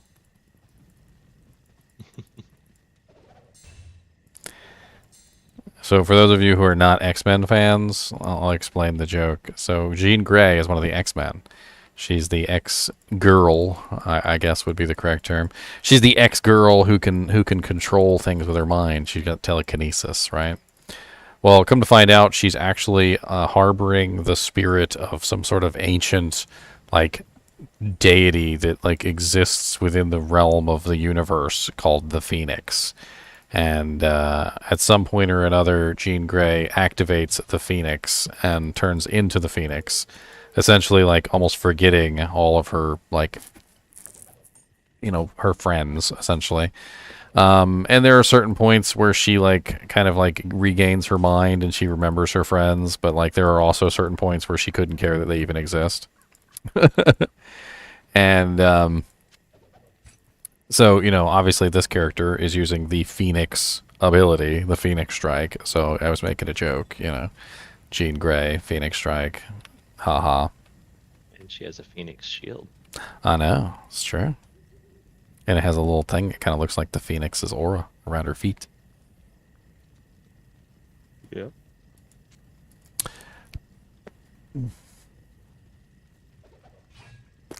I make it a joke. I make it a joke. Make it a joke. It's a joke. I make it a joke.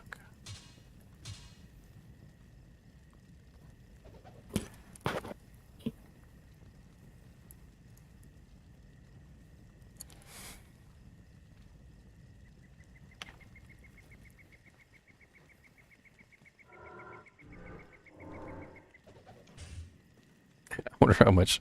I wonder if I can one-shot Shank. Let's give it a try. I'm just gonna, like, I'm not even gonna touch him. I'm just gonna, like, build up my charges and, like, teleport in there and see if I just one-shot everything.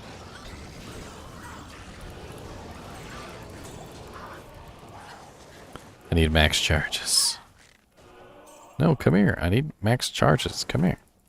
You too. Come here. Come here. Everybody come here. I know you guys die in one hit, but I need you to just hang in there for a little bit. Right. Max charges. Don't run out. I'm probably gonna run out of charges before I even get to Shank. Honestly, with No. They all the real disappeared. question is with my current actual cold facets, would I actually be able to go even below -200 on the cold mastery?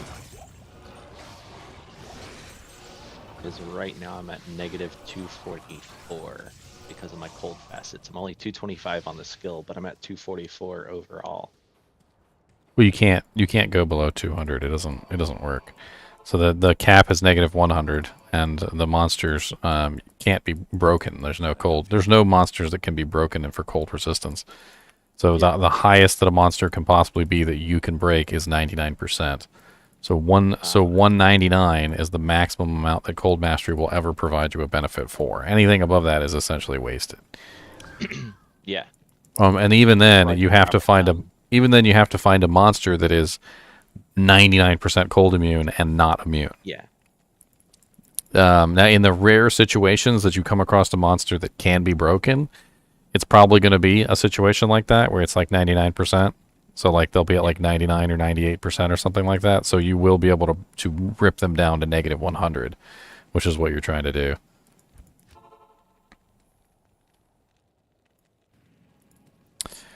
Alright, there's plenty of good stuff on the ground, guys. I'm going to put the GGM swap game in chat one more time. So essentially, I could pull out 44 cold res and still be at 200. Yeah, because you're stacking, you're absolutely like ridiculously stacking facets, and every one of those facets has -5. Those -5s on every single one of those are essentially the same thing as Cold Mastery. So you can take that away from Cold Mastery. It's one of the benefits of running cold facets on a cold sork anyways, because you get like massive, huge bonuses to that Cold Mastery. So you can take it away from your actual skill. I mean, essentially what you're doing with cold facets is you're adding cold skill damage, which is essentially Cold Mastery. So you're building Cold Mastery just in a different way. It's weird because of the way that Cold Mastery is a different ability. And I can pull out 5 points out of it right now and actually hit max synergy for Blizzard. Exactly. And now you've beefed up the damage of your Blizzard even further. Yeah. I'm at 15.1 to 15.7 right now. Yeah, your goal should just be 199%, like 199% or 200% or whatever the closest percentage is. Yeah. And then add in all your facets and everything too, because that obviously is a big deal. It actually does it under the character tooltip, under the character stat screen.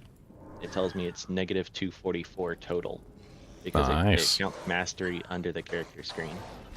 So I could essentially pull out a couple skill points there. Actually, as many skill points as I wanted to get me down to 200. Which I don't remember how many points mastery adds. Well, maxing out Blizzard is something that's really cool because you do get like max glacial spike, and you can spam the glacial spikes in between your blizzards. That's what I do. It's really quite effective. And then for Ice single target, Blast actually does more. yeah, for single target, Ice Blast is the superior version.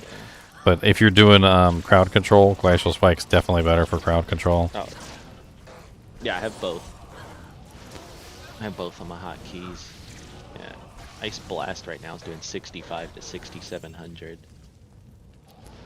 It really just depends on your situation. Like you have to switch back and forth to get the optimal out of both of them. Because Glacial Spike in a tight pack of monsters does way more damage than Ice Blast. But Ice Blast does way more damage than Glacial Spike for like single target. Like if you're fighting a boss, you don't use Glacial Spike, you use Ice Blast. Yeah. Double. It's 3,000 to 3,200 for Glacial Spike, and it's 65 to 67 for Ice Blast. Well, yeah, really double. But there's also an AoE effect, so yeah, it's just like Freezing Arrow on the Amazon. You know, you get that really nice like 3.3 yard AoE.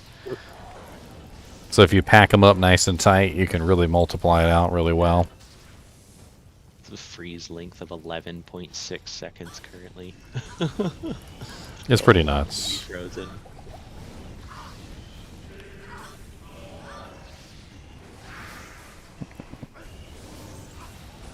And I can take a point out of frozen armor because I have chilling armor. So the snow clash. That saves me a point there.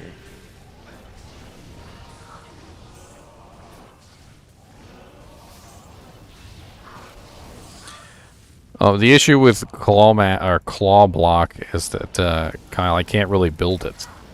Like, I don't have the points after dumping in 20 points into fire, 20 points into claw, lightning claw, 20 points into ice claw, 20 points into phoenix strike. I've already burned 80 of my points right there. And then 81, 82, 83, 84, 85, 86, 87, 88, 89, 90, 91, 92, 93, 94. I've already burned 94 points. I don't really have the points to invest in the block. I need those for like claw mastery and other things that are honestly more important. The dexterity honestly doesn't hurt me because having more dexterity means I have a better chance to hit. And then the freaking amulet I have on is just godlike and saves me a ton of dexterity because it's got 9% increased blocking on it. So I don't have to build my dex that high to hit the 75 breakpoint. I'm really loving that 21 strength and 60 mana too.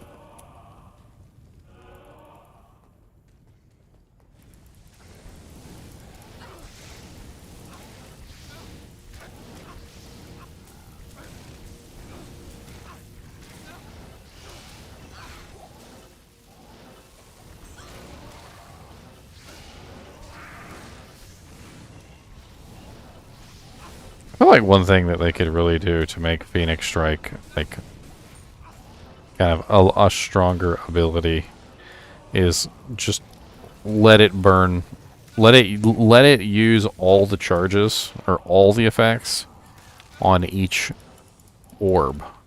So like if I have 3 orbs, it's going to use the ice, the lightning, and the fire. If I have 2 orbs, it should use the lightning and the fire. And if I have 1 orb, it'd be with just the fire.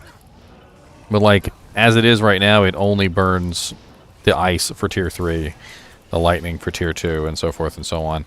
Like, I think a very easy way to fix it would just simply be to let it burn all the effects for each one of the orbs in correspondence to its tier. So if you have a tier 3 Phoenix, it should do all 3 effects.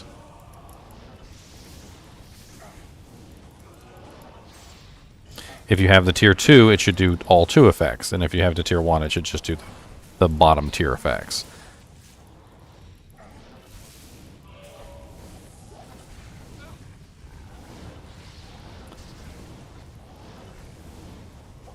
I mean, I think that change, honestly, would enhance Phoenix Strike tremendously. Make it a hell of a lot more powerful in general.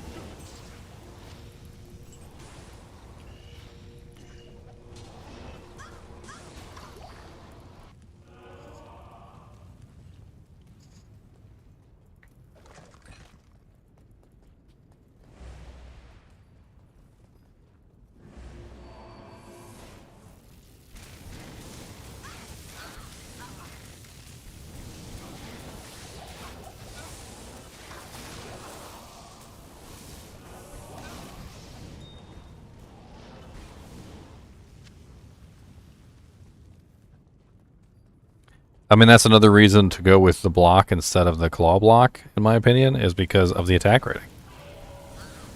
I mean, if you look at it, look at my attack rating right now. It's kind of insane. I mean, I'm sitting at 17,000 and 21,000 on Dragonflight. Like, my attack rating is kind of beefy. It's a little beefy. 26,000 now on Dragonflight. And if I throw on enchant, which I do have enchant on my offhand. Now I'm sitting at 21,000 for Phoenix Strike.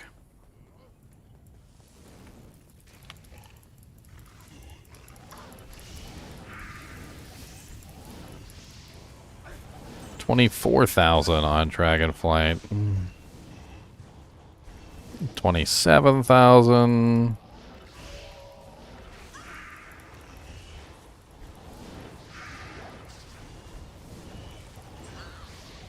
I mean, that's not even with like a good enchant. That's just Demon Limb. Oh, the stupid broken seal. What number of game you guys in? 17. Oop.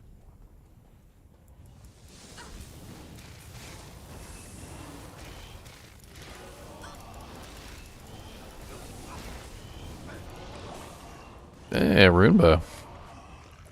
Mage Wrath? Yeah, Mage Wrath.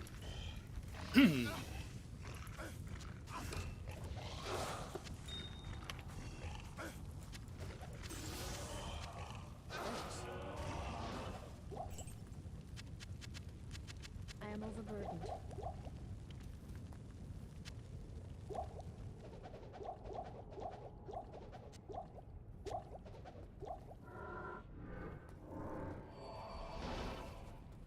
Oh, no problem, Heat. I'm glad I could be of service. We do swap caves all the time, by the way. If you ever feel like you want to give something back, you know, and you got like tons of stuff laying around, just hop in and drop some stuff next time we do a swap cave. There's always plenty of people who are looking for very specific items. Even some of the more rich players, when they go into the swap games, they're like, "Ooh, I've been looking for that for a while." Take a penny, leave a penny, as we call it.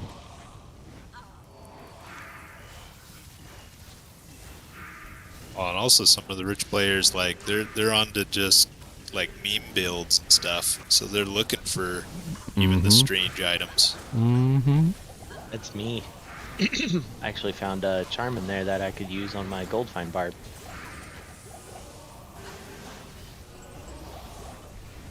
Don't know why, but it works.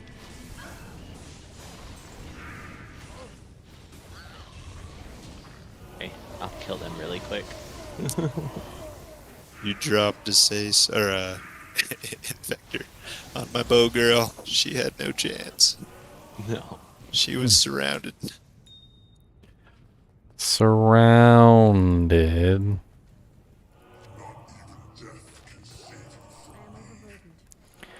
Not even death.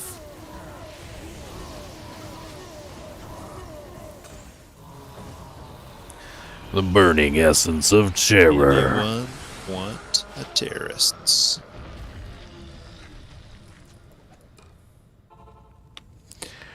Burning.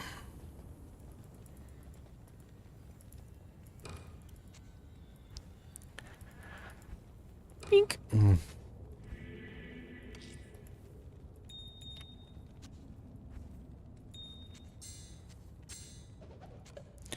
Should be school.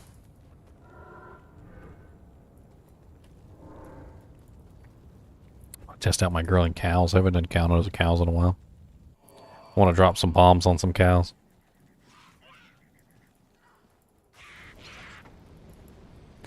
Oh, somebody already grabbed the leg. Oh yeah, they're already in there.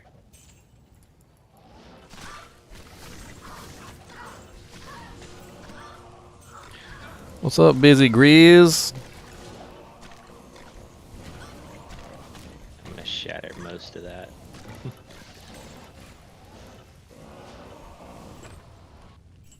Dead Busy Grease.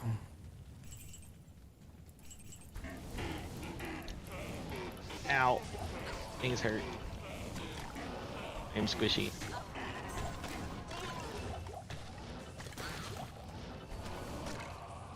This girl's not very squishy. I'm pretty excited about her. She's pretty defensive. Doesn't die very often. She does need more HP, though. Ow. She definitely needs more HP.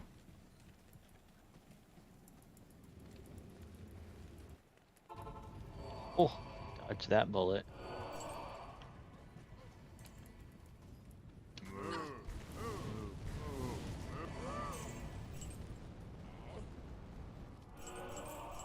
One cow. Uh-oh. I'm sucking up all your bodies, sir. Talking. He's like, no, quick, get them before they're gone. I can't hurt them. I can static them down, but... Static what down, the cows? no, there's some he's in enchanted guys. We're in World Stone. I got it. I am overburdened.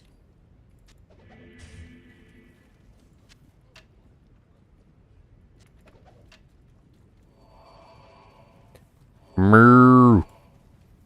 Yeah, if it's on my sorceress, we'd be both stuck together because we're both blizzard. Warfist. Ethereal Claws of Thunder. That's a nice little pack around the corner there.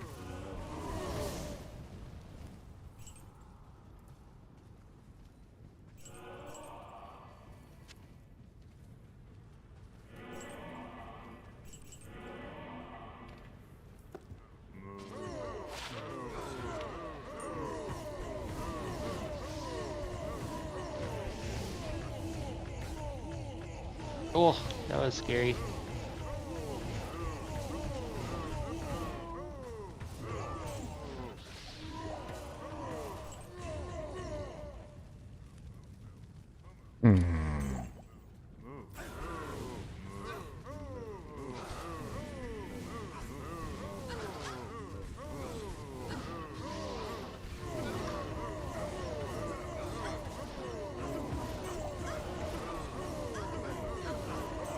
So much shouting. So much shouting. I'm a loud boy. It's a very loud boy. It's just these guys at the entrance here.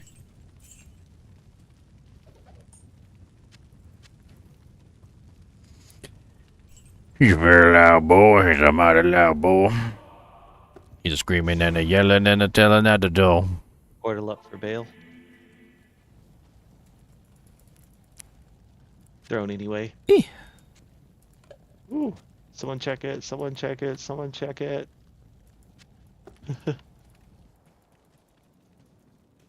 Burning essence of terror. Well, thank you, Tat Womp, the Jag, Stick a Jag, Stap Womp, Stick a Jag.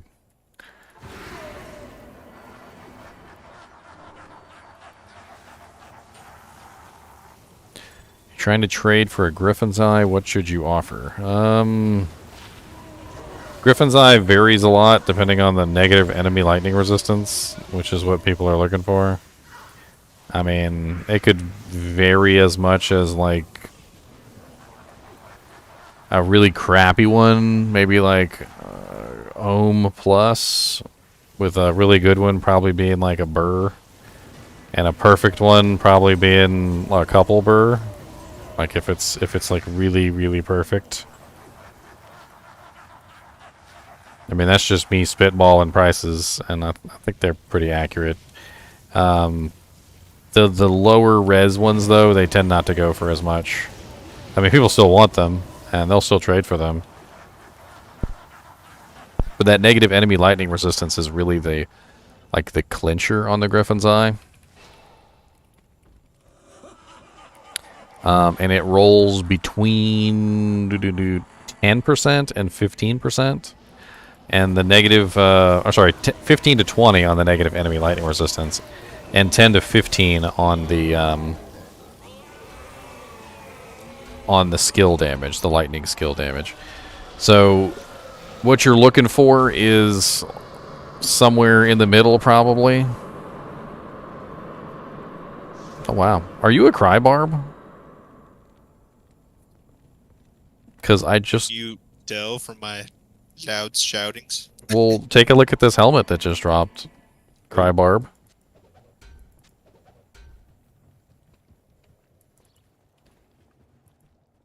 +2 Barb. Ooh. With +3 Warcry and +3 Battle Cry. Sweet. Oh, that's better than my Demon Horn. That's a +5 Barb on your Warcry. I don't know about the other stats, but it's pretty nasty. That's a...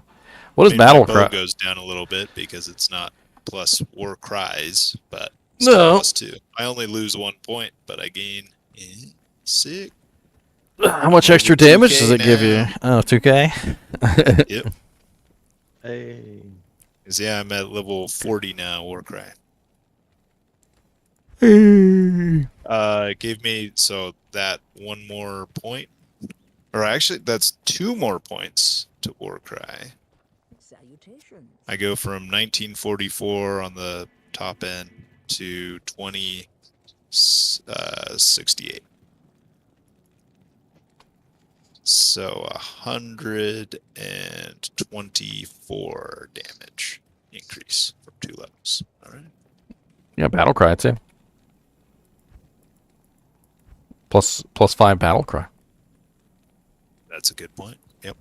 And I use that as well to weaken those suckers. So that's down to negative 128% defense, negative 64 damage. I don't think you can go below negative. Oh, actually, I do remember. Actually, can you? I do remember this. Okay, so negative defense is actually halved for bosses. So anytime you apply any kind of negative defense to a boss, it's halved. So you can actually go above 100%. Nice. So it pays to overstack. Sweet. So it's like negative 60% on bosses right now. That's So, good enough. well, and this is not even with skillers. I only have one Warcry skiller. Yeah. What's up, J-Laws? So I'm saying Definitely just go higher. currently it's negative 60%. You need some more Christ killers then. See? Alright, I think for right now I'm finished with my girly here. I'm gonna go swap back to my paladin. I stole his equipment though. 'Cause I'm a thief. I do the same thing. Thief! I stole the Stone of Jordan and the Bull Cathos from my paladin.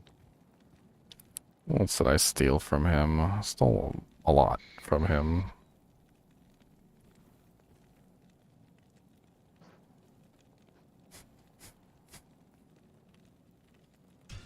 I know I stole his nearly perfect Annie because I was like, why not?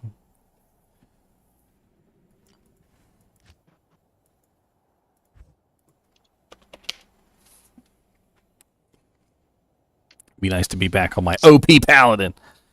It's a sick helm. It really is. I mean, lightning res, repairs durability, 19 life.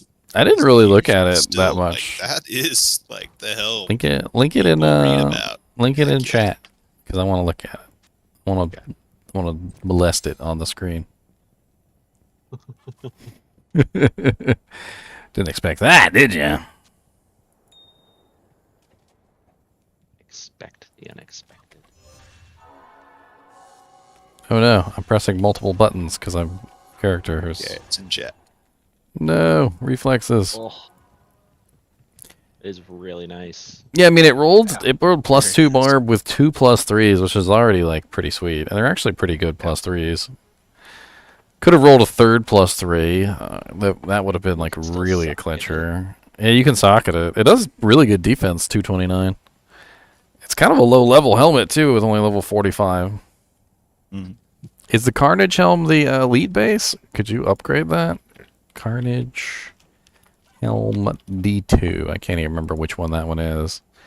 Is that the one that looks like the bunny ears, or is that the jaw? No, it is the elite base though. Yeah, I don't just even looked know it what up. you would It's elite. put in Jawbone visor is the non-elite. I don't even know what you would put in it to actually like make it better. I mean, Like, maybe a burr for damage reduction, or yeah, you could do a burr. You're going to be in the middle of all the monsters. Like DR Yeah. actually would be pretty nice.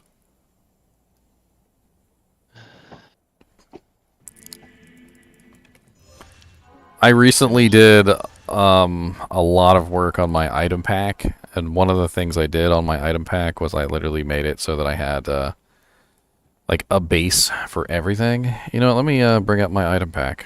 You guys can get a sneak peek. I'm getting close to finished, so it'll be fun for you guys to see my my GGM's item pack. Bink. Let's see here. Ah, blinding. Very blinding.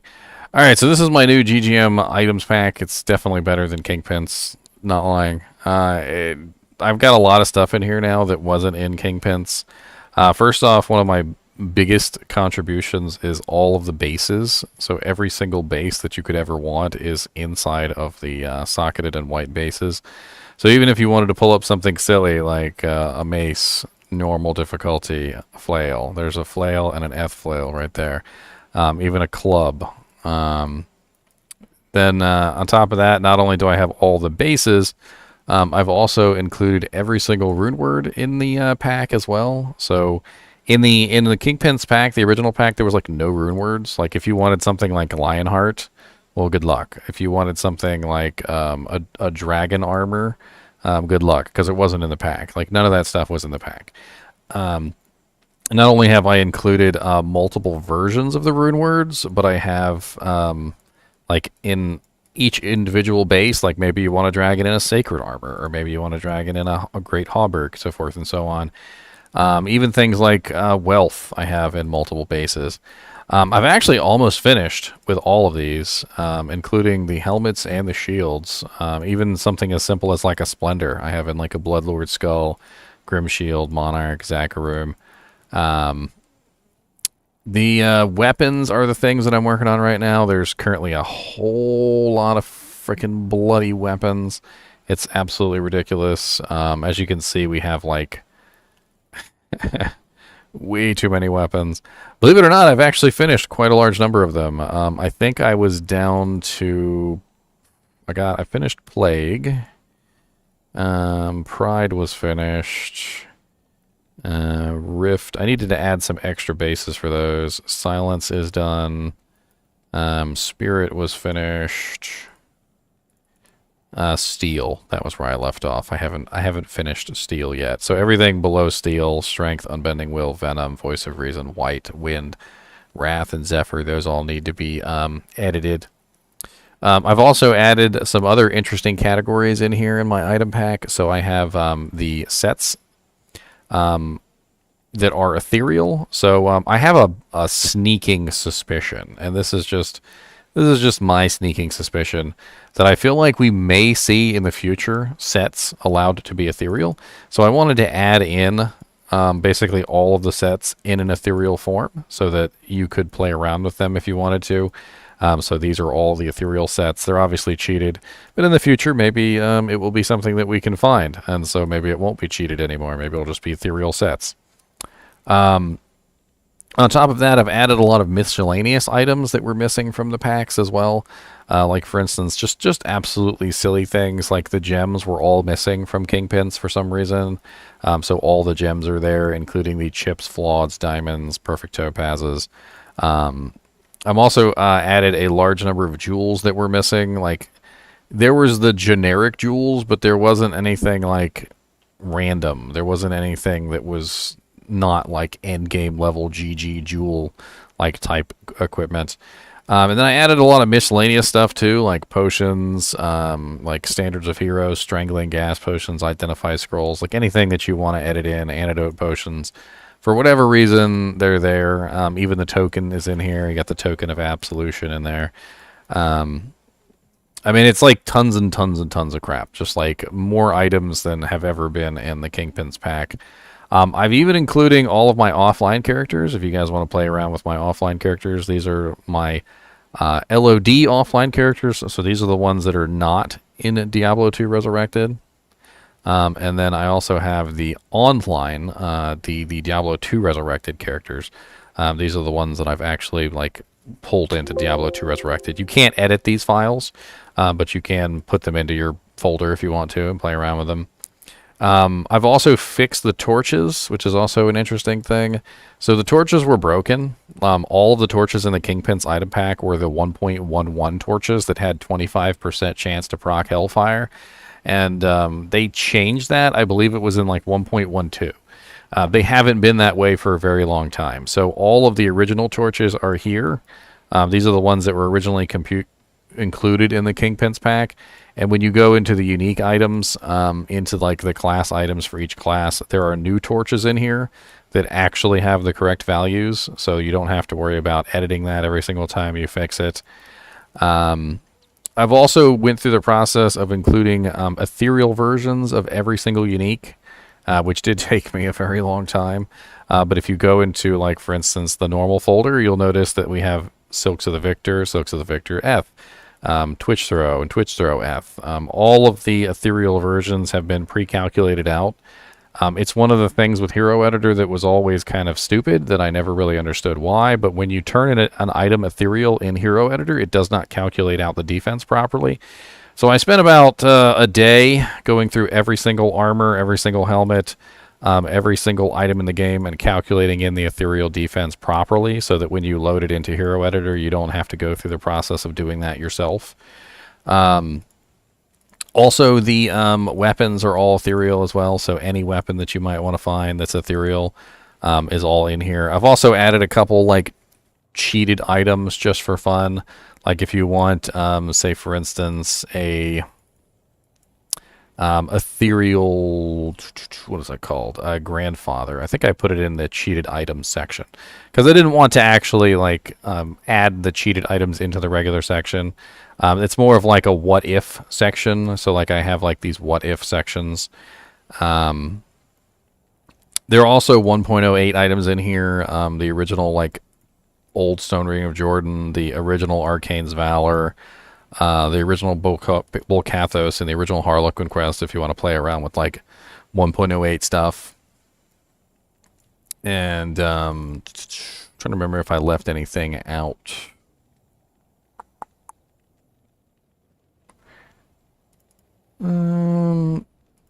There's just like all sorts of random stuff in here, like random identified rings.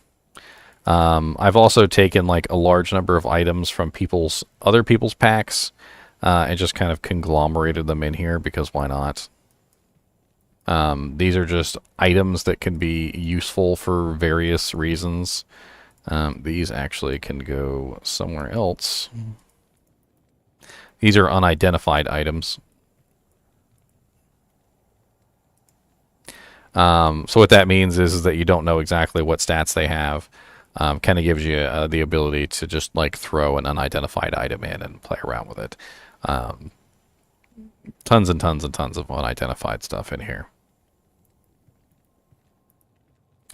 I've also got something else that's coming. It's a I have a guy who's helped me out. His name is Zax. He's helped me out with a couple items that I've been missing. That's one of the things that that I actually fixed in this that a lot of people are unaware of, is that the original Kingpin's item pack had a lot of items that were broken or missing. So, for instance, one that was broken was the Azure Wrath. Azure Wrath was the wrong level, and it didn't have the right stats for some reason. I don't know exactly what was going on with Azure Wrath. It was level 54 instead of level like 80 something, what it was supposed to be. And I just had lots of issues with items in this pack that were not correct. Like, for instance, the armor. When you would load in Tyrael's Might, for some reason, Tyrael's Might would be plus 100% requirements instead of negative 100% requirements, and nobody could use it, so you had to go in and you had to edit it and make it correct, and I've already done that and fixed it. There's multiple versions of the Ormus's robes, obviously, because I know a lot of people like various Ormus robes. There's also upgraded versions of certain items as well. Although I didn't include upgraded versions of every item, I did try to include a bunch.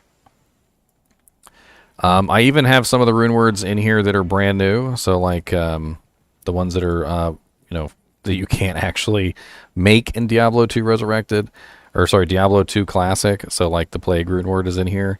What happens is if you load it onto a character, it will automatically convert when you convert the classic file into the resurrected file.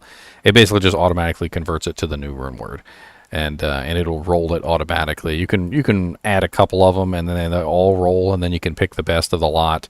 Can't really make those in Diablo 2 Classic without causing some issues. You can do it with mods and things like that, but I just tried to teleport with my paladin. That was amazing. I just right-clicked. I was like, why am I not teleporting? Anyway, I thought you guys would be interested in seeing the progress on the pack. It's going to be a little bit of time before I get it completely finished. I want to make sure that most of the bugs are worked out. And it might see some updates later on, too, when they come out with maybe new rune words. We'll probably see some updates to the pack.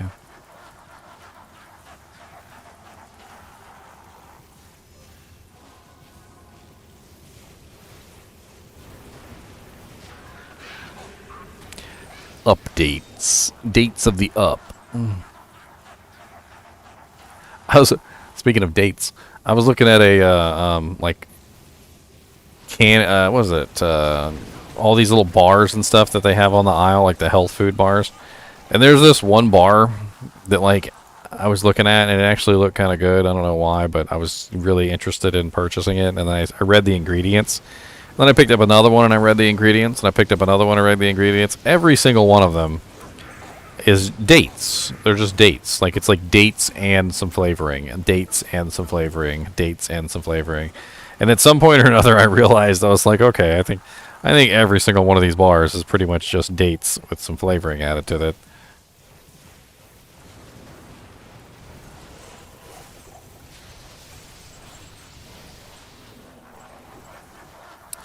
Yeah, my hope is that this pack will help alleviate a lot of the issues with the older packs. I think the older packs were kind of garbage. Kingpin's was probably the best one out of the lot, and Kingpin's had a lot of issues with it. It also was missing a lot of items, and there was a lot of items broken. And if you conglomerated together like all the packs, you had kind of like an interesting-esque sort of a situation. But the fact of the matter is you just didn't really have everything you needed at your fingertips. And a lot of the times you just had to make do with what you had. My goal is hopefully to save you guys a whole lot of time, so that if you're trying to make like a test character, you don't have to go through the process of creating every single item that you want for your test character. You know, the less that you guys have to do, in my opinion, the better. We got a natty gnats. I wonder what if it's better than my gnats. My gnats is on my assassin. Check it later. Well, that's it for me, guys. I am out skis. Gotta get ready for work. Thanks for playing, man. Alright, man. See you later.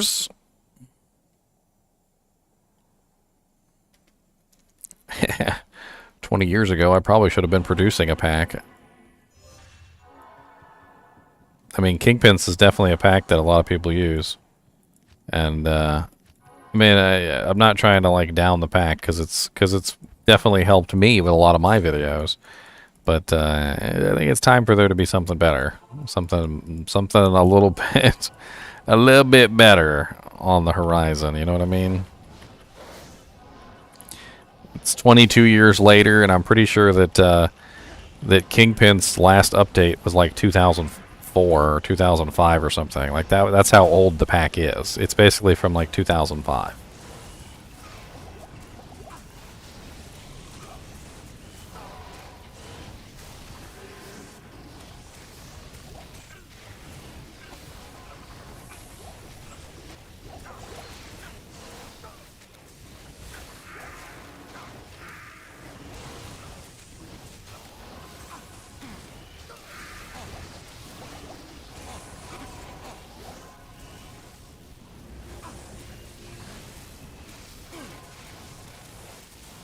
Gotta spell the impaler.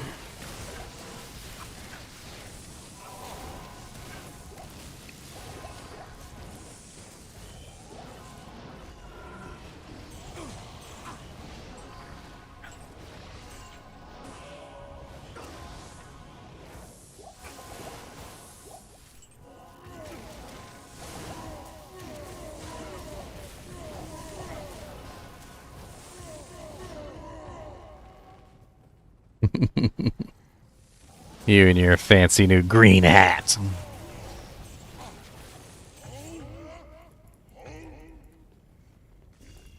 Yeah, the budget option I went with, trying out an Eth rune for the mana recovery.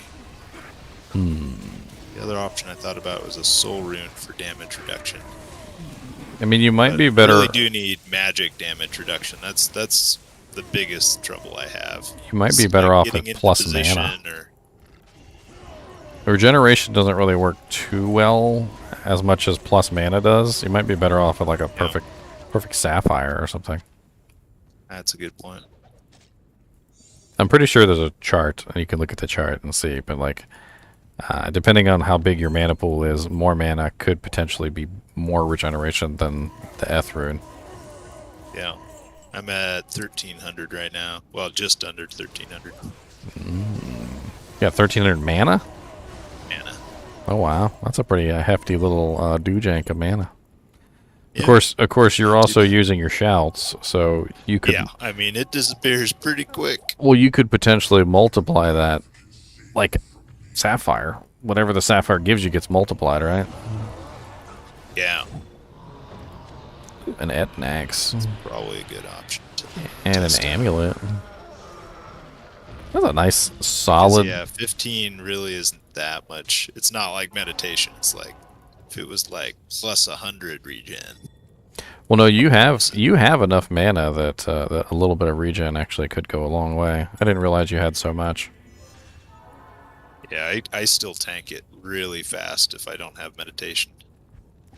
Mana after each kill, perhaps? I mean, how fast do you kill Yeah, I things? just don't kill fast enough even in hell. Well, especially in hell. Well, what about damage taken goes to mana then? Yeah. Do you get hit? No, I mean, I get hit on the way in, but once I'm there, unless there's like magic ranged stuff that I can't taunt in, I'm pretty safe.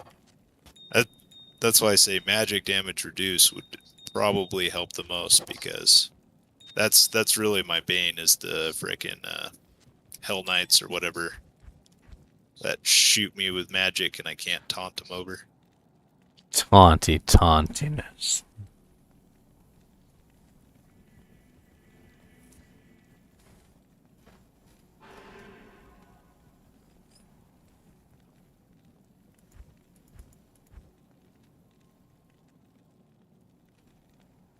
How much regeneration does an Ethrune give you? 15. 15? You'd be better off with a perfect skull then. Perfect skulls are Don't even perfect think skulls about are skulls 19. anymore. Oh, very nice. Okay. Perfect skulls are 19%, and they also give you some replenishment as well. Nice. Okay. Gotta swap to that. Excellent. Yeah, because that's more regen and a second effect.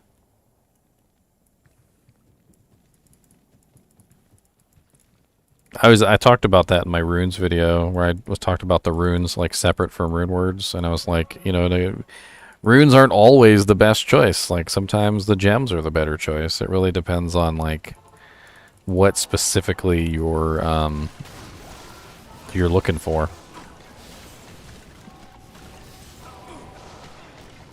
Like, Amrune's definitely better than a perfect skull and a weapon if you want lifesteal, but then the skull is definitely better if you want both life and mana steal.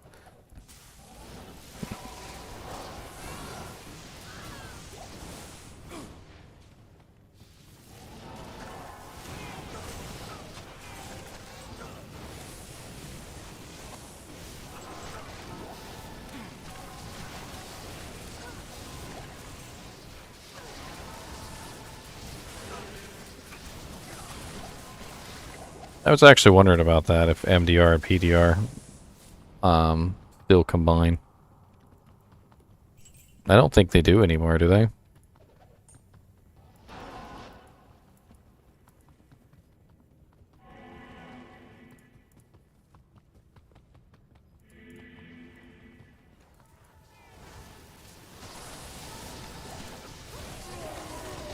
The problem with Gloams is that no matter how much reduction you have, they still hit really hard. Like, I mean, the Gloams I can taunt over. The Gloams don't scare me. What scares me are the stupid knights that don't get taunted.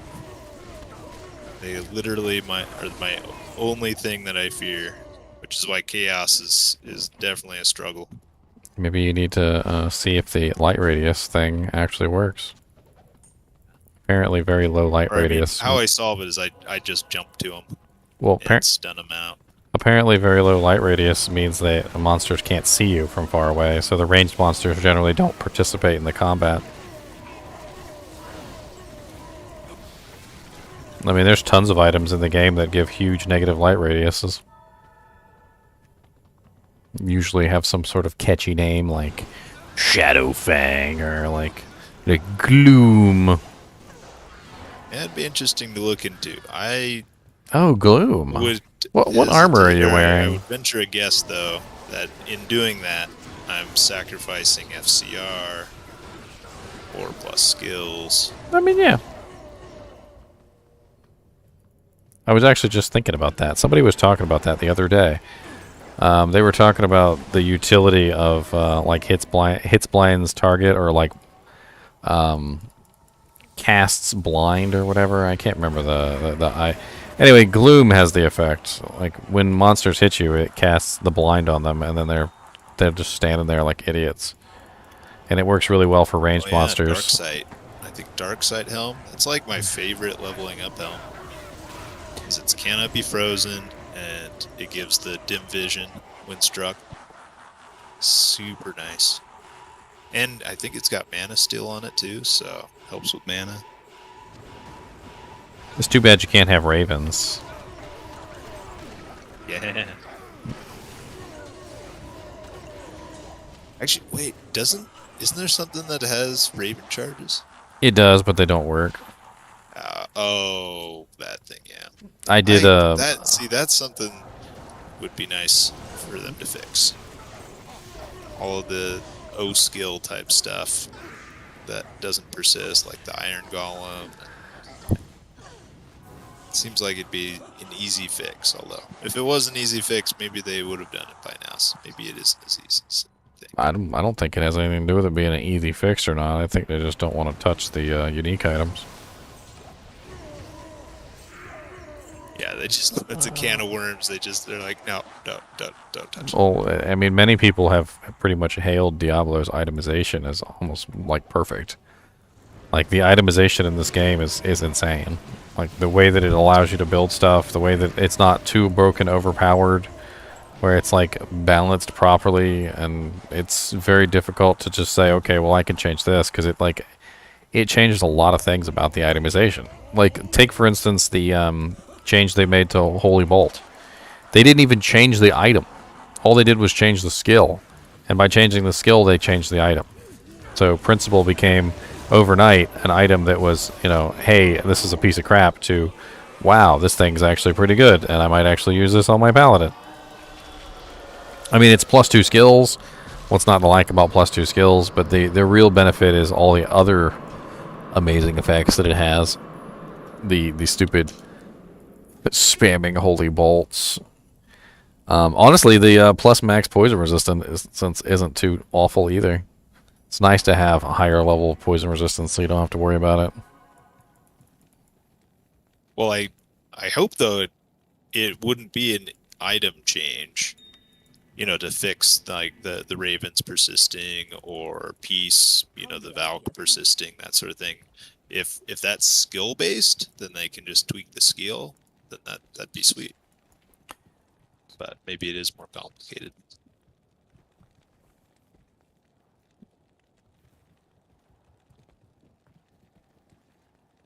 Honestly, you know what I'd like to see, and this might be the silliest and craziest and most amazing idea I've ever had. Take Minecraft. Minecraft has a whole lot of mods, and a lot of them are literally just building off of the, you know, like the building blocks of Minecraft. You know, they're not really changing Minecraft so much as they are like adding a couple things here and there, maybe some mechanics, maybe like retexturing stuff so that it looks different. I'd like to see almost like a Diablo-esque style like game that has a mod community, kind of like the same way that Minecraft does, where literally you just build a new game off of Diablo, keeping everything intact, but adding something. Like you could say for instance you took Diablo as it is right now, and then just threw a mod in that made it so that monsters were you know, like, I don't know, all cows or something. Like, there's all sorts of silly mods that you could do to the game that wouldn't necessarily, like, change the game from its core identity, as, like, for instance, in the same vein as changing Minecraft of its core identity. It's still Minecraft. You still play Minecraft, and no matter what kind of mod you add to it, it still looks like Minecraft, and it still plays like Minecraft. So it's kind of like the same thing. It still looks like Diablo, it still plays like Diablo, but we've added a bunch of crazy shit, and now you can go, like, kill cows in Chaos Sanctuary, and Diablo is a giant horse, and kind of get what I'm saying, right? I think so, although, I mean, you're kind of saying, like, PD2. Like, Well, see, PD2 went too far. So But, PD2 yeah, went too they're far, in my changing opinion. the gameplay. So that's the kind of the distinction, maybe, is Like PD2 you went change so it far so as to, as to change everything so far that it's rebalancing the game. well, it's like no longer recognizable as Diablo at that point. It's just like it's a shell. Like I think there's not really any mod that I can think off the top of my head for Minecraft that is like so ridiculously changing that it like ruins the core element of the play of Minecraft. Even some of the more crazy Minecraft mods like etiquette. I think etiquette is one of the craziest ones that like allows you to go to the moon and shit. Like even etiquette still stays pretty true to like the roots. I think like a map creator could be really fun. It's just like, okay, don't give us Act 6, but like let people just build their own Act 6. Like build a map.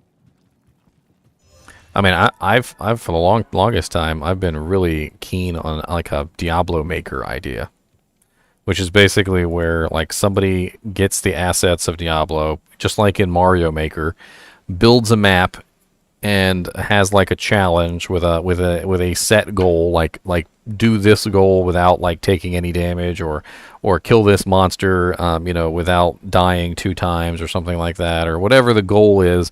And then they make a map and then they upload it on the internet and then people play the map. Like, I think that could be really cool for Diablo, and it would probably blow the game up. Like, I'm not even kidding. Like, the game would probably get into astronomical play count. Because if you had the ability to make challenges like that, and then people had to, like, apply their character to the challenges, people would come up with all these insane ways to do the challenges. You'd have necromancers in there, like, actually utilizing their curses, like blind spells and whatnot, trying to, like, make their way through hordes of monsters, or you'd have like paladins actually using their auras. You could maybe even have like little team-based ones where it's like this is for a 4-player team, and then you'd have like 4 people like brainstorming ideas on how to solve this ridiculous challenge. Like and some of the challenges might very well be impossible. Like you could have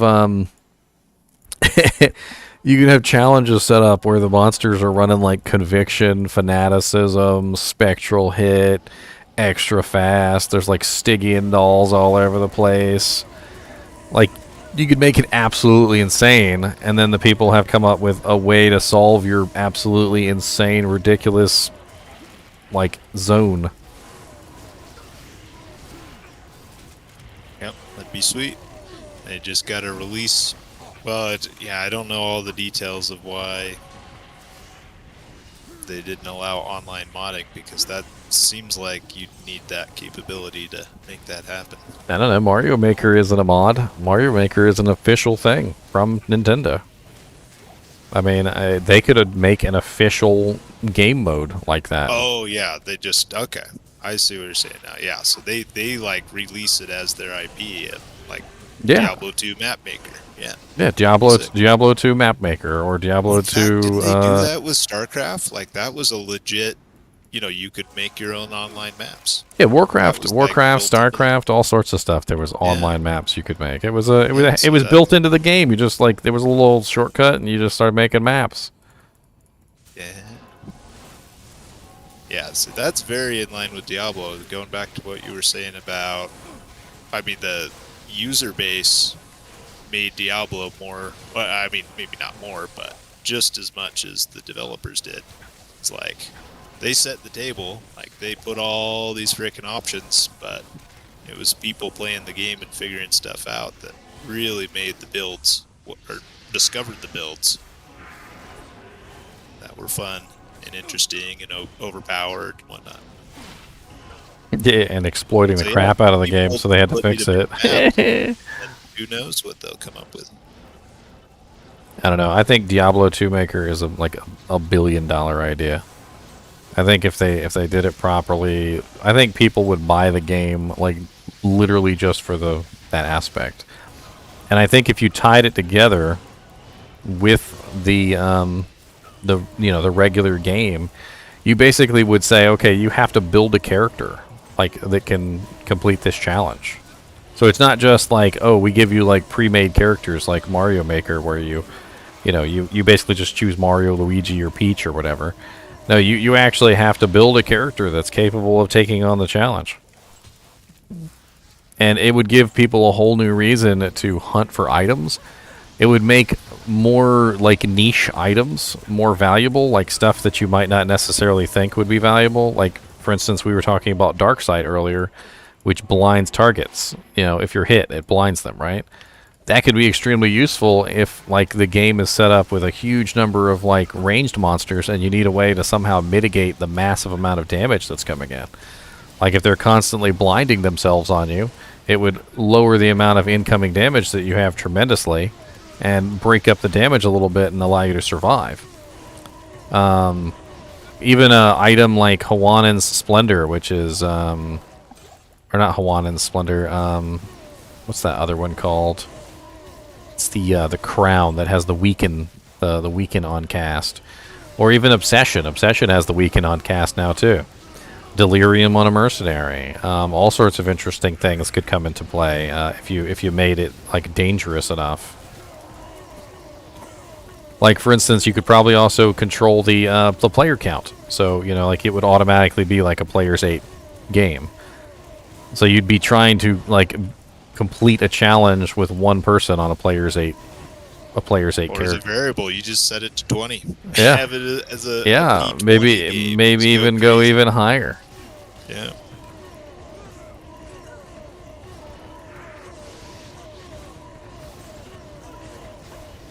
I Good just idea. realized I had Sanctuary on. I was wondering why nothing was dying. Gotta learn coding. Get on it. $1 million. For $1 billion idea, worth it.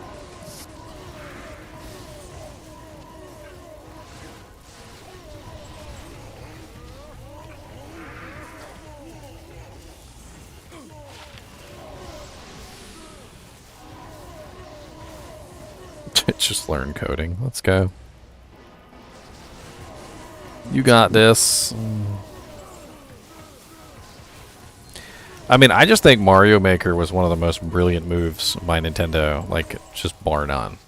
I mean, they have this wealth of information, this wealth of content, players, worlds, textures, all sorts of things from multiple different generations, and they incorporated it all into the game and made it so that you could basically just build whatever map you wanted, right? And they even have, like, multiple tile sets. And, like, all it really is, in a nutshell, is just taking advantage of what you've already created. Like, and that's really all they'd be doing, is taking advantage of what Diablo 2 Resurrected already is. You're just taking advantage of the game.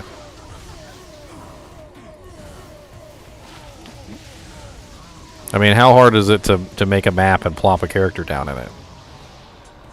I mean, it doesn't even really sound that complicated, to be honest. The most complicated part would probably be the editor itself.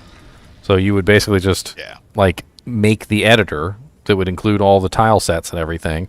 You give the person the ability to create the map, and then literally all you really have to do is just go, okay, this person wants to go into this map. You drop the person into the map with a completion objective, which could basically be a quest. And bam, you're done. If they don't complete the quest, they don't complete the map. You know, whatever the quest is, you know, kill X monster or collect X item, or, like, they could have their own little Kalim's flail you got to put together. Well, I mean, people are making mods for the single player. I've seen, like, expanded inventory mod. There's been, like, loot filters. There's a bunch out there, so I think you definitely could do it. Maybe just start the trend is just make a single player mod that, like, loads in those custom, like, map files, and then you got to build a program to, like, create those map files. So actually could be doable without Blizzard releasing it. I mean, even though, like, they should just release that as an official thing. Be a great idea for them. Sathis, Breath of the Dying is the best one for an Avenger. Avengers, or rather the vengeance skill in general, doesn't work with grief. So grief doesn't. You don't want to use grief on an Avenger.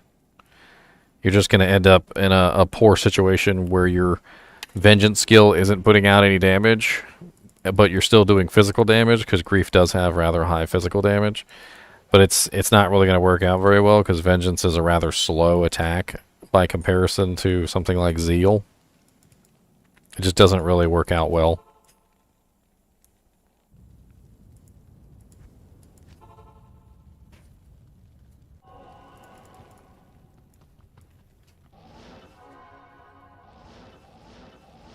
We already killed Baal here? You guys just walking it.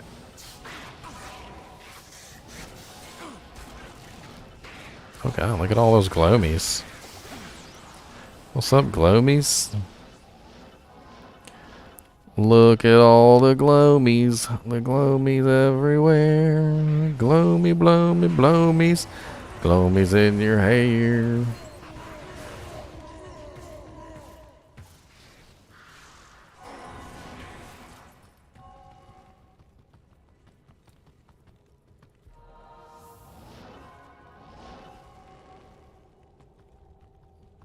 I wonder if you used Enlightenment, would you be able to keep your mana up? Ooh, what's the mana on that? Let's check it out. Oh, Enlightenment is an O skill. It has warmth. You would obtain warmth. And depending on your generic plus the skills, you could potentially get it really high. And you could basically end up being almost like a sorceress, where you have just like infinite mana. It really depends on how you set it up, and it would be kind of a sacrifice to use Enlightenment, because Enlightenment is not really a very good item. But the Warmth O skill... Yeah, it's like literally warmth is the only thing I get from it. And, well, and the 30 fire res, but that's pretty much it. I mean, you don't actually hit anything. Fireball on striking, but no, fireball on striking would work. I don't think it works with Warcry. Literally warmth and 30 fire res. Oh, and 7 damage reduce. Well, there you go. See. Subbing that in instead of a Viper Magi. I mean, I'm just kind of curious. Because, like, how many, like, generic plus the skills do you have? That's a good question. Because, like, so with Hodo and Spirit, I got +5. So we're already talking about level 6. That's just +5. So it'd be 6. So that's 90% regeneration. Just with level 6. Be decent. I mean, if Although you could, given that if you could get it up, is giving me 575, and it still can't quite keep up with it. Like, I still can't quite sustain. I can shout a long time, but it eventually loses.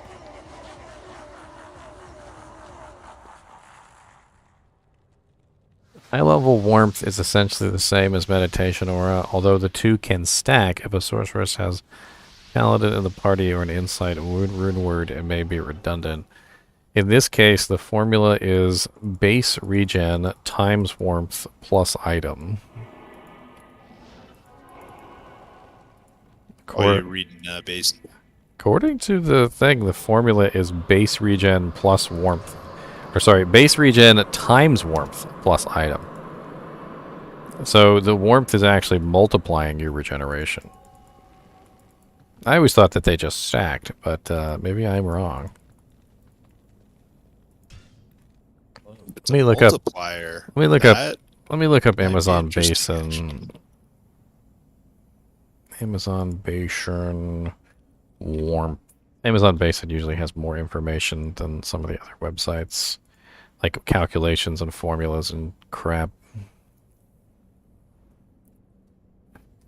There's a pole rune around.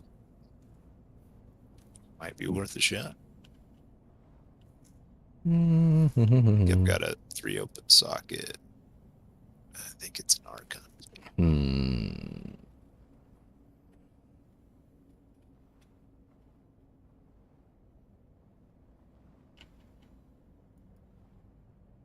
Oh, that didn't help me out at all.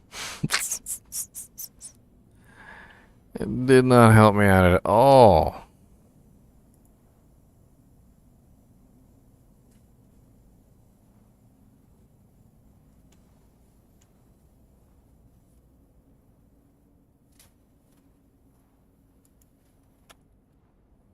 Amazon Basin let me down.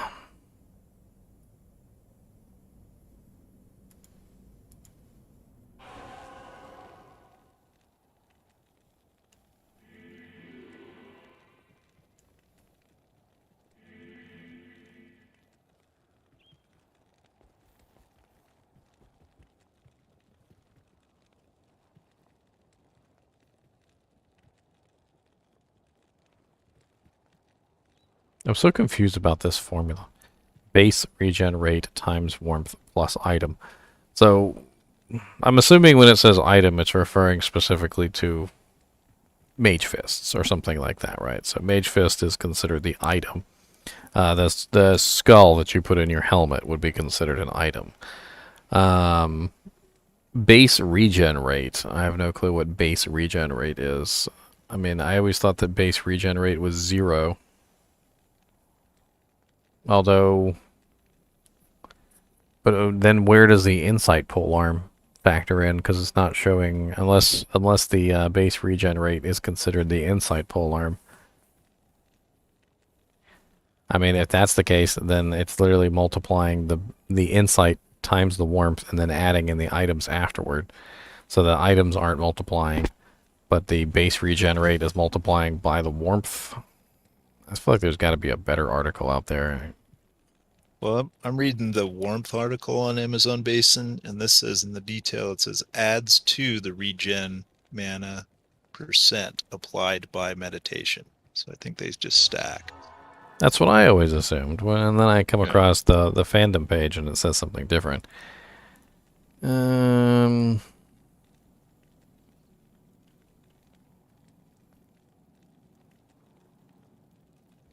And the wiki page also says base regen times warmth, and it's written differently.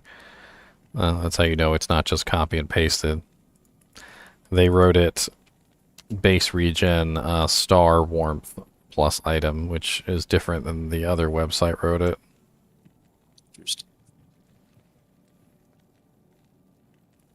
Yeah, that multiplication intrigues me, if it's really a thing. I mean, it should be pretty easy to test, right? Like, so apparently the items are not multiplied.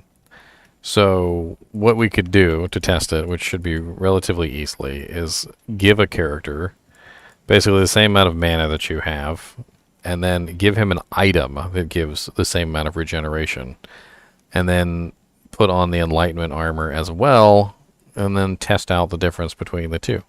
So this is actually a really easy test, especially since I got all my my enlightenment and everything armors all ready and bleh. All right, so let's see here. I'm gonna import a character real quick. You're a birded in, so we gotta do a birded in. Let's do my day of the barb. Item set beta test. Day of the birded in.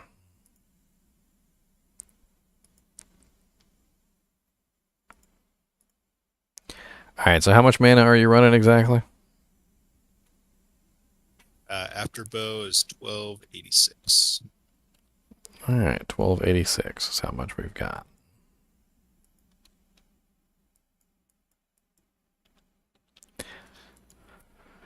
Alright, let's go ahead and give him level 99. It doesn't matter. And let's just go ahead and clear out his stash and everything.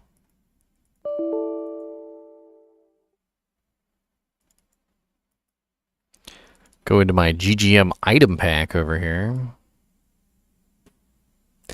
I know you guys can't see what I'm doing. I can bring it up on the screen for you so you guys can see. Bink, bink. Well, that's definitely not it. There we go. Alright, rune words, armor, enlightenment. Let's just go ahead and throw in an Archon plate. There we go. And you said you have like +5 or whatever in skills. You're running like a Hoto and some other stuff. Yeah, just Hoto Spirit.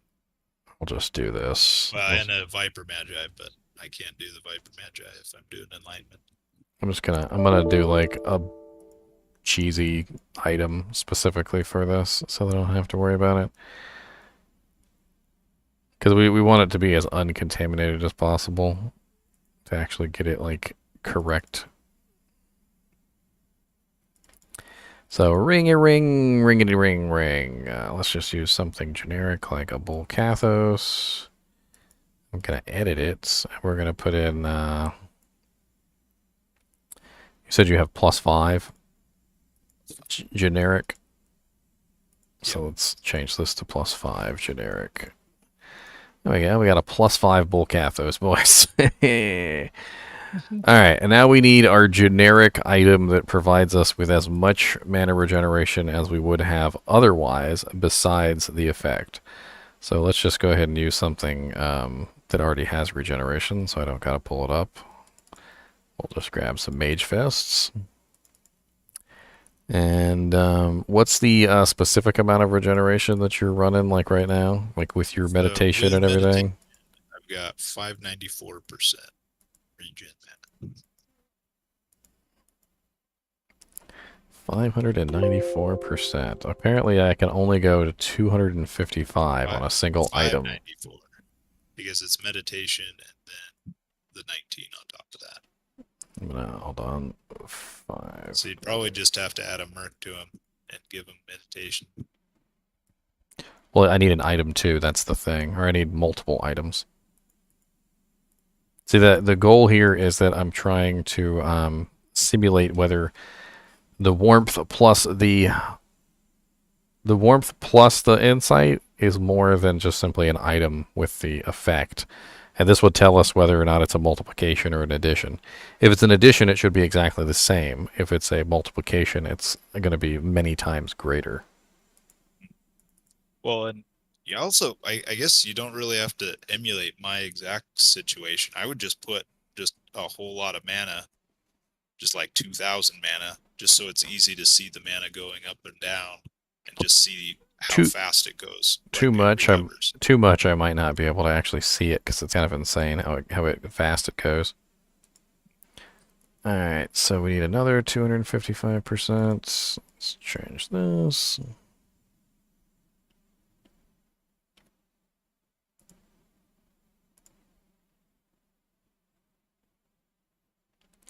Where the hell is that at? For science, extra. Where are you at, mana regeneration? Can never find the frickin' effects on here when I need them.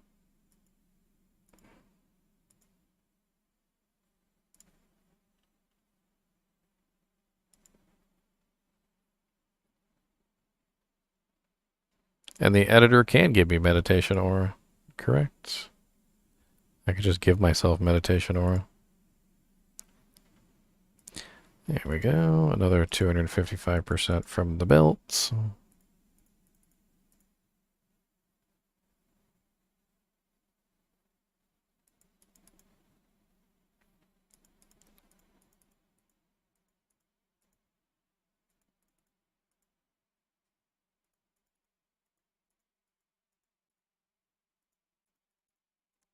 Alright, then we need 84% more. Let's just import some boots.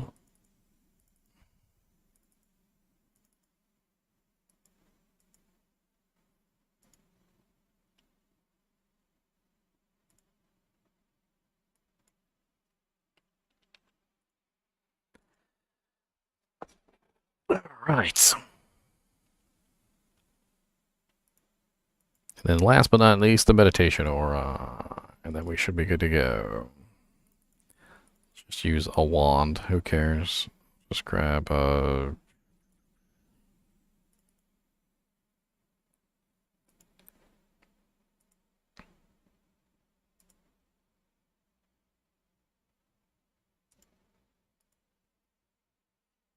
the wand of meditation. There you go. Booyah.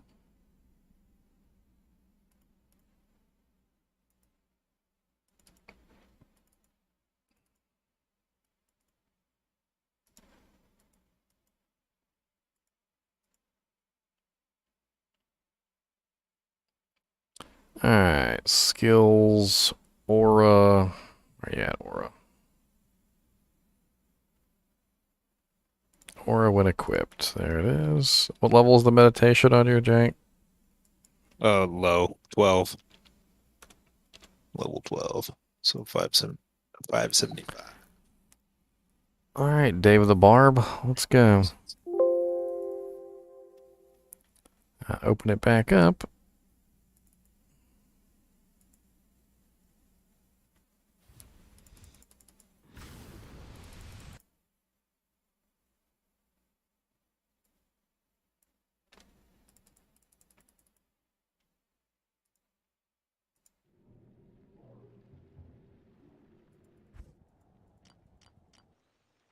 Oh, I forgot to transfer him over. I'm an idiot. 1 second while I relay my idiocy to the screen. Doesn't help if I don't copy him over so that I can actually play him. Because, yep.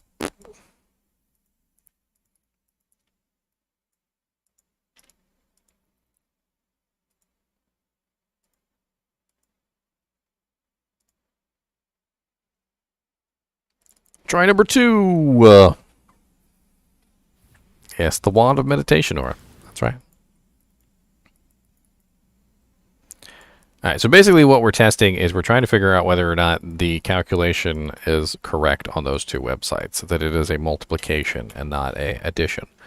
Multiplication would assume that it is ridiculous and very ridiculous, whereas a addition is what I always assumed that it was.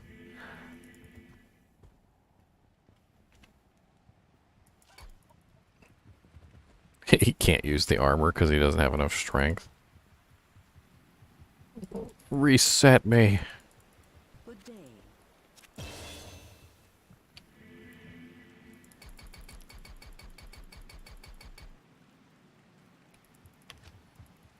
Alright, so I got 1,286. Take off the wand. So this is the pure... the pure level here. I should have given myself faster cast. I probably won't be able to, like, consume the mana. Yep.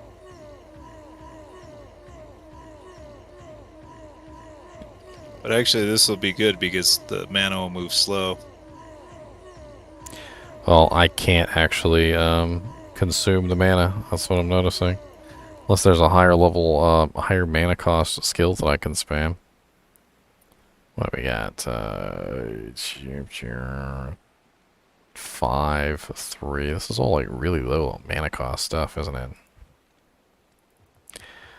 It's okay. We can drum up a little faster cast equipment. It'll take me about a second.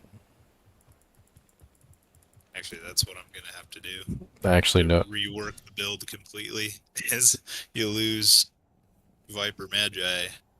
You gotta get plus 30 faster cast from somewhere else. Where's my Talrashes?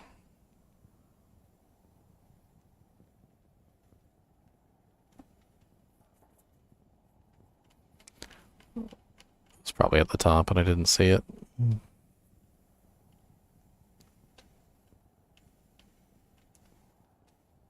Trangules, video items 4. Let's go to the Tri-Wizard. I think she's got a couple items on her that could be utilized for faster cast. Like a Spirit Monarch, a Hoto. Yeah, that'll work. Put the Griffins on them too, I don't care.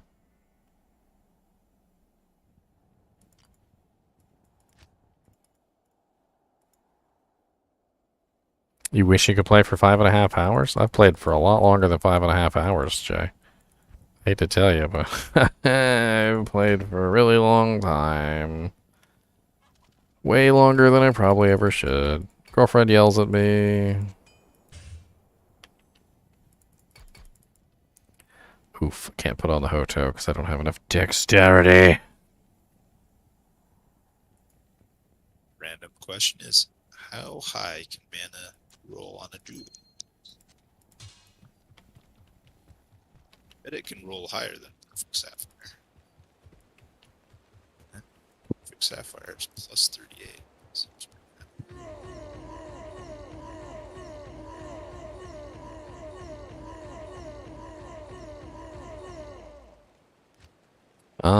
So I currently have how much faster cast? 120% faster cast, and I cannot decrease my mana any lower than what I currently have. Like, it's impossible. And that's with the regeneration equipment, not the meditation aura. But that is with the warmth. So let me take off the warmth. Well, and you're at 1600 compared to my 1300. Yeah, it's because I added some That equipment little that bit gives can matter mana. a whole heck of a lot.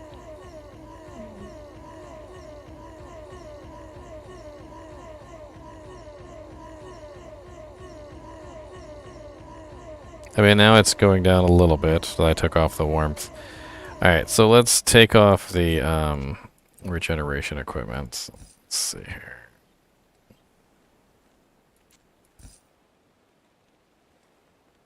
Okay, put on the wand.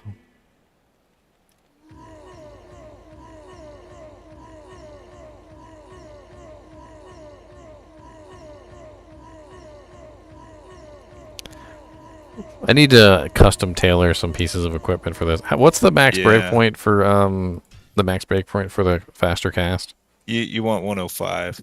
Okay, so 105. So I'm gonna custom tailor a piece of equipment for the stats that we need to test this properly. Yeah. Hold on. Yeah, it's tough when the mana changes. It completely changes Yeah. everything. I just need I need a single piece of what do you call it? I just need a single piece of equipment that can provide me with the faster cast that I need. Probably just do like an amulet or something. Just something really generic.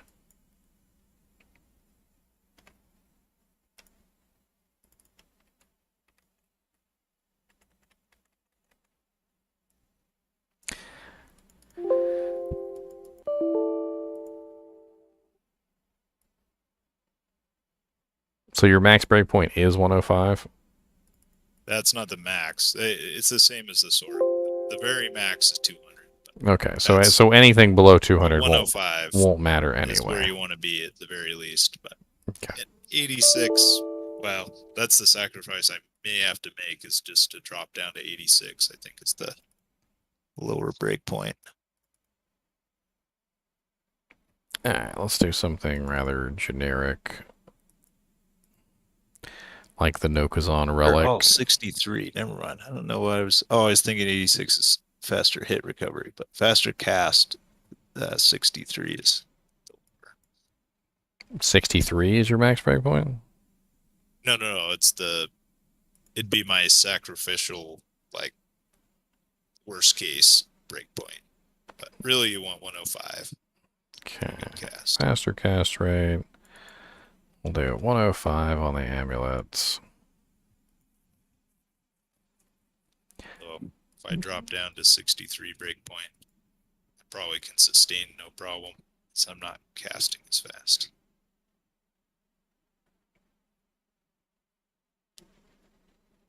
Okay, that should work. I think with the faster cast on there, that should create the situation that we're looking for. So let's go ahead and give that a try now.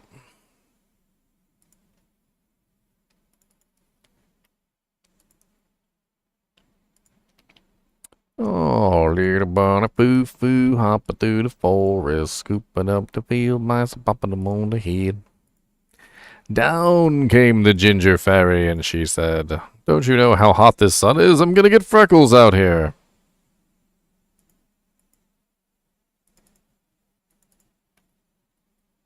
That's it. That's the end. She got freckles.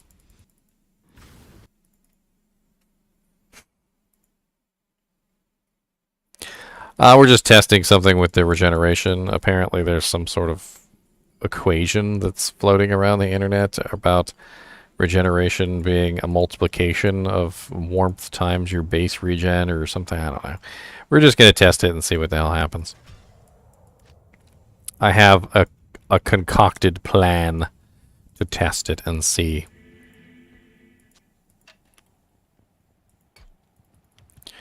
A concocted plan.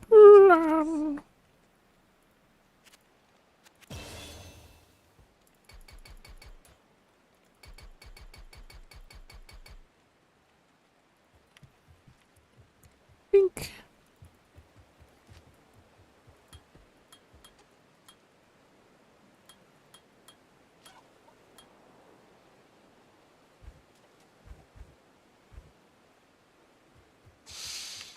Alright, so the first test we need to do is the regeneration by itself. So we should currently be at 594% regen.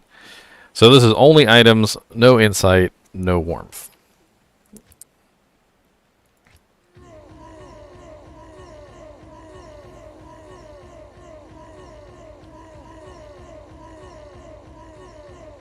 So we have a slow drain. We are draining, but it is definitely a slow drain. And that's only items.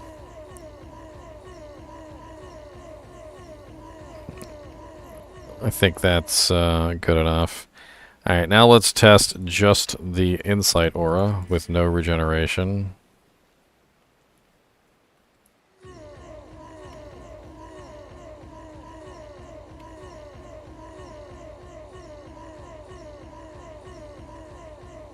A much faster drain, looks like to me.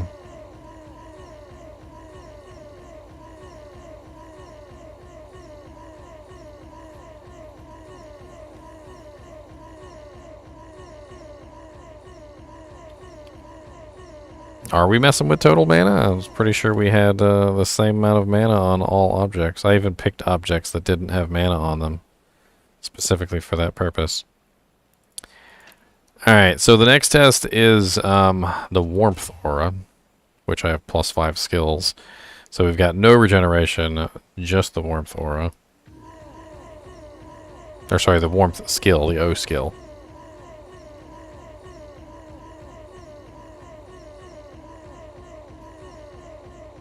Definitely a lot faster drain. Definitely faster drain, yep. Alright, so then we're talking about the multiplication. So supposedly there's supposed to be some kind of multiplication between, I think, insight and warmth. So like, this I feel is... like if they stack, it'll still drain very slowly. But if it multiplies, there should be no drain. Like, multiply should just... Alright, so here we go. We've got, I feel like. we've got level 5 warmth with the level 12 meditation aura. So let's check this out.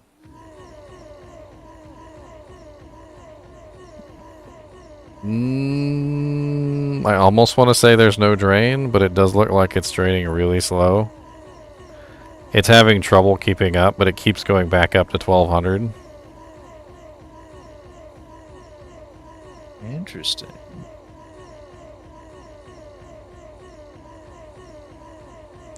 And then according... It is slowly losing ground, but that's pretty good.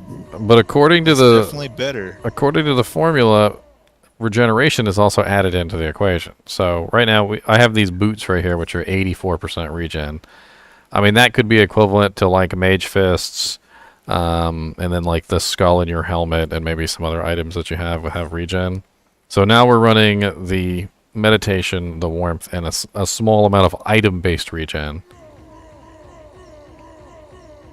Well, I'm using Frostburns. Are you using Frostburns? Maid's Fished, because they're the plus mana instead of regen.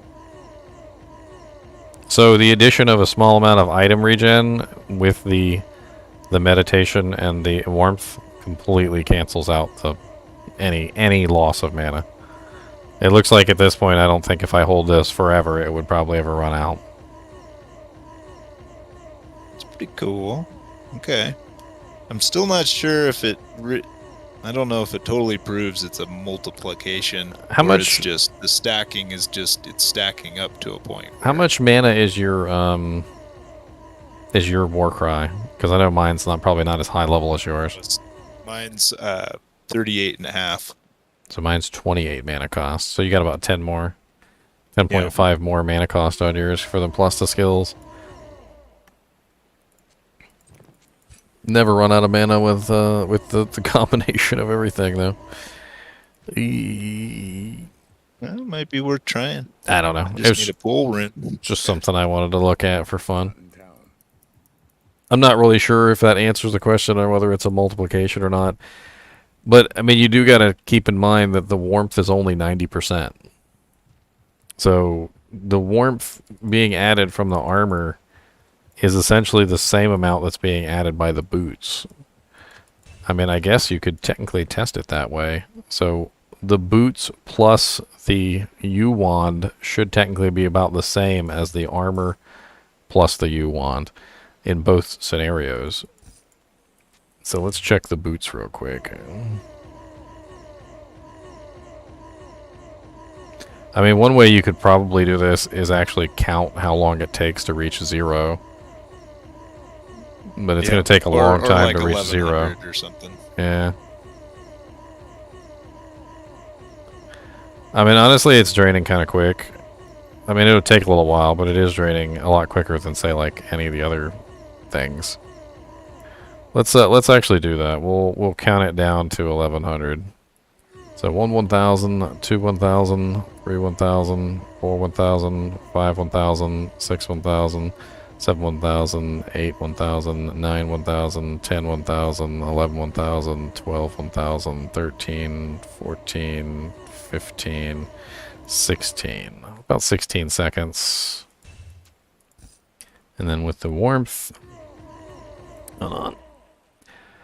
1 1000, 2 1000, 3 1000, 4 1000, 5 1000, 6 1000, 7 1000, 8 1000, 9 1000, 10 1000, 11 1000, 12 1000, 13, 14, 15, 16, 17, 18, 19, 20, 21, 22, about 22 seconds.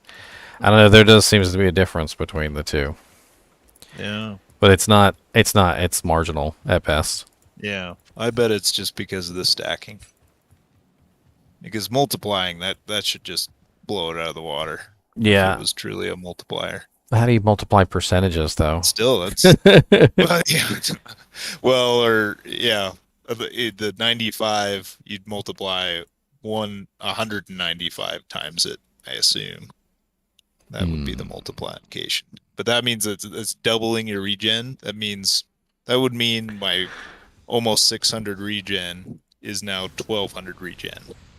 Then didn't seem like it was that drastic. I mean, it does seem like it was like 50% more effective, though. I mean, 16 versus what, like 22? Mm-hmm. It's not too bad. Quite 50%. If only it was more than +1.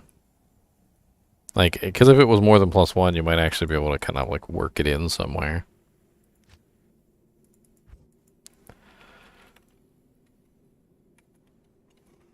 Yeah, man, I hate working night shifts. I'm already tired. Like, I work the night shift, I come home, I go to sleep. Dog wakes me up because he's got to go to the bathroom. You know, girlfriend wakes me up when she comes home. And like, there's just something about like uninterrupted sleep versus interrupted sleep. Like, you could have 10 hours of interrupted sleep, and you could have like 4 hours of uninterrupted sleep. And for some reason, the 4 hours of uninterrupted sleep is always going to be superior to the interrupted. Like, it's got to be something to do with the way the body like utilizes sleep and actually like functions, because getting woken up a bunch of times in the middle of your sleep just really like ruins it. It just ruins the effectiveness altogether.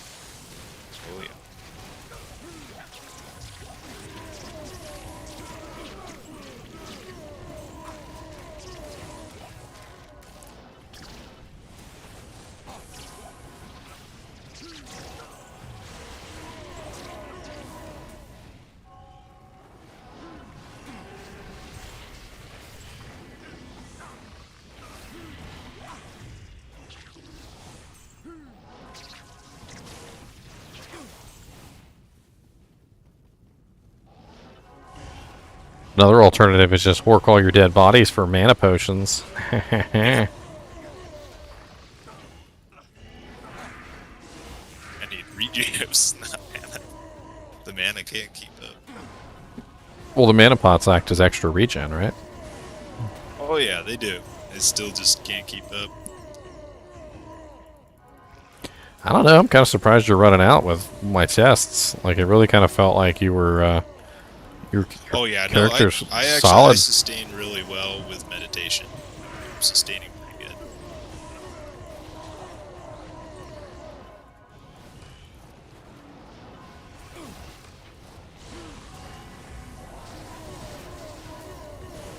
But you mix in like a stone skin group and occasional mana burn, and yeah, man, it's just toast.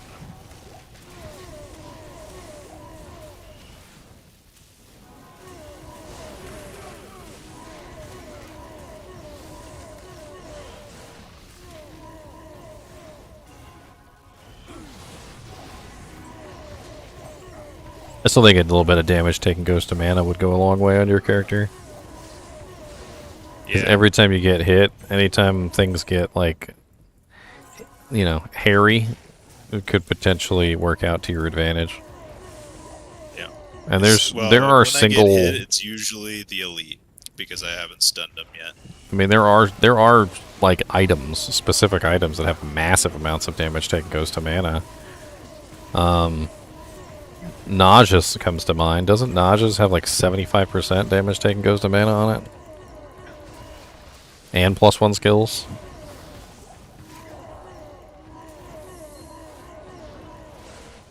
Look into that. I think I've got a full Nodges on my sword. Let me look it up real quick. I could just try. Gosh, what's that low-level mana belt?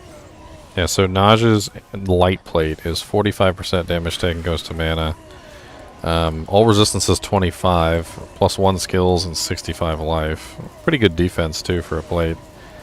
I mean, you could socket it. You could put even more damage taken goes to mana or regeneration or something in there. Put a skull. You know, what I should have done.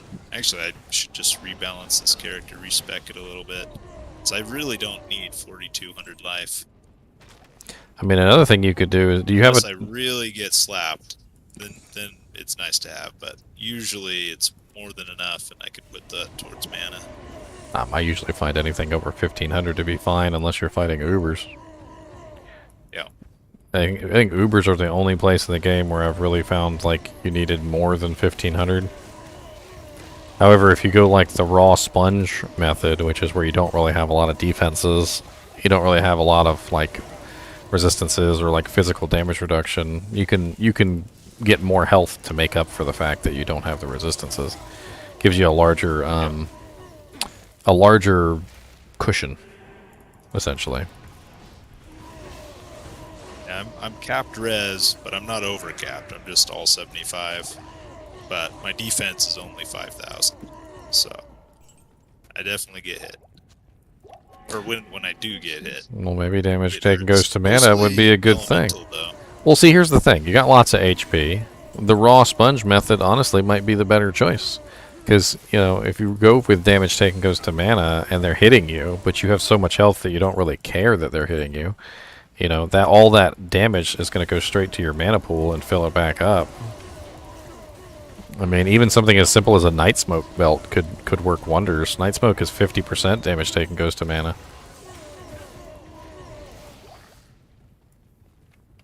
I guess the tough thing is, though, is because, I mean, for the most part, like, I am really, really safe. But it's just, you get those wild, stupid combinations of mods that come at you. So I'm either very, very safe, nothing's touched me, or I'm just dead. 4K life. That's There's why. like no in between. That's why I've never gone like into the raw sponge category. I always like to go the other way, which is the defensive category. I mean, running things that increase your defense tends to do better. I mean, yeah, it slows you down a little bit sometimes, but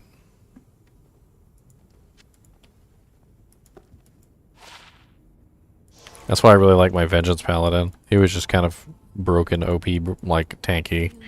Didn't really matter how much HP he had. He just stood there and just laughed at everything that they sent at him. I mean, he still had the generic weaknesses that most people have, like magic damage. A lot of the times he would end up getting killed by the stupid Dark Stars from the Unravelers. Because you get into a multi-shot, like extra fast pack of Unravelers, it can get pretty nasty damage, especially since you can't resist any of it. Yeah, and they keep resin each other. Speaking of Unravelers, they spawned in Worldstone. The Unraveler. See if we can get an elite path. It'll be fun. Get hit right in the face. What's up, ancient boy? When I almost die is like when I jump into a pack and my bow runs out. Yeah, that's why I don't like using CTA, believe it or not. I don't like being in a situation like that where my buffs run out. Same thing with Holy Shield. Like, I like maxing out Holy Shield because I don't want to ever be in a situation where, like, I'm right in the middle of a fight and my Holy Shield dips out. It's the worst, because that is death. That's just instant death. Like, especially if you're like fighting the Ubers or something, and then your Holy Shield dips out right in the middle of the Ubers. You're like, oh, okay, well, I guess I'll just die. Hold on, let me try and recast my Holy Shield.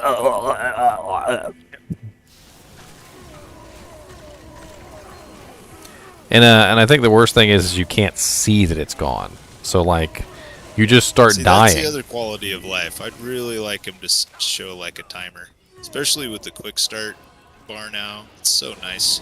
I mean, I know seeing, like, it reads out skills. So I know it sounds very MMO-ish, but yeah, like a little thing up at the top left-hand corner of the screen, maybe right next to your minion or whatever, that just shows like your active buffs.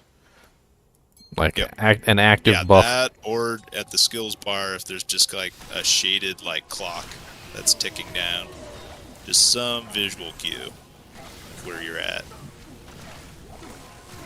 And then that's the other thing about, like, so Holy Shield is one thing because it's actually a skill that you own, but like with CTAs, it's a swap, right? So when you're in the middle of a bunch of monsters and you're fighting and you swap over and cast your whatever, your CT or your battle orders, and you swap back, sometimes the swap button doesn't work. So you might swap over, cast, and then hit the button to swap back, and then you can't see your character, so you don't know what equipment you're wearing. And you just you end up like attacking a monster with the wrong weapon for like 2 minutes and wondering why the hell it's not dying. I don't have any flawless worth upping. I got a bunch of gems. I was gonna do a emerald though. I even had a bunch on me, but I was like, I don't want to do those. I want to do an emerald. Oh, I lied. Here's a flawless emerald. There you go. I got one. Oh, I'll steal your flawless emerald too. I'll steal your flawless emerald too, sir.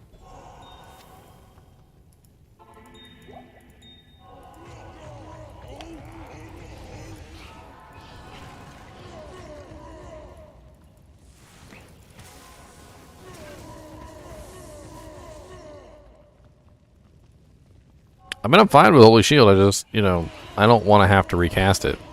It's also, on early levels, recasting Holy Shield over and over again is, like, freaking murderous. I mean, Holy Shield doesn't exactly have a low mana cost. It's 35. And at early levels, 35 is literally your entire mana pool.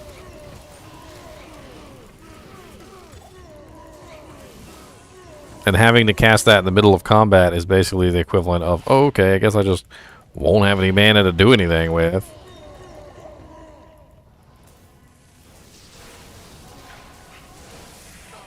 Guess I'll just die. Man, I'm starving. I might have to call it quits and go get something to eat. My stomach just caved in on itself.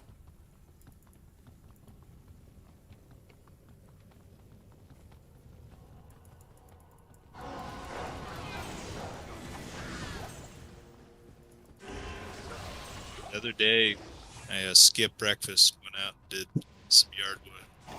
in 95-degree heat, and got a lot done, and then realized, oh gosh, I haven't eaten today. So I went inside, I drank like a gulp of water, and it physically hurt, like going into my stomach. I think my stomach like stuck to itself, like closed. I hadn't eaten for 2 months. I've actually seen that before. There's a couple times where, like, if your stomach's not ready for food or whatever, it can screw it up. Especially cold water, I've noticed. Like, if you drink cold water at, like, the wrong It can be time. too much of a shock.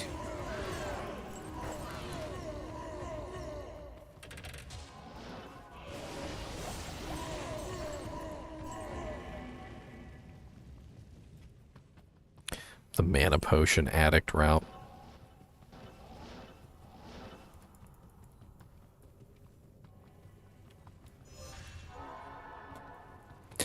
I don't know. I was just thinking about the fact that he's in the middle of all the monsters. He's getting beat on anyway. I mean, I feel like damage taken goes to mana is like your solution.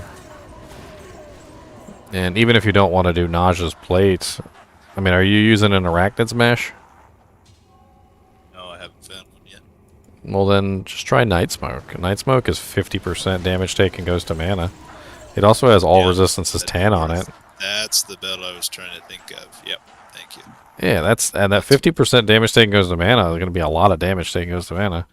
Especially if you're, with your giant health pool, you can just absorb the hits. I mean, on like low-level melee characters, it completely solves all issues with mana. But I mean, you're obviously not a low-level melee character. Yeah, if if mana leech worked with Warcry, oh man, that's it. Borderline, maybe probably OP. Well, the other thing, Because then you wouldn't need meditation, you wouldn't need hardly a mana pool. well, the other thing that I was testing when I did Little Bunny Fufu, because I was using the leap attack one, it's physical damage. So you could run Grimward with it, and Grimward would give you a huge % bonus in your damage output. I mean, it would practically more than double your damage for most targets, and break physical immunes. It might be a good combination. The only downside is it's going to spread the monsters out a little bit. You'd have to be strategic in the way that you placed it. Like, you couldn't just drop it in the middle of monsters. You'd want to drop it on the edge. Or stun them, drop a Grimward, on the first one that dies, and then just kill them. Yeah. Plus, I mean, stack that with Battle Cry to decrease their defense even further. I mean, the other option is amplify damage, but you don't really have amplify damage. You're using Insight, so you can't use a Decrepify polearm. So you kind of got your options limited. I mean, you could go with a struck item. There are a couple items that provide amplify damage when struck. They're very few, but it could be an interesting, like, solution.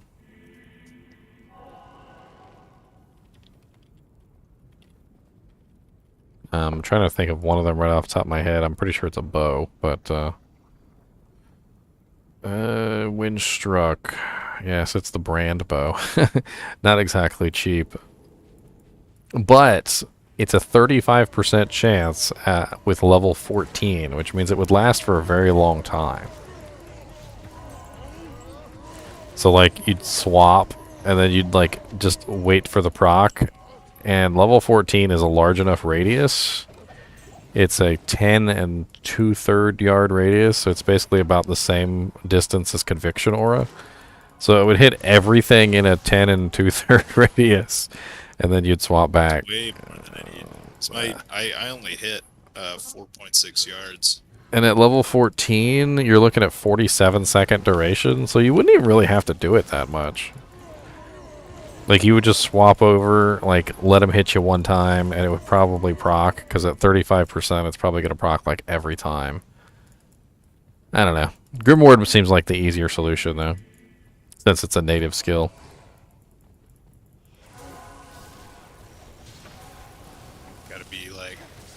level 92 before I can invest.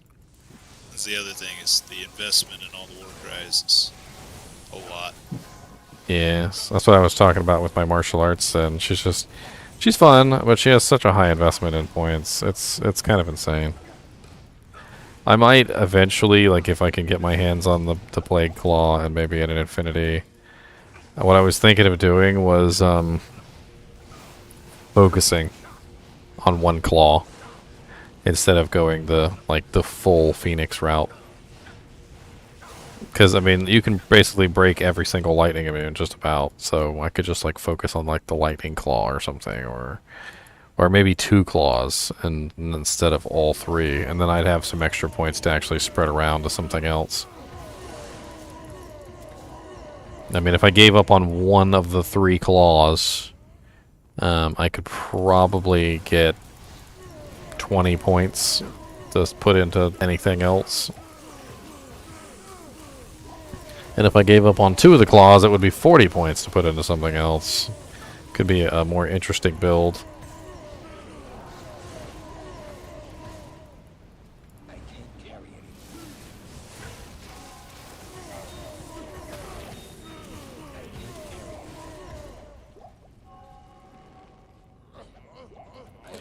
I mean, the easiest thing to do would be to, like, grab a Necromancer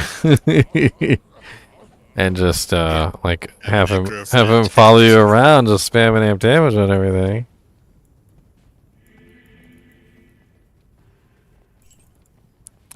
I was also kind of thinking that is a productive use of a bot. I was also kind of thinking that attract. Just have a necrobot just follow you around, spamming a particular curse. So I was thinking attract might actually be really useful for you.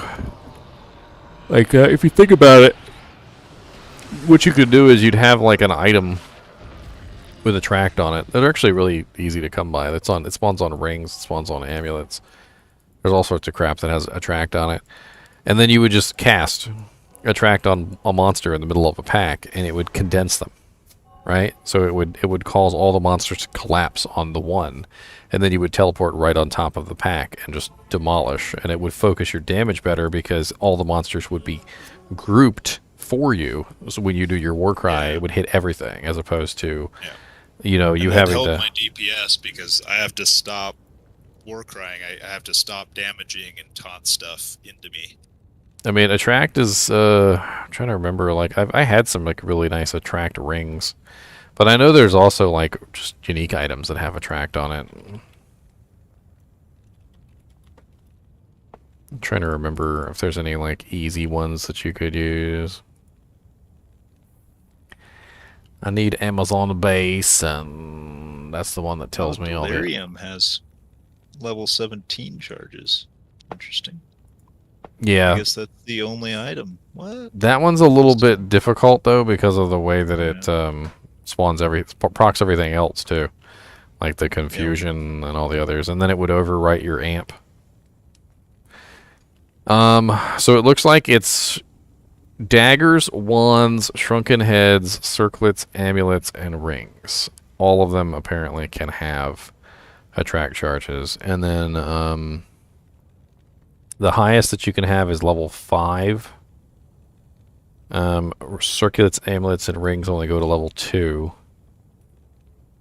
You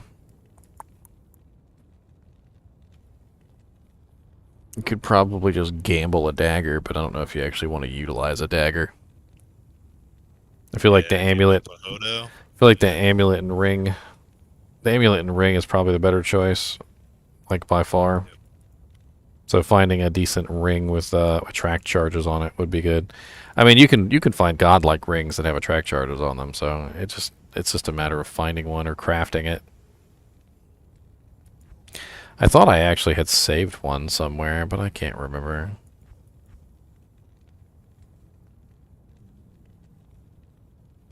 It's been so long. Been so long and I got so far, but in the end, it didn't really matter.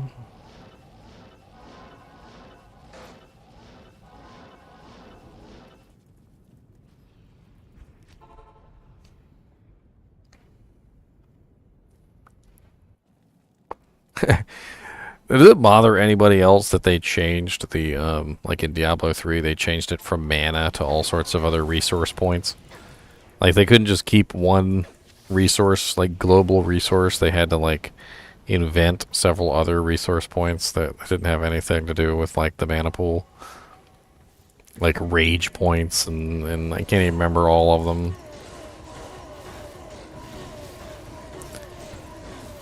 Like, I never really understood that whole, like, change. I was always, like, every time I noticed it and every time I went to a new character and I saw another form of resource, like, it always just kind of bugged me that they couldn't just leave it alone and let it be one resource.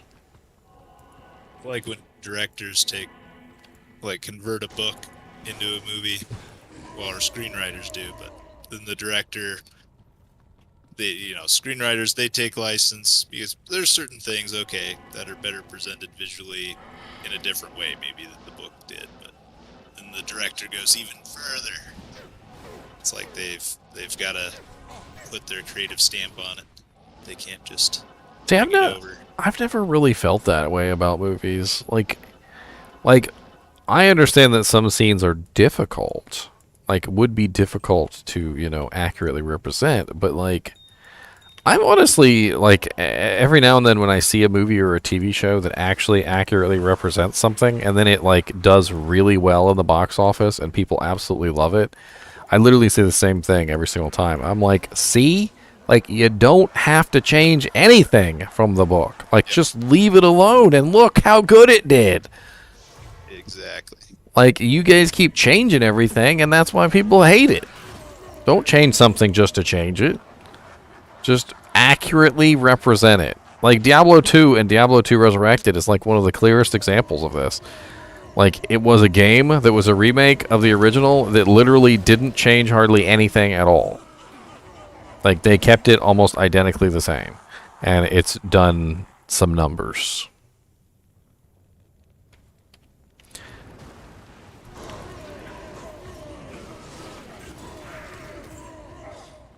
Some creatives can't do it, man. They've got to get their hands in there. Well, I think, and that's the issue. I think that's really the issue. Is that they don't want to be the producer for something that they have no control over. And if they follow the book to the letter, then they have no control over it. So, of course, it's going to end up crap because they've got to change something just for the sake of changing something. Which, I'm not entirely against changing something in a movie, don't get me wrong. But if you're changing something just for the sake of changing something, you're doing it wrong.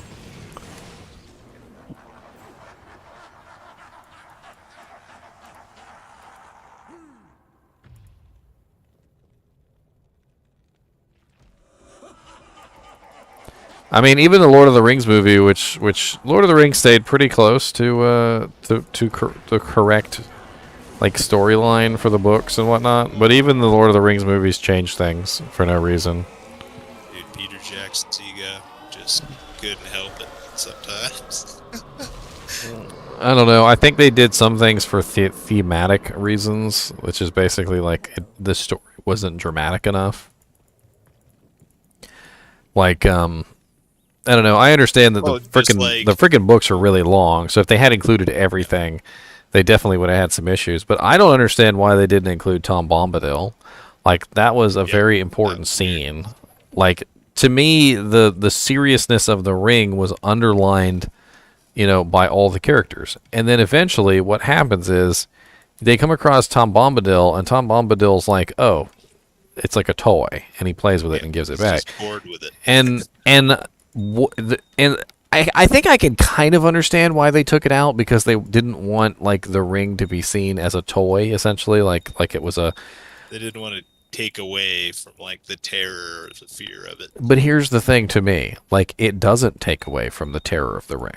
You've built up the ring. You, at this point, Bilbo has, like, gone insane from the ring. Frodo has been told about the ring, that it's literally this massive, ridiculous thing that ruined the entire Middle-earth. And he's left the Shire, and he comes across a man who literally treats the ring like it's a toy. Okay? Any intelligent adult person who follows the chain of events and actually listens to what's going on should be even more terrified at the existence of a man who literally laughs in the face of the ring's power. Like, this guy, whoever he is, Tom Bombadil, is more powerful than the ring could ever be. And he's just like dancing and frolicking in the fucking woods. Well, actually, yeah, and the book also goes into the fact, because they like consider, should we leave it with him? They're like, no, we don't want to leave it with him because he's just gonna leave it somewhere. Like, he's just gonna get bored. He's just gonna get bored. Give it to someone or leave it somewhere, and yeah. Well, I think that was gonna protect it because he doesn't give a shit about it. I think that was an act, though. I think Tom Bombadil really was like. I think he was Manwë. A lot of people believe he was Manwë, which is basically like the god of all existence. He's basically like equal in power to Morgoth, which was the boss of Sauron. So, you know, Sauron was just a lieutenant in the army, and Morgoth was way more powerful than Sauron ever was. And a lot of people believe that that he was either Manwë or, like, I don't even know. Some people even think he might be Melkor, but like a really, really powerful, like, god-like creature that basically just kind of like, once Morgoth died, he was like, okay, I'm not needed anymore. I'll just go retire to the woods and play with trees. But his act, his like old man act, apparently was just, you know, kind of like a persona they put on to fool people. Which, who knows? I mean, there's a lot of crazy theories that go around when it comes to Tom Bombadil, but leaving him out of the movies, I think it was really silly. I think it was a really silly decision. Also, they had this whole thing with the Ents, and they left out the frickin' Ent wives. So there's a whole part in the book about them traveling through, I think it's the Buckborough Forest or something, and the trees are moving, and they hear things, and they basically think that there's something alive in there, and in the books, when they come across Treebeard, and Treebeard, you know, they talk about the Entwives, they basically go, oh, well, there were freaking trees moving around in the Buckborough Forest. and you get the idea that maybe the Entwives are in the forest next to the hobbits. You know, there's just all sorts of silly things that they left out for no reason. And the whole hobbits convincing Treebeard to go to war. It's like he didn't need them to make that decision. And then the biggest thing that's what they did in the movie. Then the biggest thing that they left out, in my opinion, was the Shire getting sacked. They killed Saruman on the tower. Saruman didn't die. Saruman got away. And Saruman and Wormtongue both go to the Shire and take over the Shire. And the Shire gets basically destroyed. There's like dead bodies everywhere. There's mercenaries like taken over. And the last part of the book is literally Frodo, Sam, Merry, and Pippin literally bosses all get out, take the Shire back from Saruman. And Wormtongue kills Saruman in the end, just like he kills Saruman in the movie, but he didn't kill Saruman until after they took over the Shire and lost it. And then I was really sad about Faramir. Faramir just they did Faramir dirty. There was no reason to change that. I don't see why they did that. Faramir was a good guy, and they should have represented it as such. You know, he was the. Yeah. I mean, they already showed with Boromir, like, the draw the ring had. They didn't have to, like, double down on it, but they did. They doubled down on it. I mean, there's ways that you can do things that I think are cool that don't interfere with the book, and my sister had one of those with one of her books, so she was really into the what is it called? That vampire movie that came out a while back, and I can't even remember the name of it for some reason. The shiny vampires. Twilight, yeah. So in the end of Twilight, there was a battle scene that they had in the movie that never happened in the actual books. And she literally screamed out in the theater, "That didn't happen!" But it was all in the movie they played it as if it was real, but then right after everything was finished and everybody fell to the ground and you found out who the victor was, it flashed back and it was nothing more than a basically like a prophecy inside of her head, right? So they played out the fight as if it would have happened, but then it never actually did. And I think that was a really cool way to add something to the story that wasn't originally there without changing anything, you know? There you go. Yeah. But then There's certain things you can do. They like if it's too exposition-y, there's certain things you can show with the landscape or whatever that you don't have to say with words. So that's what I meant when I was talking about, like, you can convert a book to a movie, and there's certain things that, yeah, visually you can do better than just spouting exposition at people. To like completely change, well, like the situation with Faramir, just to completely change the context. That's going a different direction. apparently the reason why they did that was because they wanted to, like, I don't know, I guess, like, really hammer in the power of the ring or whatever, but That's what I meant by double down. and maybe that's why they I can think of, but maybe that's why they took out Tom Bombadil too. Maybe it's all the same reason. The reason why they screwed over Faramir is also the reason why they took out Tom Bombadil, because they didn't want anyone to be able to resist the power of the ring. They wanted everyone to be like corruptible, basically. But that wasn't the case. Bilbo resisted the corruption for literally decades. Frodo also had the same blood that Bilbo did. It was some sort of fairy blood, and he also resisted the power of the ring for a very long period of time. Faramir resisted the power of the ring, and he didn't have any special lineage. I mean, there were tons of people that resisted the ring. Galadriel resisted the ring. Gandalf resisted the ring.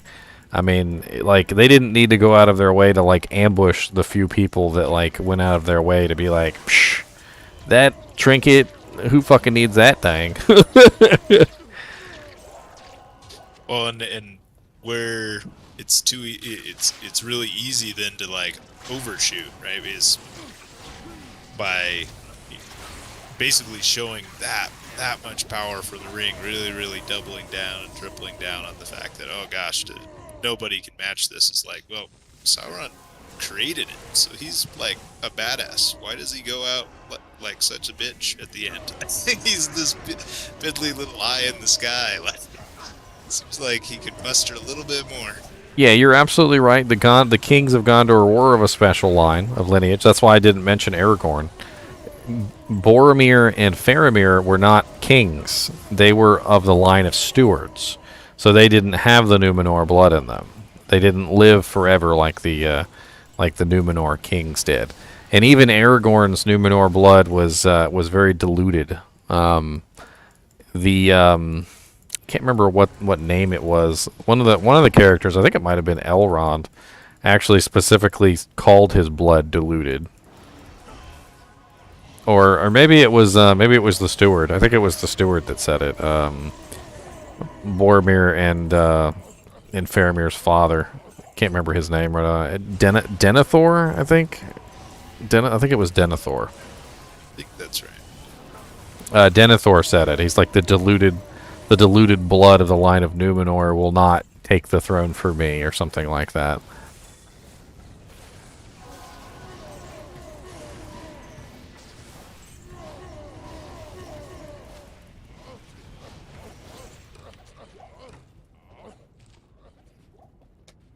I don't know. It's just silly. It's just silly.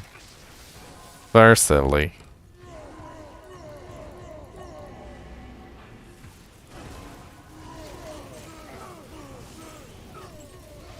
And yeah, that was also kind of a silly one when you pointed out earlier that they had to convince Treebeard to go to war. That didn't happen. He was like... They made the Ents into kind of doofuses. I mean, they're slow, but they weren't doofuses. I don't know. Well, that's what they fell into that, just the classic trope. Just because one's slow doesn't mean they're stupid.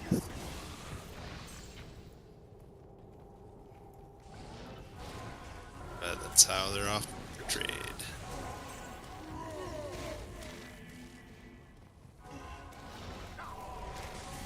Join the nerds. What nerds?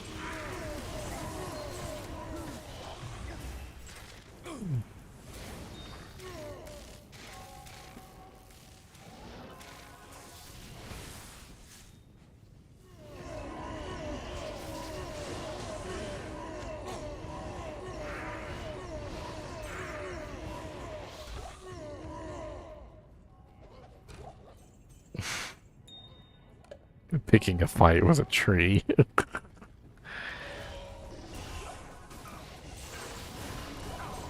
Flawless amethyst. There's nothing for you.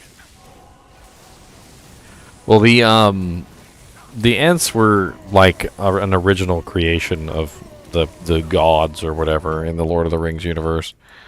The ogres, like the big giant trolls and what like that, they're actually a corruption of the Ents. Most of the creations of Middle Earth, like the evil creations, are nothing more than corruptions of the races that lived there. Like the orcs were basically just corruptions of elves. Like goblins and stuff like that apparently were also corruptions. The trolls were corruptions of the Ents. The Balrogs were corruptions of the Vyar, which were basically angels. So like the entire like Lord of the Rings universe is literally just like, this is the good guy and this is the good guy twisted, like the twisted good guy.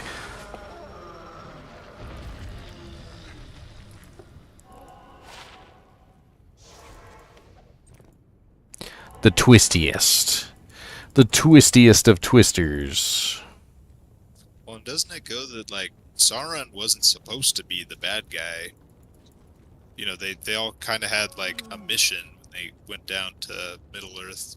You know, Gandalf, Saruman, and Sauron. But it was Sauron and Saruman that just decided, okay, let's gain power. So, Let's twist stuff up. so it was originally, like, there was, like, 3, like, big gods that came down. I'm pretty sure it was Manwë, Morgoth, and one other. I can't remember that person's name. I think she was like she's like the patron saint of the dwarves or something. I can't remember the names of them all. But Manwë is basically like the equivalent of Morgoth, and Morgoth was evil and Manwë wasn't, basically.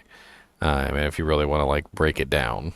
And Morgoth basically tried to take over the entire planet. Like, he was just he started making evil corruptions. He started making the trolls.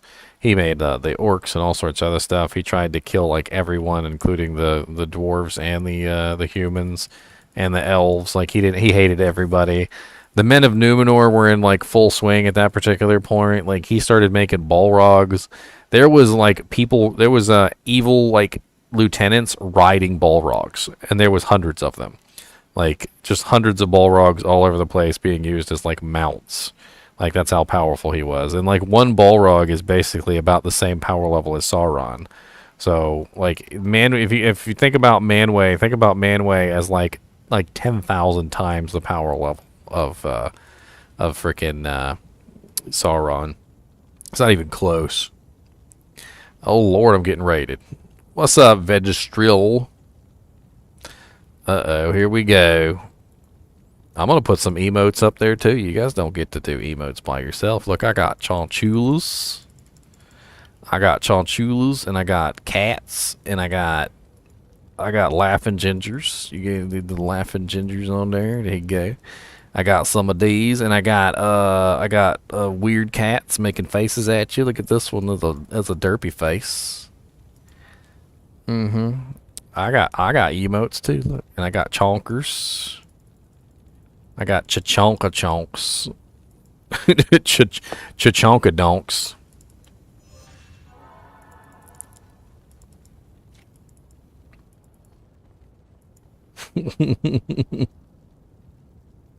Oh, it's weird. It's showing up on your chat on your stream screen, but not on the YouTube chat. Well, it translates things back and forth. The restream.io will like pull in things from multiple sources, so it also is supposed to like transfer things back and forth between the two chats, but in the case of like special emotes, it seems to sometimes throw errors.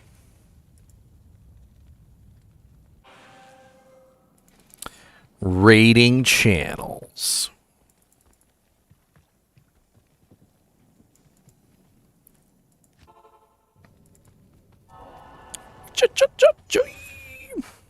Where you guys at? You already in the throne and down. You're in the secret cow level.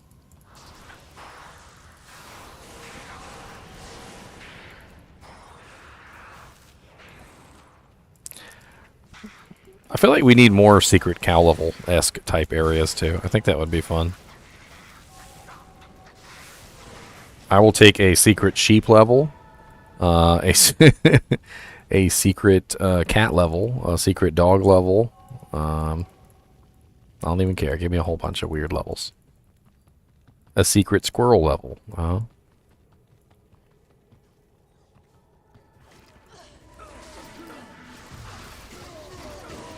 Give me a level just completely full of beetles. That's it. Just beetles as far as the eye can see.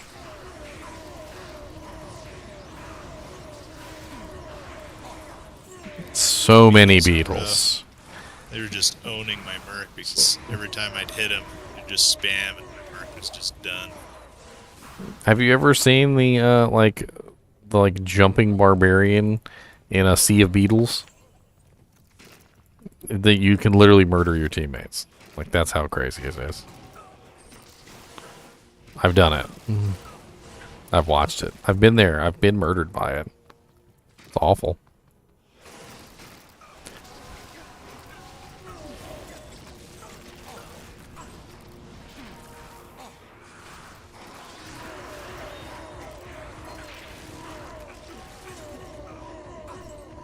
The secret goldfish level. Who doesn't like a secret goldfish level?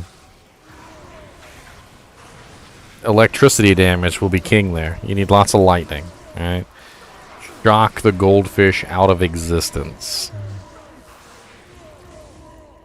Let them know who's boss. Who's boss? I love killing these guys. Try me something good.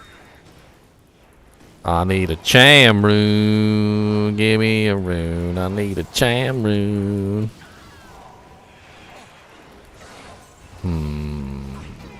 Goldfish cracker level? That sounds pretty fun, actually. And then they could have like a little alternative tune to the little jingle. You know, like, I love the fishes because they're so delicious. Diablo fishes, they're going to eat your face. Come on down and we will race. Johnson's goldfish. Yeah. I like it.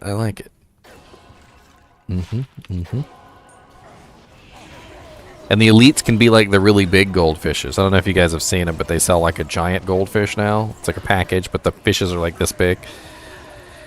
So you can have like the elite monsters will be like the really big fishes, and then you'll have like a goldfish king, of course, the king of the goldfish.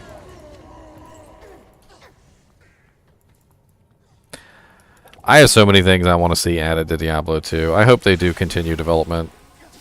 I think the guild hall would be one of the coolest things, coolest additions. I mean, it was already planned. They already had it in the system. It's already got a map and everything. Just use that data, come up with something cool, add it into the game, give us a system. We'll take it. I mean, they've pretty much said that they're only adding things that like were already like in the game archaeology. And how do you get more game archaeology than a planned launch feature? The guild hall was literally a planned launch feature that never made it into the game.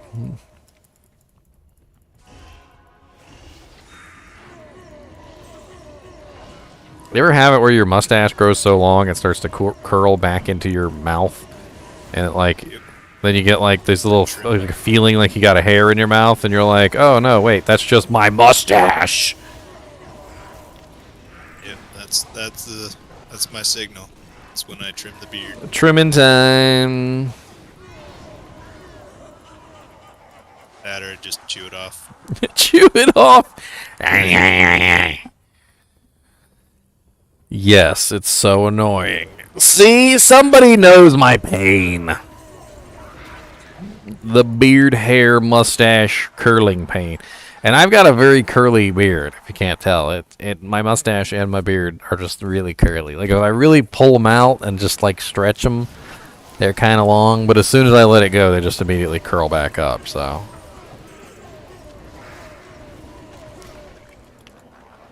Somebody commented on one of my videos, said I wasn't allowed to be a ginger unless I was Irish. I'm like, what? What?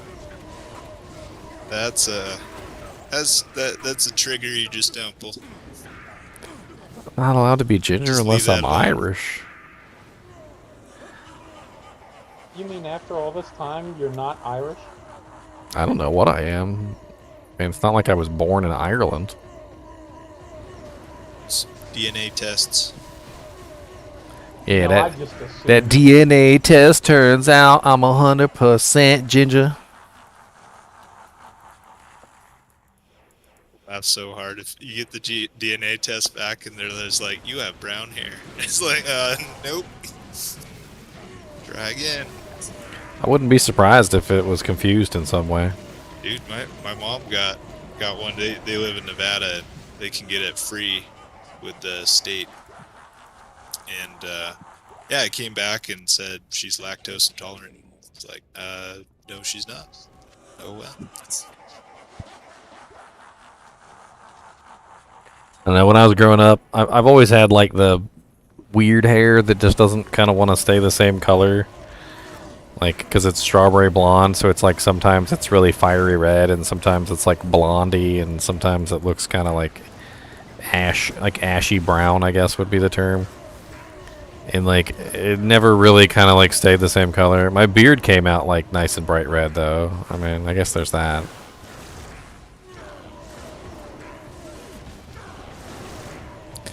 My beard. I forgot I don't have high enough attack rating to actually, like, hit Baal reliably. You said, so my battle cry is negative 128. You said that's halved? Halved by, for bosses, yeah. Okay. So I'm still bringing him down almost 70%. Oh, I'm bringing them down, too, with my 92%, so...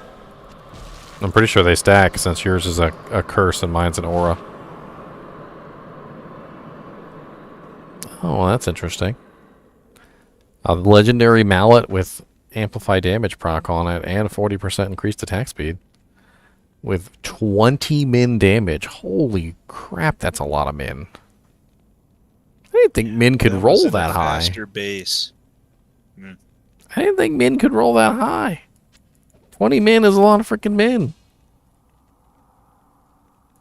The freaking min is so high that it exceeded the maximum. You notice how it says 112 to 113? So basically what happened is the weapon actually has less than 113 max damage, but the min exceeded the max and forced the max above the min. So it literally has to be 113 because the min is 112. If I threw like a plus min damage jewel in here, it would force the max up again. Like I could force it even higher. And any piece of equipment that you have that has plus minimum damage with this weapon would also force the max up. Because the max is literally stuck to the min at this point. Now, is legendary, that's probably the elite already, isn't it? Yes, it is. I mean, as far as the damage goes, it's not like super duper amazing, but that range is tight as all get out. And it does have amp damage and 40% increased attack speed on it. It's kind of interesting. I wonder how fast it really is. Like, take it out and whack somebody with it. Oh, wow, it's red, too. Look at it. It looks like a fireman's hammer. I'll go bonk something on the head. I'll be right back. I want to see how fast it is.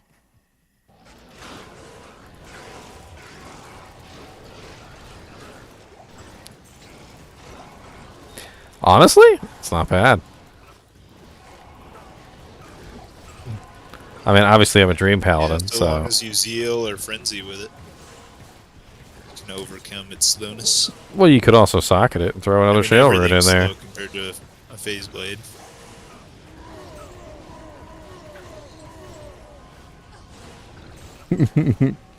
What an interesting little find. I think I'll hold on to it. I feel like the amp damage combined with the rather interesting... I just don't know. I don't know. It would be so much nicer, though, if it rolled with some more ED. It only rolled with 85% ED. It could have rolled up to 300% ED, so... Eh. It'd be fun to, like, recreate this item on, like, a single-player character, just to, like, see what it would be like if it actually rolled with good ED. Or if the min was character-based. So that min instead of 20 would get up to 90. I don't know if you can have a character-based minimum damage. I know you can have a character-based maximum damage, but I don't know about min. I thought you could do both, but maybe not. Maybe it's just max. Beam, beam, beam, beam, beam, beam, beam.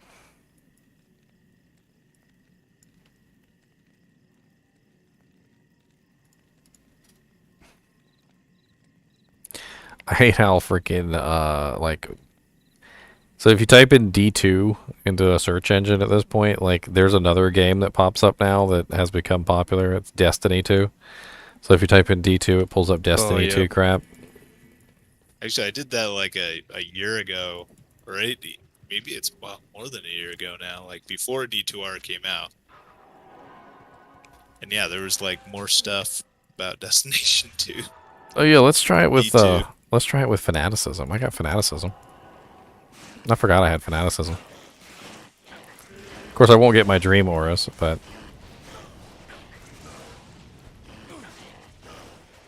ow! Stop being rude.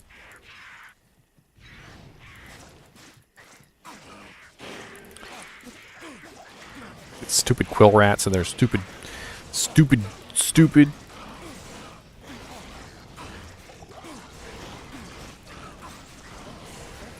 Oh my god, stop murdering my mercenary. Like, holy crap, you champion pack of quill rats over here.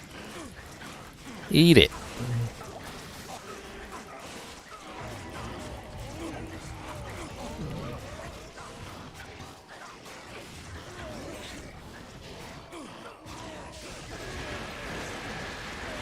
I don't know, it's almost like the spread on this weapon is so tight that it almost doesn't matter that the damage is low.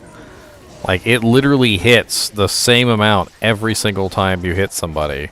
Whereas opposed to something like the Crescent Moon has a range to it. The Grief has a range to it. It's weird. It's a very sexy little weapon. And the amplify damage certainly doesn't hurt either.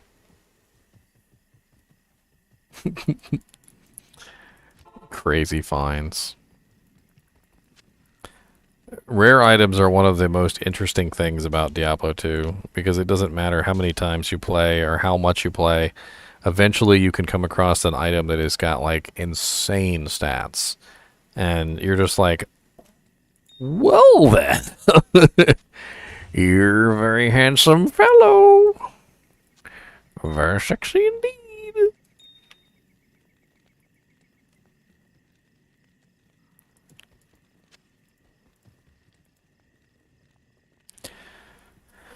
Yeah, there's an assassin one with amp damage on it. Look at that. Plus 2 assassin, no ED really. 36% is rather low, but it's interesting. I could be upgraded twice for a little bit extra damage, but honestly, there's like no damage on it, so. Freaking amp damage always spawns on the the items with the crappy stats.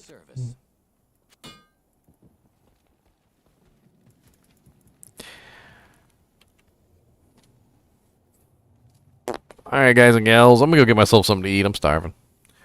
I will see you tomorrow. I'm probably going to do some Baldur's Gate tomorrow. I was thinking about running some more Baldur's Gates. I think I just got into the city last time I was on Baldur's Gate.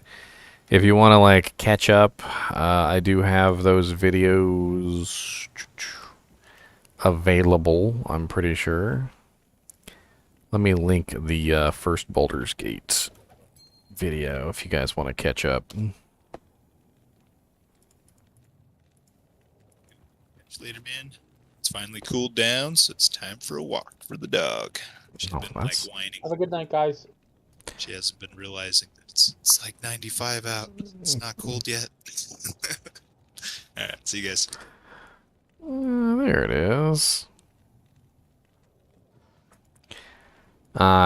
Episode 1. There's episode 1, and then episode till.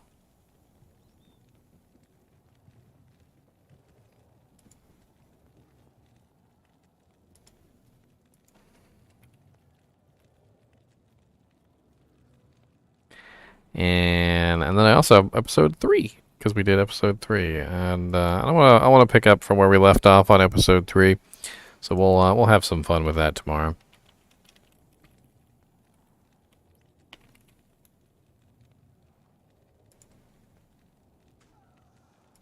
All right, guys and gals, as always, I do appreciate you hanging out with me, chatting, supporting my channel. All of it is much appreciated, and as always, keep watching.